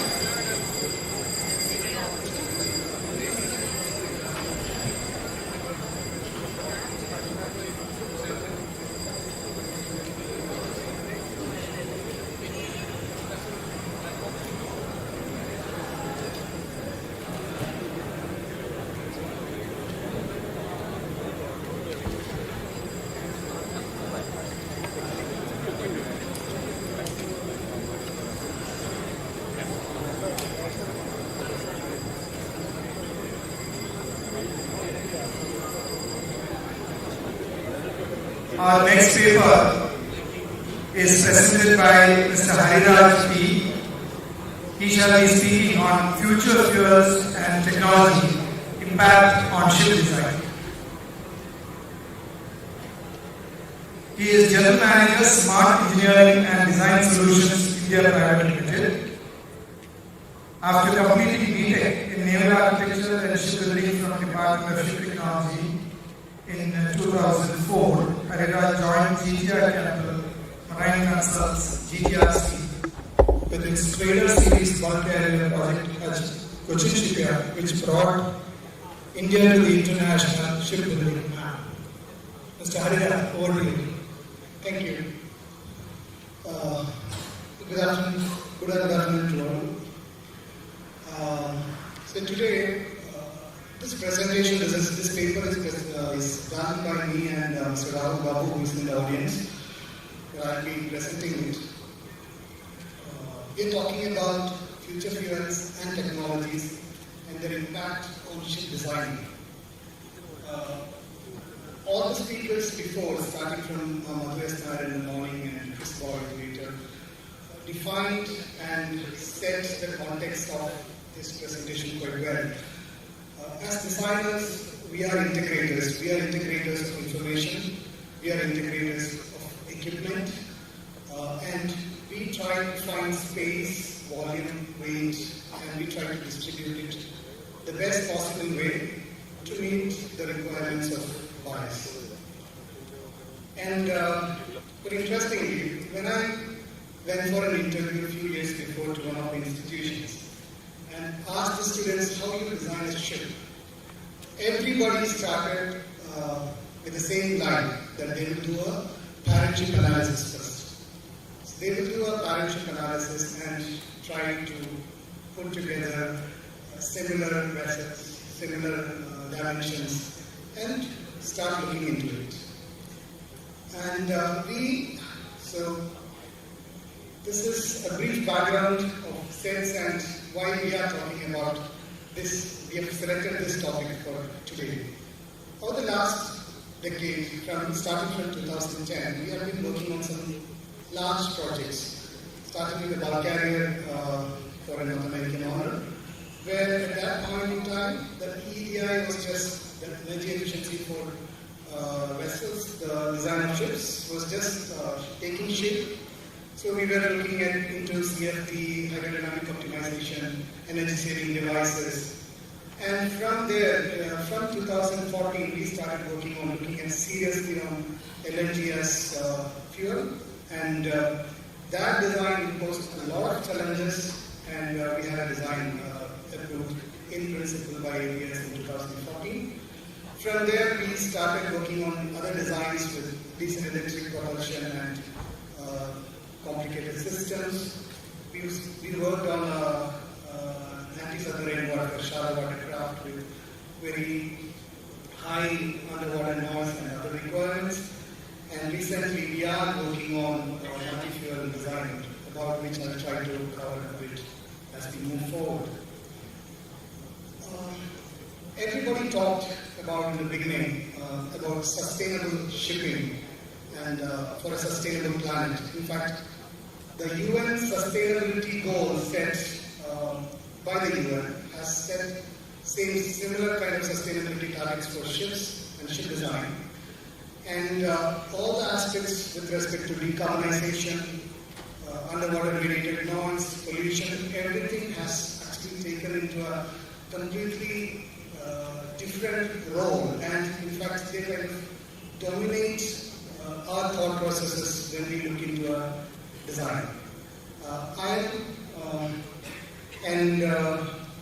This is the first time at least, there was never a situation or there was never a time where maritime industry thought about future this much, at least that I know of.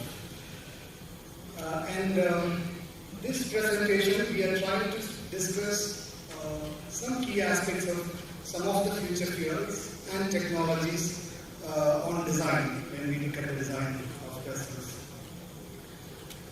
This part, again, it has been touched upon by our previous speakers. So shipping is only emitting about 2% of the global carbon dioxide, which is expected to increase to about 3% if the market, the growth grows as expected. But still, that's a significant amount, and we have to take all possible means to reduce it. Whatever targets that are set by IMO, many people believe it's not enough, so we have to act fast. In this presentation, I've used information from various research papers and presentations from different classification societies, IRENA, and different equipment suppliers. I've tried to put and give credit to all wherever I've taken it. If I miss it, please pardon me. There are again, you might be knowing about various projections from different classification societies and agencies. This is from Greenboard's 2050, which is clearly identified that emission gap to be filled by innovative measures, fuels and technologies for more than 50% of the targets by 2050. So this is a serious thing, and none of us are going to stay away from this. And as designers or as a part of this industry, when I stand here and look at the next 30 years, we see at least about 35 to 45,000 ships to be replaced in the next 30 years, and probably more vessels to be constructed because we expect much more cargo to be transported. So we are really looking at an industry which should flourish in the next 30 years, which are definitely a lot of opportunities for all of us. But to actually make use of that opportunity, we have to seriously think about these solutions. And when we look at fuels, these are just two screenshots from one DDS and DNV studies, which clearly shows us that fuels like ammonia, LNG, methanol, hydrogen, everything has a place in the fuel mix. So we should seriously think about getting designs ready with these fuels on board. And when it comes to technologies, I try to group it in three: orbiting propulsion, emission control, and others. So whenever we try to, from the design perspective, when we try to look at a technology that should be integrated to a design, we first look at space, then the weight, and then how we connect it to the ship. So essentially for an aerial architect, I think a complete control of weight, space, and where we put the weight defines the design. From here I would like to talk about some impact on ship designing. And this is something which my boss used to tell always. Ship designing is not a rocket science, but it requires the highest degree of coordination. So getting information from various resources, putting them together, and finding again the optimum solution for the end user. That becomes a challenge when the entire industry is developing these solutions. So here the challenges, the impacts, the major impacts, I've tried to put them into different groups: about containment, about bunkering, about space, volume and weight, hull form, maneuvering and seakeeping, safety hazards, and cost factors. Now when we talk about containment, here I'm being very specific to fuels. So we mentioned about fuels like LNG, methanol, ammonia, hydrogen. So these are, many of them are completely new to the industry. Some of them are cryogenic fuels. You carry it at minus 253 or minus 162. And their behavior is actually completely not known to us. So, and also one of the presenters previously showed the energy content of these fuels vary. And so we have to decide how much fuel we should carry. So an owner who may be having a handy-sized bulk carrier with 1,500 tons of fuel, which would give them probably 25 or 28,000 nautical miles of endurance, cannot expect similar kind of endurance when he is thinking about an alternate fuel. Or he should think of what he will sacrifice. Is he ready to give away his dead weight? Is he ready to give away his cargo carrying capacity? So these things are very important. And this, why I put this slide is, this shows some core routes, secondary routes and primary choke points in the present the marine transportation market. Here the requirement of developing fuel supply system is very important when we talk about future fuels, which is under development, but it does lack a lot of clarity. Except for LNG, we are somewhat clear where you can, but for all other fuels, it's under development. Energy content we already mentioned. I'll just skip this.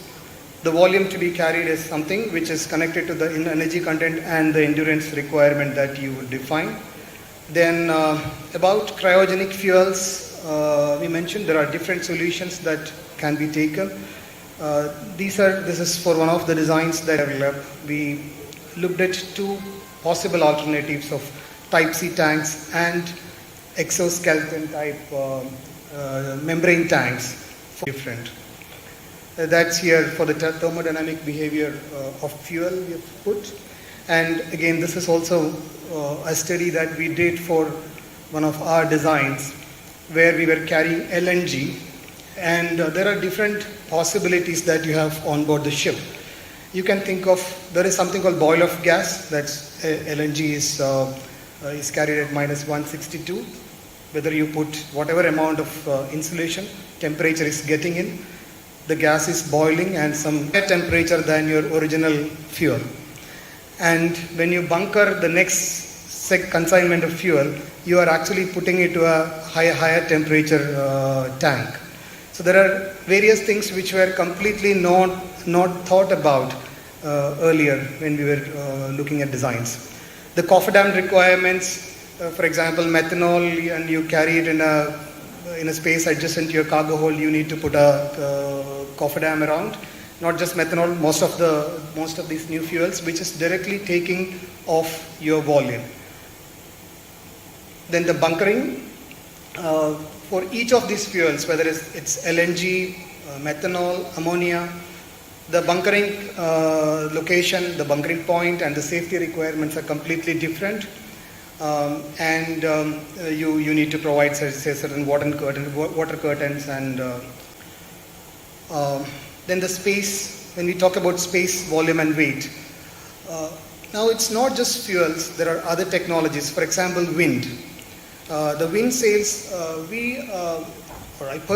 really believe that wind has a significant role to play as we move forward, as wind sails or rotors or kites. They are directly reducing thrust. In fact, they can change the design point of a vessel. The propeller design point can be changed, but they consume space, and they have to be placed in such a way that the general operation will not be impaired by their positioning, but there are different systems under development. The general arrangement, in fact, all of these have severe impact on general arrangement.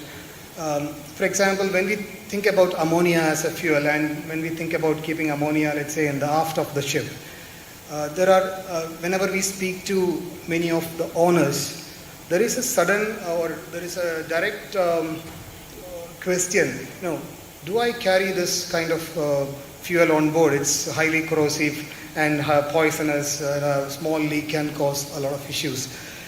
Then the natural thought is, can we put the accommodation to the forward? And we did work around this, but a typical cargo ship, let's say take a bulk carrier and try to put an accommodation in the forward. You're really talking about shifting the volume distribution that you see in a typical bulk carrier. You may be thinking of, adjusting the LCB, maybe pushing the LCB a bit more aft. So there are various considerations that has to be taken into design when we talk about it. Then other requirements like insulation, then lifeboats and their disposition, because with any of these fuels, and if you are going and doing a hazard identification, and there is a question, where you keep your lifeboat when there is a breach of tank and things like that. So these things I mentioned. And then difference from typical weight considerations during voyage. For example, there is this carbon capture technology where you capture the carbon and probably cool it and keep it on board. But then your fuel is not really getting consumed all throughout. Your fuel is getting converted to another weight on board. Then storage and maintenance of that becomes a big issue. And all of these adds to design loads when the vessel moves and things like that. Then for hull form, maneuvering and seakeeping, of course, whenever we try to keep certain fuels and certain tanks at certain location, the general approach towards maneuverability and seakeeping characteristics are changing, and more studies are to be done in this part. Safety and hazards, again we mentioned about toxicity, health hazards, flammability, coal burns. So there are many of these aspects which are to be considered in the design, and what we do in case of certain eventuality are to be thought through and should be, we should explain this well to the crew, to the operator, and to the class to get proper acceptance. And when it comes to cost factors, this I just put a typical shipbuilding schedule and what time we get for design. The time is becoming a big issue because the entire system is under R&D. There are things are under development. You really don't get all the information from the beginning. So and the time is cost. So I spend one more extra month. It has to be paid. People have to be paid. So the whole consideration about cost changes for a designer when we look into technologies and integrating technologies which are not really matured when we start working. So nuclear, we just wanted to mention, in fact, the Naval Architect magazine had a wonderful article out from Core Technology on nuclear. I personally feel it has to be seriously looked into for commercial vessels. It's a wonderful option if it can be controlled because there is no better zero carbon fuel. And you fuel it once and run a 30,000 deadweight container vessel for 30 years at 30 knots. And still you have 80% of the fuel remaining. That's a wonderful scenario to be in. There are many companies working it seriously, and many major foundations funding it. So hopefully that also becomes a reality as we move forward. So that's it. To conclude, the maritime industry is going through a transition time driven by digitization and decarbonization. Integration of low carbon fuels and technologies are essential for the industry to meet the challenging targets. These have high impact on ship designing at various levels. The skill sets required for ship designing have increased from what it used to be before, and a higher level of collaboration between various stakeholders are essential as we move forward. This is just a design that we are working, which we call a multi-fuel design, which we want to actually go ahead with the design with conventional fuel and define pathways to different fuels. So if the owner decides for ammonia, we will tell him now what he has to do when he makes that decision. Not today, but when the industry is ready to provide that solution. So thank you.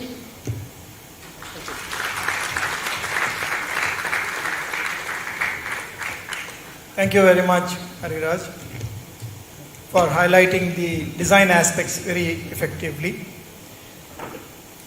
I would like to make a change in the order of presentation. May I invite Mr. Sambit Adhikari, Global Support, Kongsberg Maritime, to come on stage.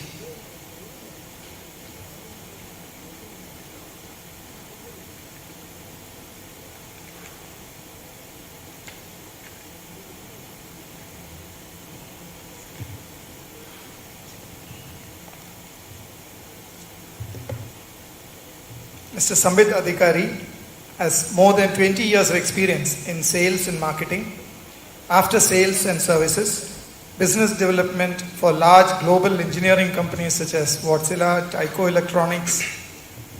Mr. Sambit Adhikari is presently with Kongsberg Maritime since 2011. Over to you, Mr. Adhikari.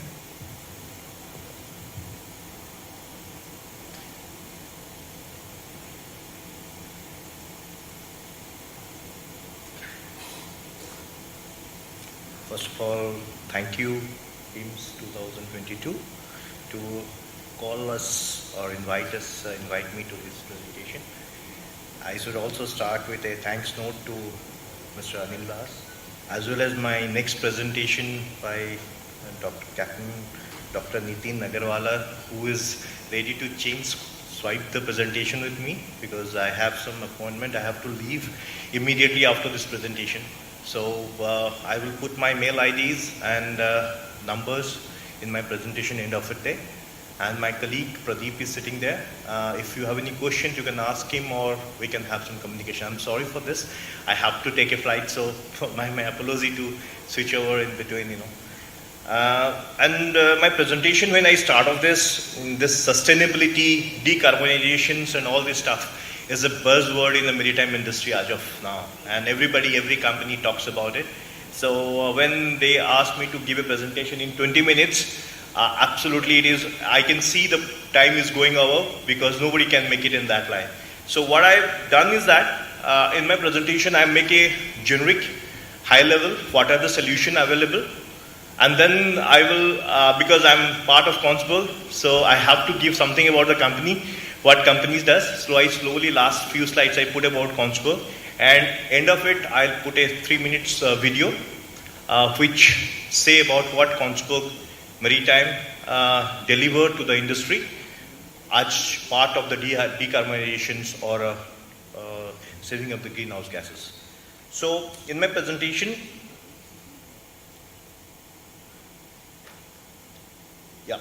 so I cover technology for sustainable merchant operations. So it is basically on the merchant vessel, where I have start with some highlights about IMO regulations, how they have planned for this greenhouse gas emissions. Then I will go for what is the availability of pillar, like what we called as a pillar for sustainable operations solutions. Then I go for some of the system available solutions. It may be Kongsberg, it may be general, because I'm not going to focus on Kongsberg.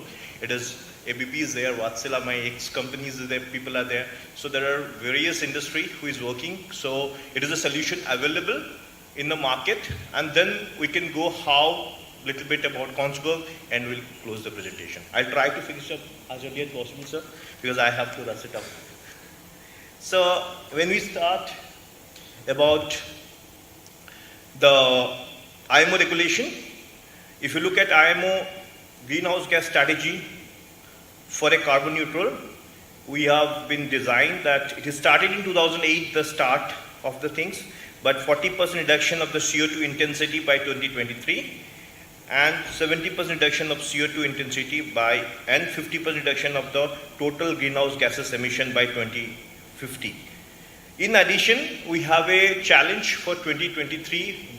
Many of the ship owners knows by 2023 we have to reduce by the emissions. It is called as EEXI, Energy Efficiency Existing Index, and CII.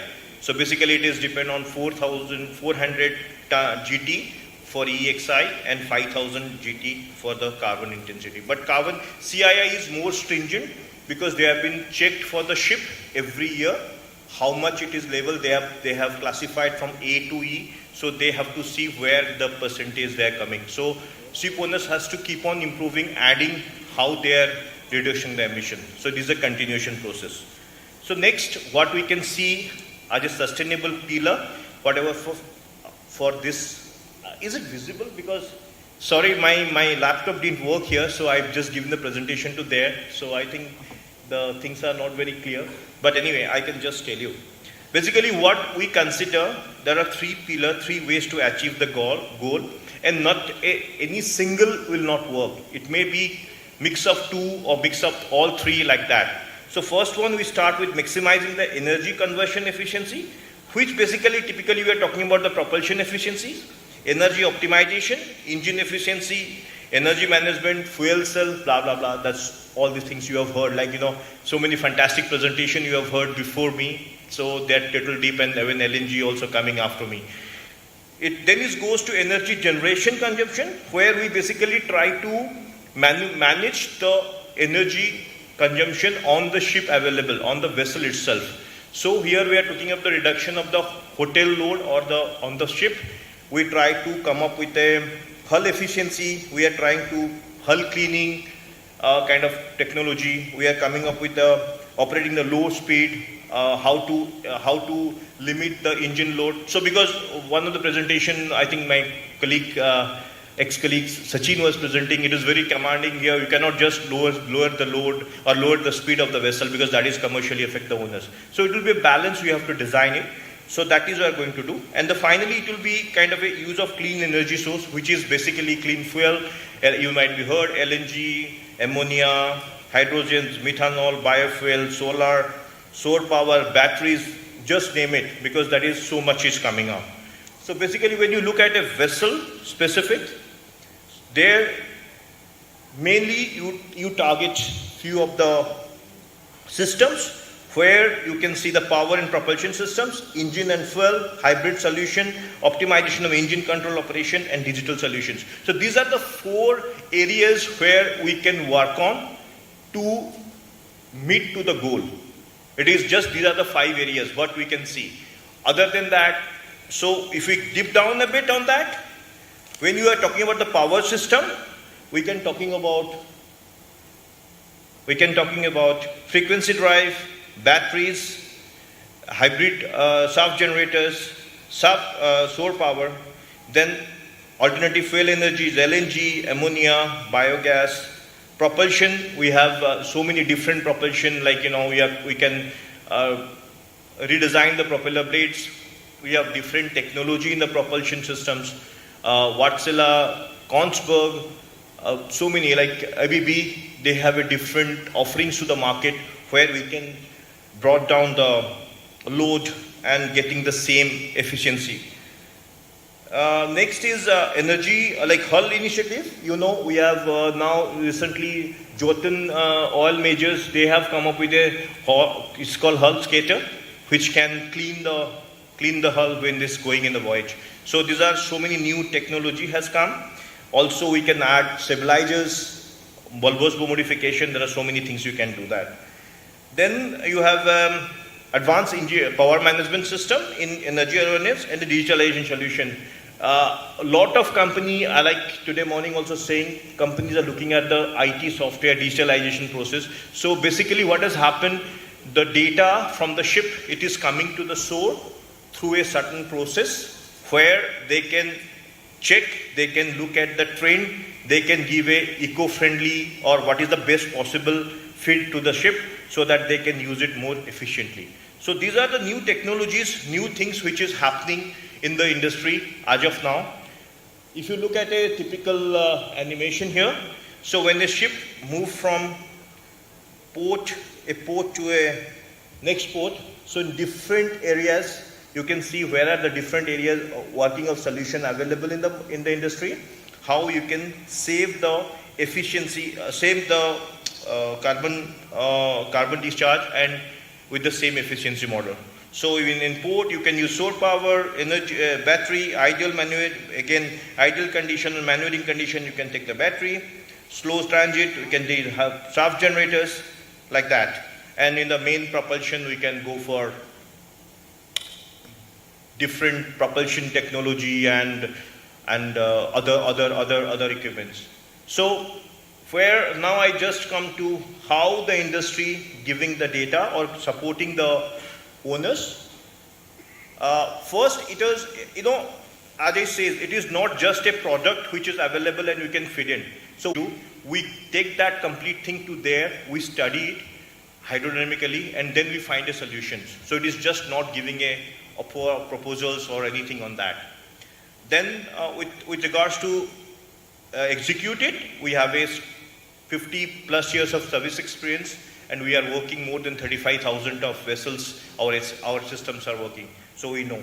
And finally, with the digitalization process, Kongsberg is one of the company, or I can say is one of the leading company who provides the infrastructure solutions. We are not competitors to the software solutions. I want to emphasize that. We are the company who are basically bringing the data from the ship to the cloud. After the cloud, the solution makers, they give the data. We can make the data dashboard, we can make the trend, we can make the analytics of it. But our main is that we bring the data in a purest form to the cloud. So that is called data infrastructure solutions. That Kongsberg is doing it. There are few companies, but that is very small in the industry who can doing it.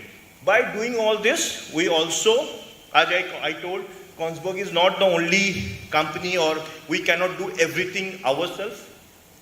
Sorry, let's goes back. Yeah. So, as I told, my presentation is not only the what Kongsberg is giving, what we are giving. We are also tied up with many companies like, we have Norse Power from Finland. We have a MOU with this company for giving them wind solutions, where when there is a vessel is moving in a high wind area, automatically the propulsion will convert from main propulsion to wind solution. You can see a video on when I run the video, you can see that it is installed. So finally, I want to give one slide about one of our delivery of Island Offshore. This is a case of 2020-2021, where we have taken a turnkey solution, hybridization with the save energy battery solutions, upgradation of DP, energy management system, PMS and AS, and thruster optimization. It is after this, because I'm showing you this case, is a reduction of 28 to 41% approximately predicted maintenance, and fuel saving of 14 to 28%. So this is, after this, we got another 5 vessels of same customer. So it's a repeat order. So, last but one slide. Before that, we are just saying, let us partner in your decarbonization journey, because this is not only Kongsberg Maritime, or it is Kongsberg cannot do it. We need the partnership with all of industry to get it there. With that, I think that is short, and I meet in the time. So I'm finishing with my mail ID and number, and I just need a video where you can see what Kongsberg Maritime can support to the industry.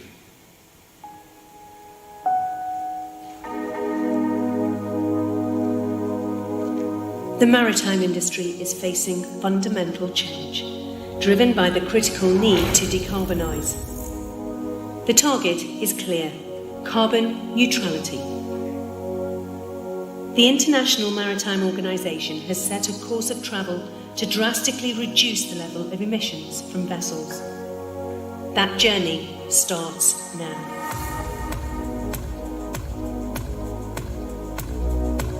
In January 2023, the Energy Efficiency Existing Ship Index comes into force. This design certification defines minimum energy efficiency levels for existing ships. Alongside the EEXI, the IMO is introducing the Carbon Intensity Indicator, a yearly score of a ship's transport efficiency. With more than 30,000 vessels potentially affected, the impact is significant, and failure to meet these requirements could mean the early retirement of assets. Action needs to be taken now. Kongsberg Maritime's unrivaled expertise, innovative technologies and integrated solutions give you the power to optimise your compliance project. Our power limitation solutions deliver fast, easy to install and economical alternatives to meet EEXI 2023. Our EPL and shaft lead solutions are applied to either engines or propeller shafts. This gives greater control of the ship's fuel consumption and, crucially, the emissions. Our solutions are also designed with no compromise on safety. An overriding functionality allows immediate access to unlimited power in exceptional emergency conditions. But the critical next steps on the route to decarbonisation and compliance will also require a forward-thinking strategic response. Kongsberg Maritime is uniquely positioned to ensure you can look to that horizon with confidence. Our integrated systems, technologies and services unlock your greater sustainable performance. Harnessing the power of energy-saving technology and innovating hybrid and zero-emission power solutions. So you fulfil your requirements for operability, safety and performance and deliver significant gains in operational flexibility and efficiency and critical reductions in fuel consumption and emissions. On the journey to decarbonisation, let us navigate the challenges together, protecting your assets and the life of our oceans and powering your sustainable future. Kongsberg Maritime, your trusted partner for 2023 and beyond. Thank you. Thank you, Mr. Adhikari, for finishing on time. That brings us to the last paper of this panel. I now invite Captain Dr. Nitin Agarwala, SNCO, Commodore Commanding Submarines, West, Mumbai.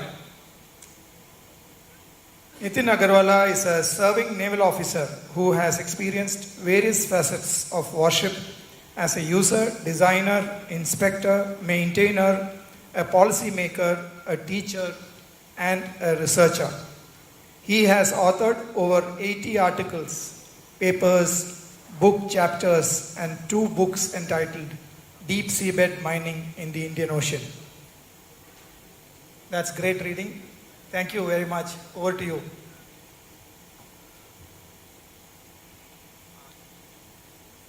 Chair, my teachers who have made me a naval architect in the audience, seniors, juniors, good afternoon one and all. The earth,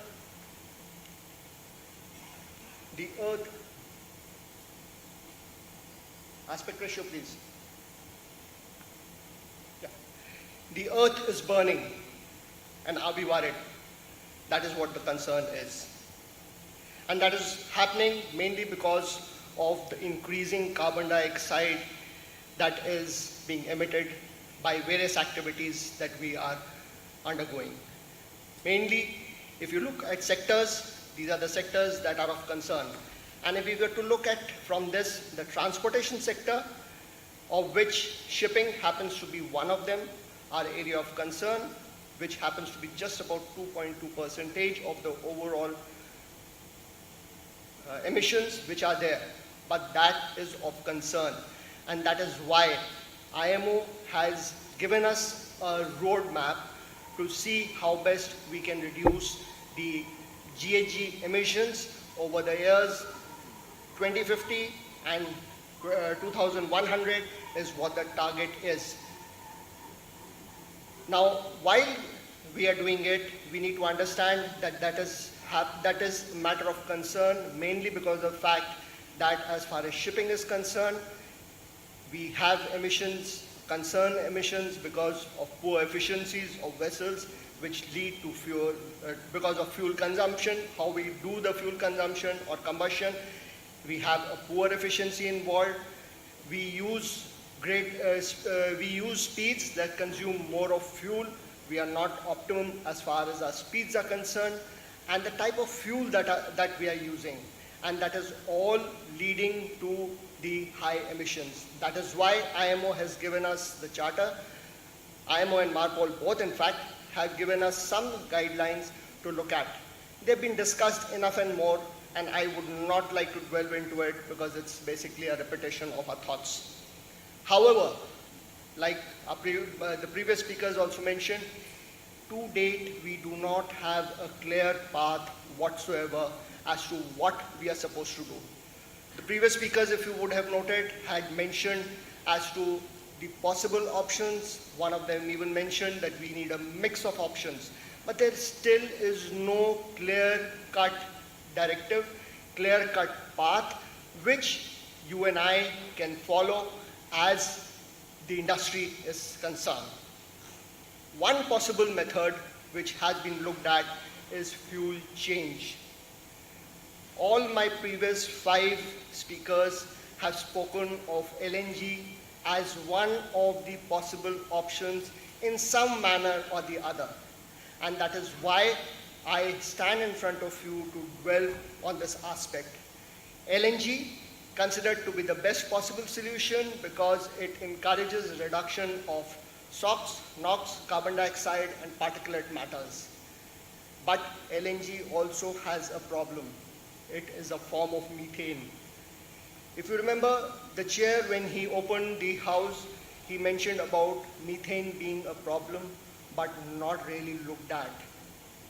Methane is also a GHG gas. It is more harmful as far as the environment is concerned, but not paid attention to because carbon dioxide does the major chunk of the speaking as on date. The unburned methane also gets emitted to the atmosphere. It stays there for a longer duration, causes more of problems for us. And it is unclear if the usage of LNG will finally give us any kind of GHG emission benefits in the life cycle as far as the usage is concerned.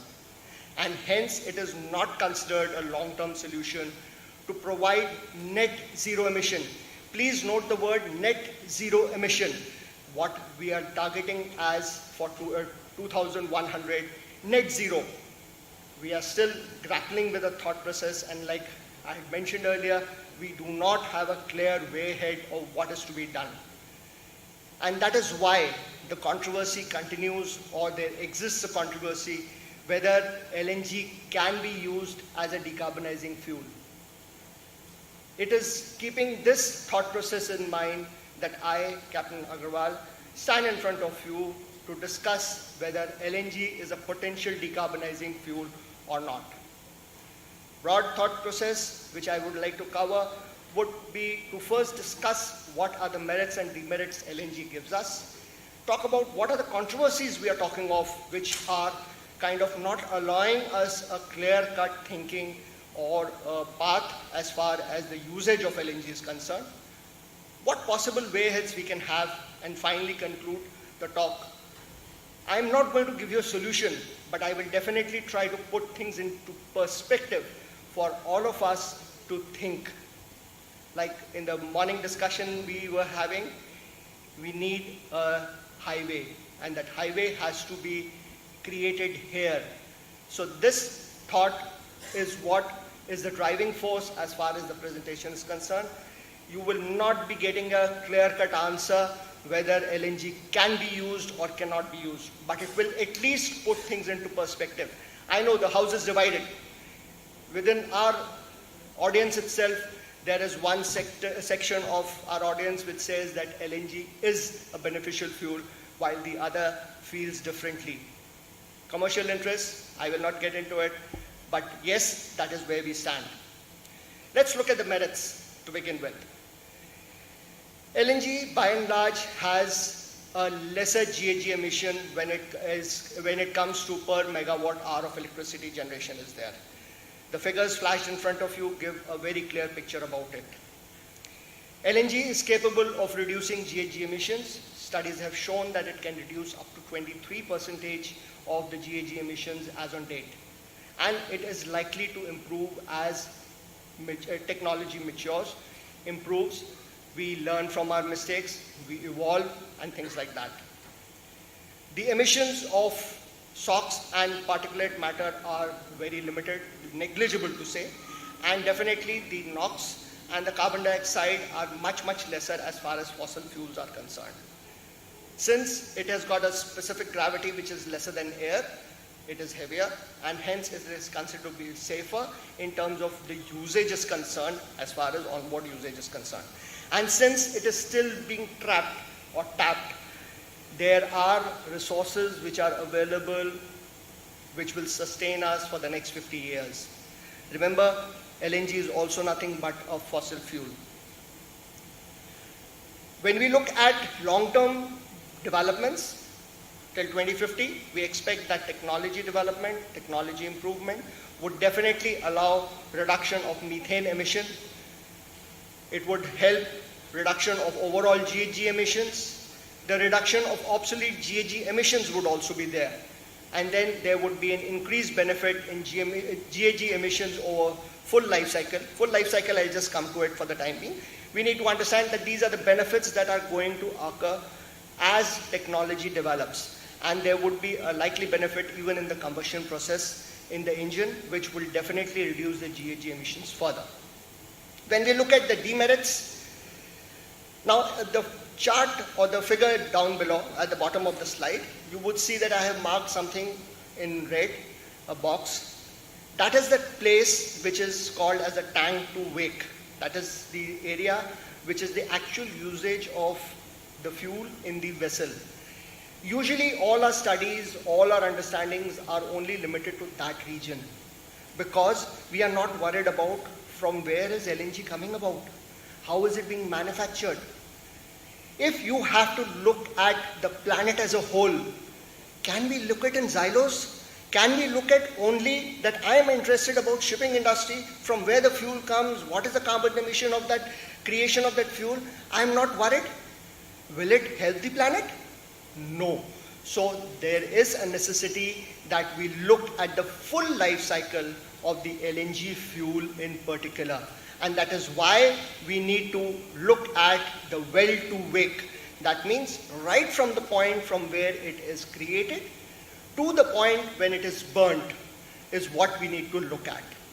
Now in the slide in front of you, you would find two basic breakaways. One is the well to tank and the second is the tank to wake.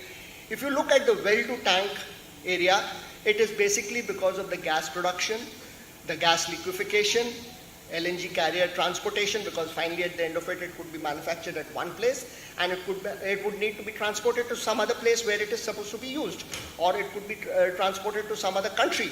So what is the kind of expenditure or what is the kind of GHG emissions which happen in that aspect also needs to be considered. The LNG terminal operation and bunkering also needs to be catered for when we talk of the GHG emissions in the whole life cycle of the GHG per se. When we talk of the tank to wake, it is just the type of the engine which defines what is the kind of GHG emission which will happen. This is the only area which we have been focusing on, and we have been talking about that LNG is good as far as the industry is concerned. Effectively, if we look at the entire cycle, we will see that the engine technology and how we are producing is what is of concern to us. When we calculate this in totality, we realize that if it is calculated for the entire life cycle, the LNG is not definitely a good option that is available for decarbonizing. The basic disadvantage of LNG is that if we were to use LNG, we need to install new engines as far as the ships are concerned. We need a lot of capital investment, both for the equipment to store and liquefy LNG prior to use. Finally, at the end of it, the vessels are having engines of LNG same basis. And hence, it becomes essential, any kind of conclusion being fed in terms of information, is it good enough or it needs to be deliberated further upon. The second controversy or the second area or the point, and because you are using LNG, or rather you plan to shift to LNG today, you would require multiple transitions from one phase to the other, to the third, and then to the fourth, before the industry can achieve the required net zero transition or net zero values. So moving to that net zero value, how difficult or how easy and close to about 13 years, 14 years from 2000, and as owners, one is worried more about the bottom line and whether what is the ease of conversion, what is the kind of expenditure that needs to be made. So does it not become a problem as far as the industry is concerned? Definitely. The next controversy is the requirement for massive investments. One of the speakers just mentioned that there is certain amount of thought process in terms of bunkering availability as far as LNG is concerned. But that as well, are they really interested in spending that much of money for creating that infrastructure? That is another area of concern that needs to be looked at. And if somebody was to look at the kind of infrastructure that would require to be developed and the kind of money that would have to be spent, it would be phenomenal. The slide in front of you shows you the places where the present bunkering is there. If you see, it is only limited to the US, the eastern coast of Europe, the US, and Europe in particular, because the EU has been working on it and they have made it a point to look at LNG as an alternate fuel and use it extensively, while the rest of the world is kind of depleted in terms of bunkering facility. So the kind of investment that would get into play would be phenomenal. So will these investments make transition, will these high investments really help the cause of going into low carbon emissions and the use of LNG? That's another controversy that exists. Then the fourth controversy I would say is that the well-to-tank GHG emissions that we just mentioned are nearly equal to that of the tank-to-wake emissions. So when you look at only tank-to-wake, you are very happy. But when you look at the full cycle, it becomes double, and then it doesn't make any sense whether you should stick to LNG or not. And that is necessary to be accounted for, because finally at the end of it, the earth is one. You cannot break it up and say, I am not creating that emission, somebody else is. So are the expected gains from LNG really acceptable as far as the full life cycle is concerned? That is another debate that needs to be concerned. And will a shift allow achieving net zero emission targets is the debate that needs to be looked at. The next controversy is that LNG is nowhere close to the GHG emissions when you compare to renewable energy forms of solar power and wind power. One would really want that and wonder as to when green energy can be made available for the energy production that we are looking at and how fast it can be made available. Last but not the least of the controversy is that the greatest disadvantage of LNG is methane. The retention time of methane is lesser when it is compared to carbon dioxide, but definitely the impact is higher when you look at the climate change per se.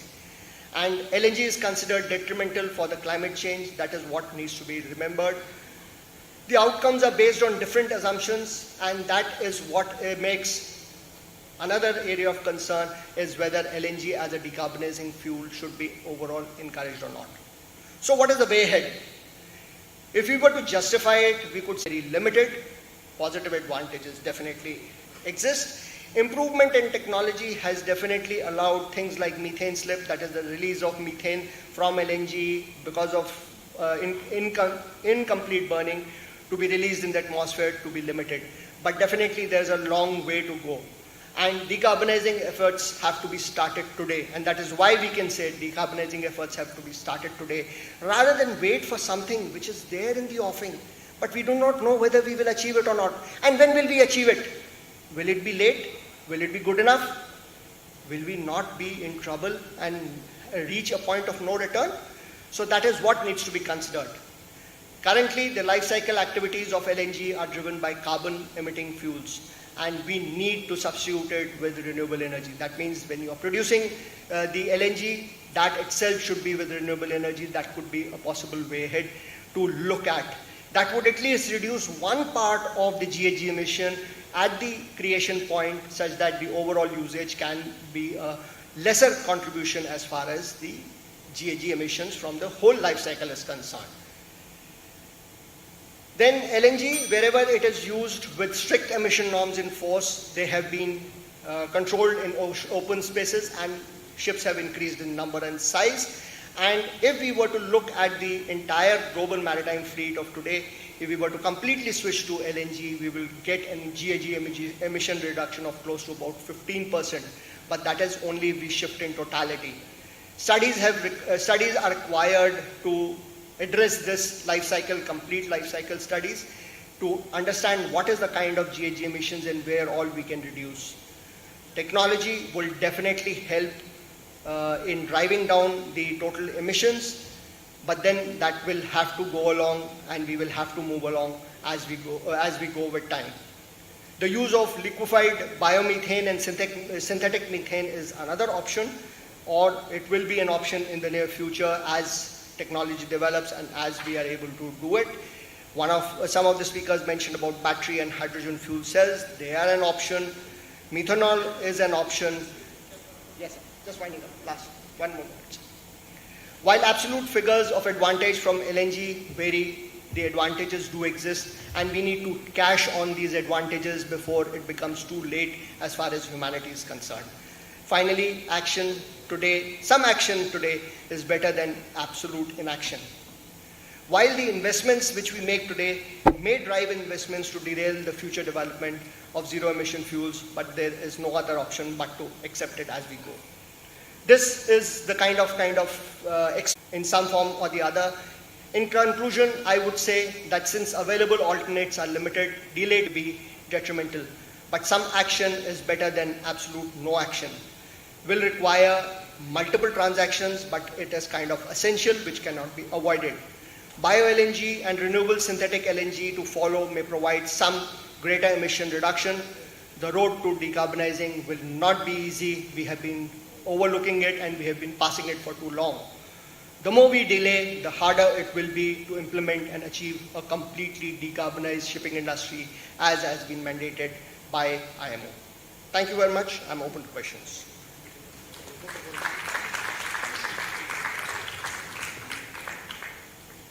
Thank you, Captain. I have 2 jobs now remaining. I would request all the panel members to come on stage for the question and answer session, post which I shall do the concluding remarks. May I request all the speakers to come on board?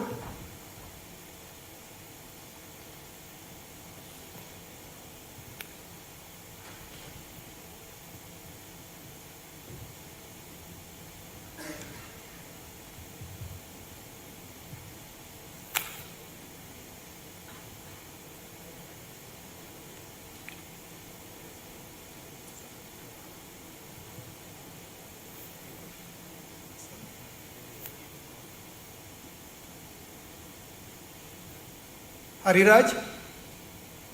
Oh yeah. And Adhikari?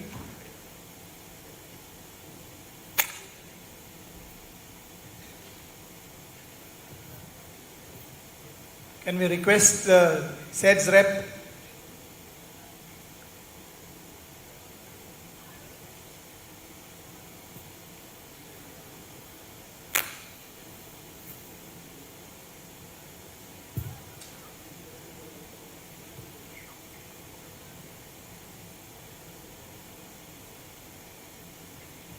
The floor is now open to questions.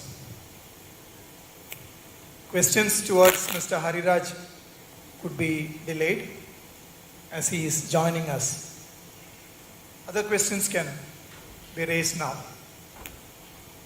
Okay, Hariraj, please.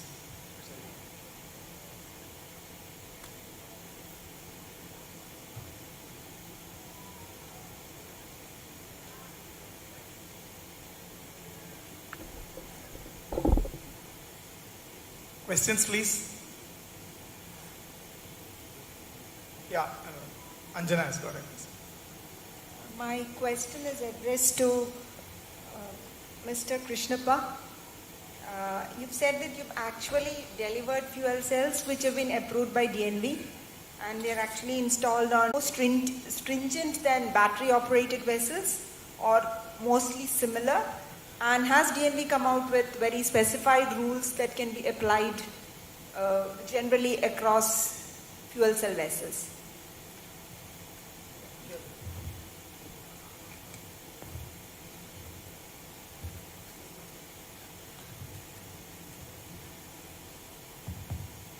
Yeah, very good question. Yeah, what you asked is right. DNV, the rules are there, but it is still evolving. So, but when it comes to related to the safety part of it, it's more complex. But more or less they take reference to the existing, use of other fuels like when you're using LNG or similar. The rules are mostly based from there, but it's not fully yet ready. So that's why if you see the PEM fuel cell is more of a very small power rating, and then you're using hydrogen at the normal temperature. Because I talked about also other types of fuel cell, which is high temperature ones. So those are still being evolved. With the marine side, this is the only one what is there right now. So what ABB has developed is, again, it's in the form of those built modules which can be arranged. You said to go on to higher capacities. Yeah, I mentioned also earlier, fuel cell is not manufactured by ABB. So we collaborate, this specific case, what DNV, whatever we have done is with Ballard. So we have done some with hydrogenics in US, for the Coast Guard. But what we have done for this Horizon 2020 program of European Union, that is with Ballard. It requires some power, or it is just... No, fuel cell, it's basically, it's, using, by the chemical process. You apply hydrogen and oxygen, and it generates electricity, and the energy is stored inside. But there are different things controlling around it. You need to control the heat which is generated. You need to control the water vapor which is generated, and the exhaust to it. So all these processes are involved. When it goes on a ship, it's related systems has also about LNG usage. And many people talked about different technologies, including LNG and many other fuel cells, etc. But how do you see this infrastructure coming in India? For example, you have a LNG infrastructure in Puduvai here, and there are a few other terminals around the coast. But do you see that, for example, till 2030, we will be ready to supply LNG to ships? We have had, for example, 1 or 2 ships fuel here, that is okay, but when we look at a large transition, is our infrastructure ready, or are we moving in that direction? I think a simple answer would be no. Very honestly, there's a lot of investment required associated with creating some kind of a bunkering capacity as far as LNG is concerned. If you do not have the kind of turnaround of LNG vessels coming to the country, definitely you would not have any turnaround, or rather the effectiveness or the utilization of it would not be there. It is akin to what was being mentioned in the morning session, that even though we have Velarpadam, the container terminal, we have not been able to get any basic returns.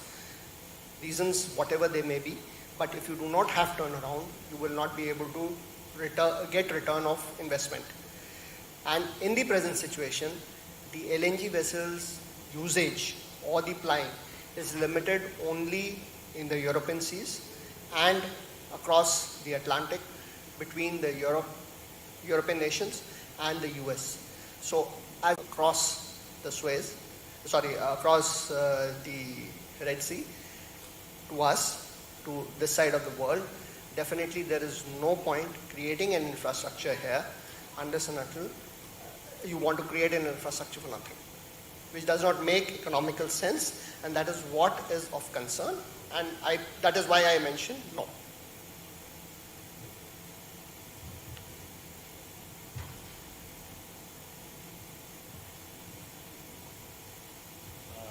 Hi, this is Rakesh from Vedam Design. My question is to Mr. Mahesh from ABB. Sir, what I could recollect during your presentation that you mentioned there is a 10% efficiency improvement with AC, but 23% efficiency improvement with the DC. So is it like, I mean, in a standard vessel, there will be many equipment which are already running on AC. So do you recommend this improvement happens when most of the equipment gets converted to DC, I mean DC equipment, or it is only the propulsion motor which you are talking about? That is first part. Also the second part is, as a layman in electrical engineering, so what we understand is that AC is much safer than DC. So when we go to the DC system in a marine vessel, so how safe it is, or any additional safety requirement comes into picture to meet the class requirements? Okay, thank you for the question. Maybe I answer in two parts. So AC, as I mentioned, we see, at least compared to the conventional distribution, it's around 10% saving. And when we go to a DC distribution, we say up to 27%. Again, when I say it is not that just you're switching from AC existing vessel directly into DC. So there are many parameters which play. One is the operating profile of the vessel. Okay, how are you really operating the vessel? Second, what type of energy sources you are using. So this specific case we talked about is what we have tested on a vessel which is a cable in Europe. It's a NKT Victoria. So there we have actually seen this happening compared to its sister vessel, which was a normal conventional type, and then with the DC system. So there are many factors when we say it is, it is not a simple switch to DC. So operating profile, the type of energy distribution you're doing, and the vessel distribution. What we do is we have the DC source that is coming when it's rectified from the generators, and then you have external alternative energy storage systems like batteries or fuel cells. So there's a two-level protection system. So the system is done in a way that it doesn't hamper the overall availability of the whole system. It's almost, we can say the same danger also applies to AC when you're going up the voltages, operating voltages. Hello. This is Dr. M. Ilangovan from Bond Marine Consultancy. Actually, I love to thank all the presenters because I felt like it's a 1 hour or 2 hours lecture, good subject actually. So actually I was in the impression that LNG can be used very good for EXI reduction. Initially I was looking at the ABB, it's very good for the zero emission. I was looking at this LNG, it's a questionable, so just ask you. Yeah, just some history, with fuel cell as a technology, it is not something new. It has been quite very old technology, but it never got a boost to come into the market. And if you see, even using hydrogen as a fuel, if you remember one of the big, air balloons in Germany, it was in 1930s or so, which burst using, So people, when they look at hydrogen, already they relate to that incident. But then when you look at fuel cell technology, the importance, if you say in terms of reliability, for marine application, maybe we are still in the learning process. It's the initial phase. And as Dr. Agrawal mentioned, we are in a phase where LNG is used. It's maybe a transition to go towards zero emission, a fuel which is purely zero emission. So when you say, reliability for marine, I think it's still in the early phase, right? And then, but if you see in the passenger segment or automobile industry, companies like Ballard or PowerGen, and the many companies which have come up, which are already using their cars. If you look at some of the data of automobile industry, you look at look at Toyota. Toyota, their last few years, they've sold many hydrogen-based cars. And so it is happening. But it's maybe the entry is not as fast as we see as the EV industry which is booking up. We are seeing automobile industry going to electric. That is maybe not at the same speed.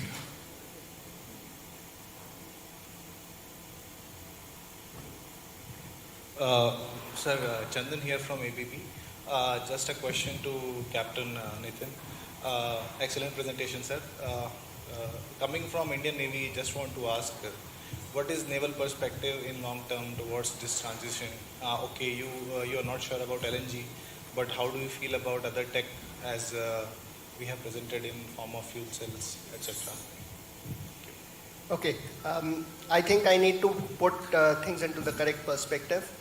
While IMO does not mandate warships to be following the emission charts, it is kind of the mandate of the disciplined forces, the Navy per se, across the world, who have taken upon themselves to ensure that we do get into minimizing the fuel emission and the carbon footprint as an overall.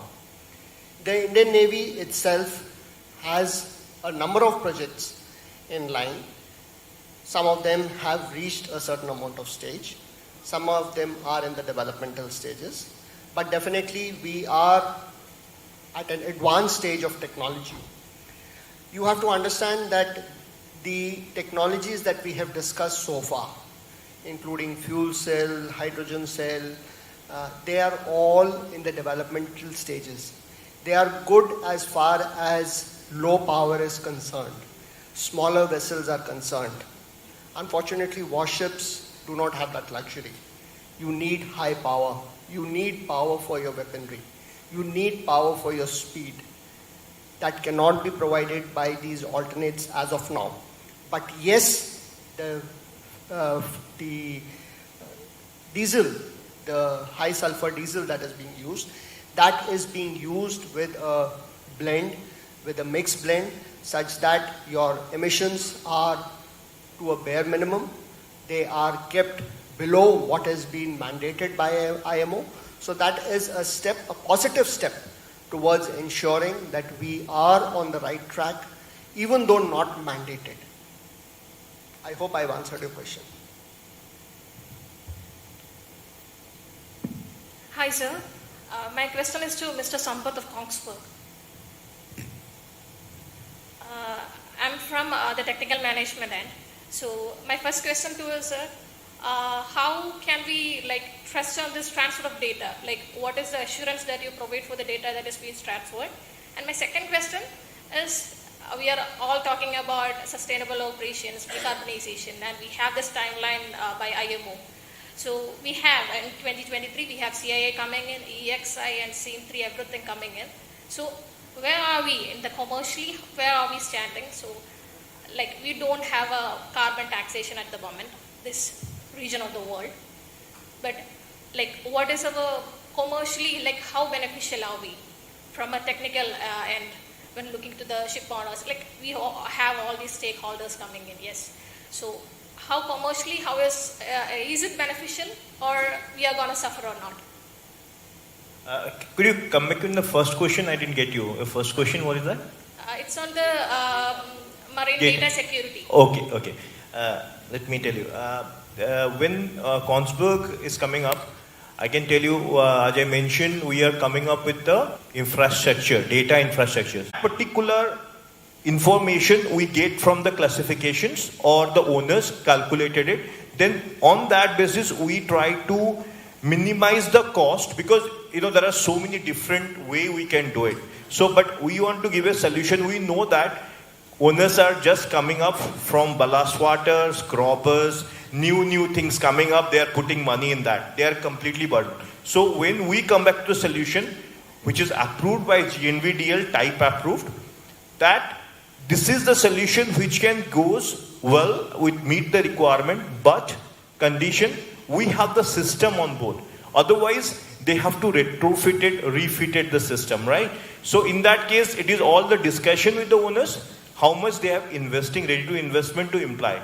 I can tell you, as of now, all Indian customers, European customers, everywhere where we are dealing with, everybody is going with us, our solution, where our system was installed. Because it is one of the best cost optimization and the best, I think you can say, pricing point of view for them.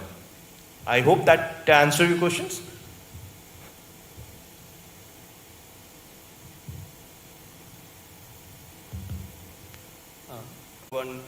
tested, trialed, sailed, quite a few decades and without any issues.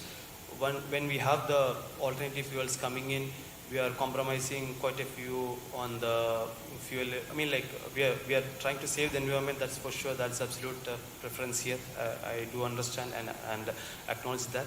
But what I'm trying to say from a basic design perspective, rather than trying to alterate the existing hull forms, how do you see the viability of thinking outside the box and try to come up with altogether because this is something we cannot change. The new fuel arrangements or the new fuel system is something which we cannot change. Keeping that as a fixed constraint and try to do the hull forms and other typical naval architecture parameters as a variable. My question may be not as a practical term, but just since it is a forum and since you have been on this particular experiments with quite a few designs, my question is straight away that from a basic design perspective, how do you think the viability of having a novel concepts and innovative designs imposed? For example, you can see in the Scandinavian side, ferries and the solar powered vessels, out of sight it is not a traditional ships or yacht. There are completely different hull forms. So how do you take these concepts into bulk carriers and tankers and general cargo vessels? The big tonnage vessels. Do you think it is viable, or do you think maybe in the coming decades it is happening? What's your view on it? Thank you, Hasib. It's a very interesting question. In fact, for the cargo vessels, at the present whatever view that we have, each vessel sizes, vessel groups are fixed with, it's not just the ship, but the port, how it operates. For example, a handy-size segment of vessels, they go to certain port with certain limitations, and the cargo handling infrastructure is designed for that. So there are a lot of external factors which are also developed around the vessel sizes and vessel types. But that really doesn't, your question is still valid, and I really don't have a direct answer whether an out-of-the-box solution will be okay or not. I really don't know what is that out-of-the-box solution to comment on that. But when we think about floating structures, the ships, whatever shape that the ship has reached, it reached that shape because of a lot of development which happened during hundreds of years.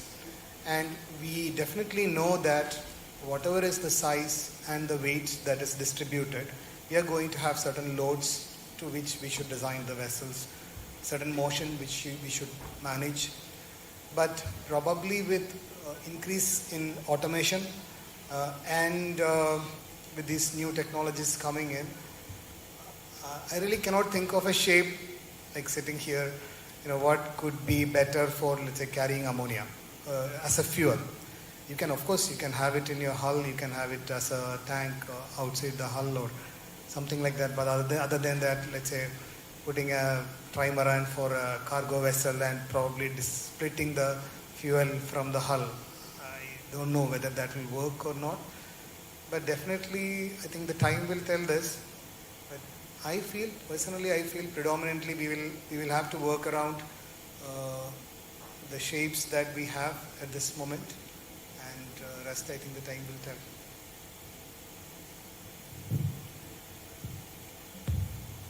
Yes, thank you. Thank you. Maybe I feel like maybe towards the 2030s, hardly, let's say, seven odd years far away. Maybe for the time being, owners has to adjust with or rather compromise on their dead weight and then other usable decks.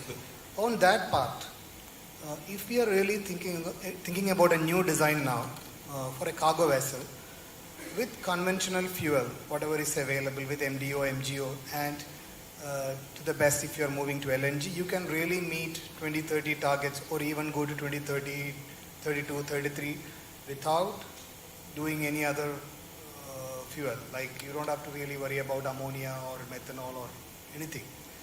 But the problem is the vessels are not designed for 7 or 8 years. You want a longer term. That's with the new designs. Second is existing vessels with the time frame that IMO has set and the industry has set. I feel other than reducing the power or limiting the power EPL or shaft power limitation, other solutions are really too difficult to implement within this time frame. And the gain that you can get, for example, let's say we work on an energy saving device on a propulsion system, propeller, say pre-swirls or post propeller. Whatever gain that you can get out of it for a 2010 vessel, pre-EEDI vessel, 2013 vessel, you may get say 4% or 4.5% or something if you do your best with the CFD tools that you have. And you're talking about about 1% improvement or maybe around 1% improvement in your EEXI value, which is quite negligible because you may be looking at a 30% reduction in EEXI to meet the phase, whichever phase that you have to reach. So we have, whatever projects that we have involved, we are seeing that at this moment with the timeline, probably EPL will the engine power limitation or shaft power limitation will be the predominant solution, unless a profile really demands that he should keep the speed and he is ready to spend whatever money that is involved to do that. Absolutely, that's the key. Like, it's all how owner's perspective on it. If he understands situation and he want to keep things moving, maybe I totally agree with you. It should be. Maybe only time will tell how. But maybe intermediate biofuels, some LNG. We did work on LNG quite a bit. We hope that it can play a role, not just typical conventional LNG, but probably bio LNG, synthetic LNG. I personally feel it still have a role to play in the market even till 2050. Absolutely. Thank you. Yeah. Thanks for the answers. Thank you. Hello, my name is Mohammad Abrar Saifuddin and I'm from Department of Ship Technology, 4th year. So I have when I saw this all this presentation, I noticed that we are more moving towards fuel cells and methanol, LNG, all these two technologies. So is this indication that we are actually drifting from other means of energies like solar or let's say wind, harness power, something like that? Are we drifting away from this? The tradition, the already established means of power, or and I have another question is that when we look into all these decarbonization laws or CIA, all other new terms and all, it always imposes the users to do the law, and it doesn't give an opportunity to the owners to take incentives from it. And I think that if we are providing an opportunity to give incentives like let's say tax reduction or something, and I think it will be more useful. It will encourage ship owners to have a path towards decarbonization. And another small question is that do you think that a vessel which should be converted to comply with the decarbonization, or a new vessel building would be much economically feasible? That's it. To whom is your question addressed? Actually, it's open to all. I don't know. It's anyone can answer.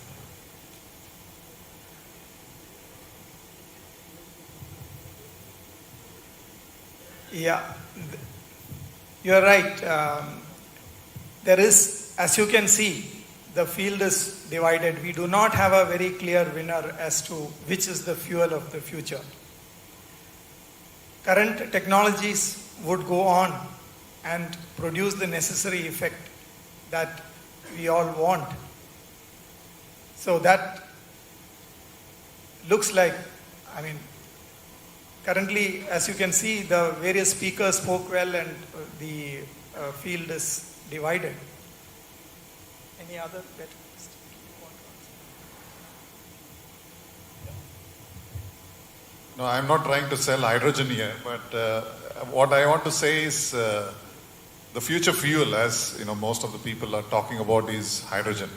And you talked about different sources. Hydrogen can be generated from renewable electricity. Then it becomes green hydrogen.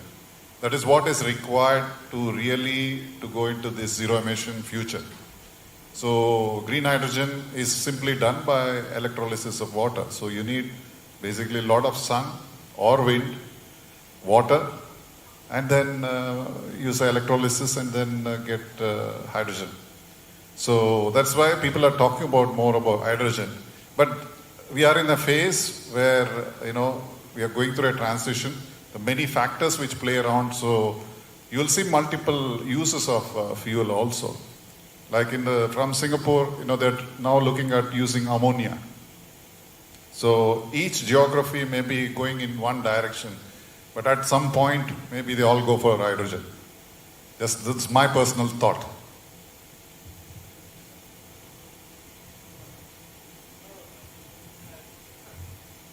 Is that, you're okay with the answer? Yeah. Good afternoon, I'm Commander Suhas Hegde. My question actually is relevant to all the speakers, but I specifically pose it to Hariraj. Since he has told that as naval architects, we are platform integrators. The life cycle of technology is getting shorter and shorter. And we have got probably IC engine ruled for almost a century. Electric mobility is already here. It's hardly a decade ago it came, but now it's already reaching maturity in the market. We have got fuel cells. We have got so many new technologies coming. And their life cycle is reducing. These technologies probably can be easily adopted in other types of mobilities because their life cycle is shorter. In case of a ship, we have to run it at least for 20, 30 years. So how do you deal as naval architects, how do we deal with this shorter and shorter technological cycles? And by the time you probably design a vessel or a technology is in vogue, you already have the next one around the corner. So how as naval architects do we deal with this technological upheaval and the quick cycles of these? Thank you, Suhas, for the question. So if we look at ships, the big cargo ships, let's look at them. Most of, or almost all of them are driven by IC engines, supplied by, say, a couple of engine makers. And from the development, so everybody is aware of this problem. So whatever problem that we have to attend, it's not, we have to attend an existing fleet, which may be 40 to 50,000 ships which are operating. And then we have to also think what we will do when we build new ships.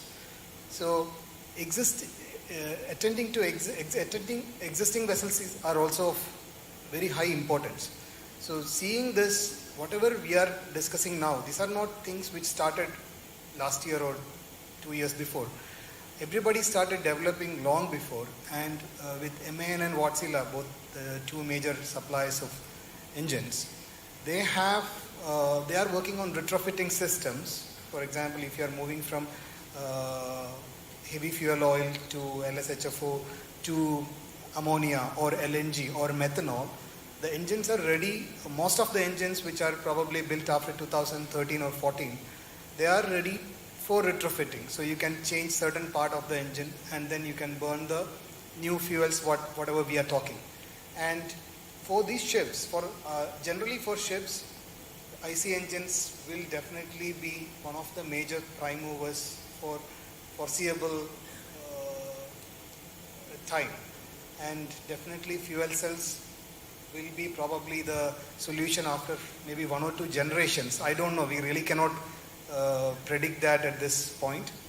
And as I mentioned, I always feel that nuclear probably is a very reasonable solution if it develops the right way, because that's a proper zero emission solution, which there is technology exists and you can have sufficient power.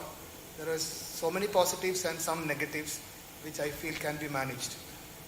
Other than that, I don't have any more points for you. Thank you. Rakesh here again from Vedam. My question is towards Rakshit. Very nice presentation, very informative. So you have said regarding the KMRL project, so we have certain safety requirement in that project, like punch through and within the cell short circuiting and all. So do you think the safety requirement related to the within the cell short circuit is beyond industry practice, or like the boats, taxi boats which are followed in the Scandinavian country, what kind of safety requirement they have? I think that, you have to remember that that there have been very many fires on shore, so on stationary applications, for example. And there have been some fires in the automotive space as well. And when you take battery systems and you put them in a marine environment, it's very constrained. I personally believe that the safety requirement automatically goes up.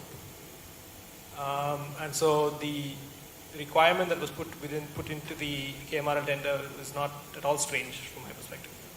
Having said that, there are plenty of other vessels operating, shall we say, with batteries that don't fulfill this requirement and safely so in the global space. But I think that there's an increasing recognition of the fact that if safety within energy storage systems are not addressed and managed, then there's a risk to the transition, really. So my personal opinion is that it's good that the requirements, the safety requirements are higher than is the bare minimum from a class perspective. Ladies and gentlemen, I would like to conclude this session now. All the speakers here presented their ideas very well. Please give a big round of applause to all of them.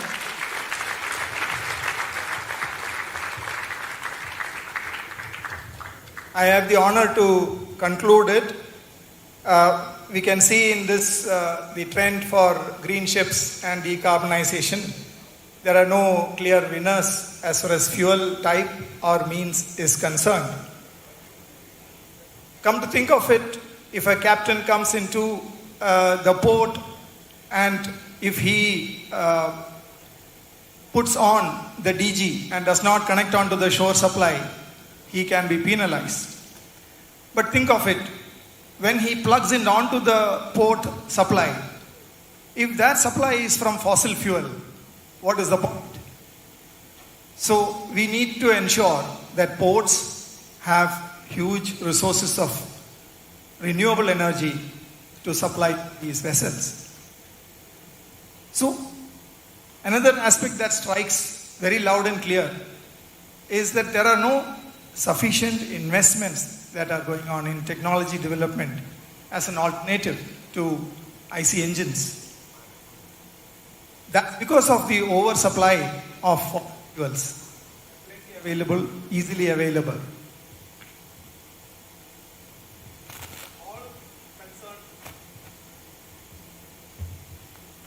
All concerned agencies need to take a concerted effort to bring down the greenhouse gases and taking the decarbonization effort forward. Digitalization, I feel, is a great way to go ahead because everybody can have their measures within their reach. If the annual production of greenhouse gases is known to a ship's captain, or the port superintendent, he should have the wherewithal to have that answer. HR related initiatives where the industry looks for green ships to join and serve in would be another method where the shipping industry can bring down the greenhouse gases.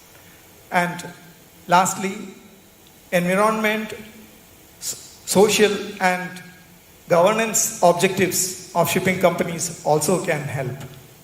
With these, I conclude my remarks. Thank you very much. I am thankful to the DOSTAS committee for giving me this opportunity to chair this session. Thank you. Thank you very much. Thank you, gentlemen, for sharing with us your precious knowledge. As we all know, knowledge is power, and knowledge shared is power multiplied. At the offset, I would like to thank all the speakers for their effort and initiative. I would now like to request Commodore P.H.M. Sully, retired, Senior Consultant, Larsen & Toubro Defense, to come on the dais and hand over the mementos to the speakers. I would like to request Sir to hand over the mementos to Mr. Anil Das, NT.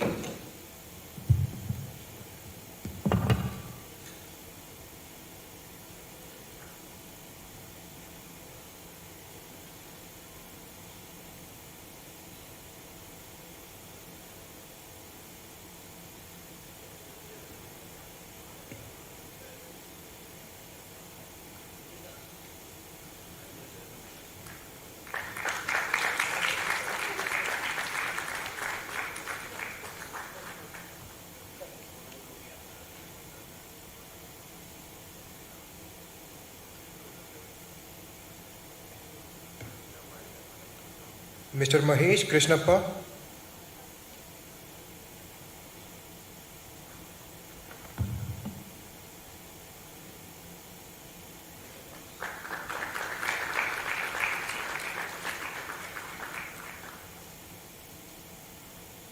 Dr. Rakshit Sachitanand.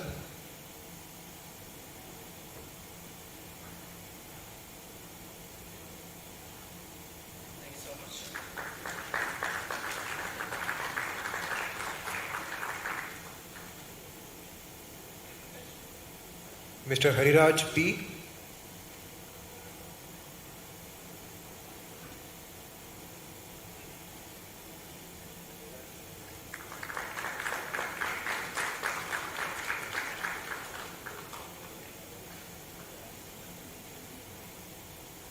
Captain Nitin Agarwala.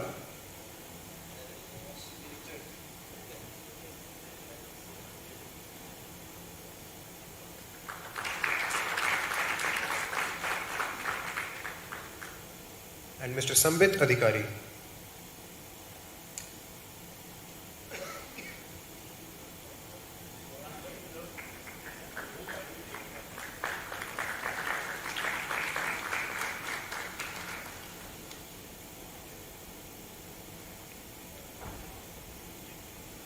Thank you, gentlemen. I would now like to request all the speakers to kindly be seated in the audience.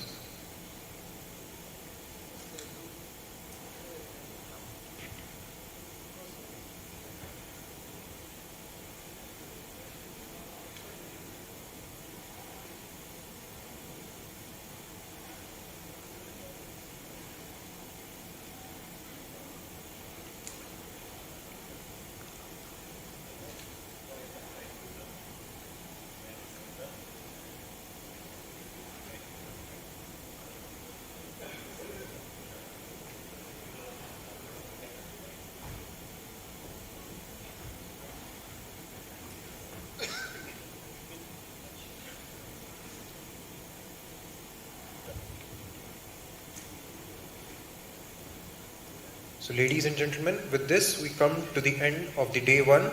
I hope you all had a pleasant and enlightening experience. I wish to see you all soon tomorrow for the second day of the DIMS 2022 seminar.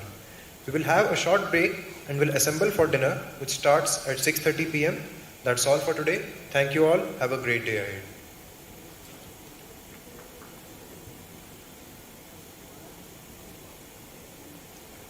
Good evening. I wanted to highlight a bit more about tomorrow's event.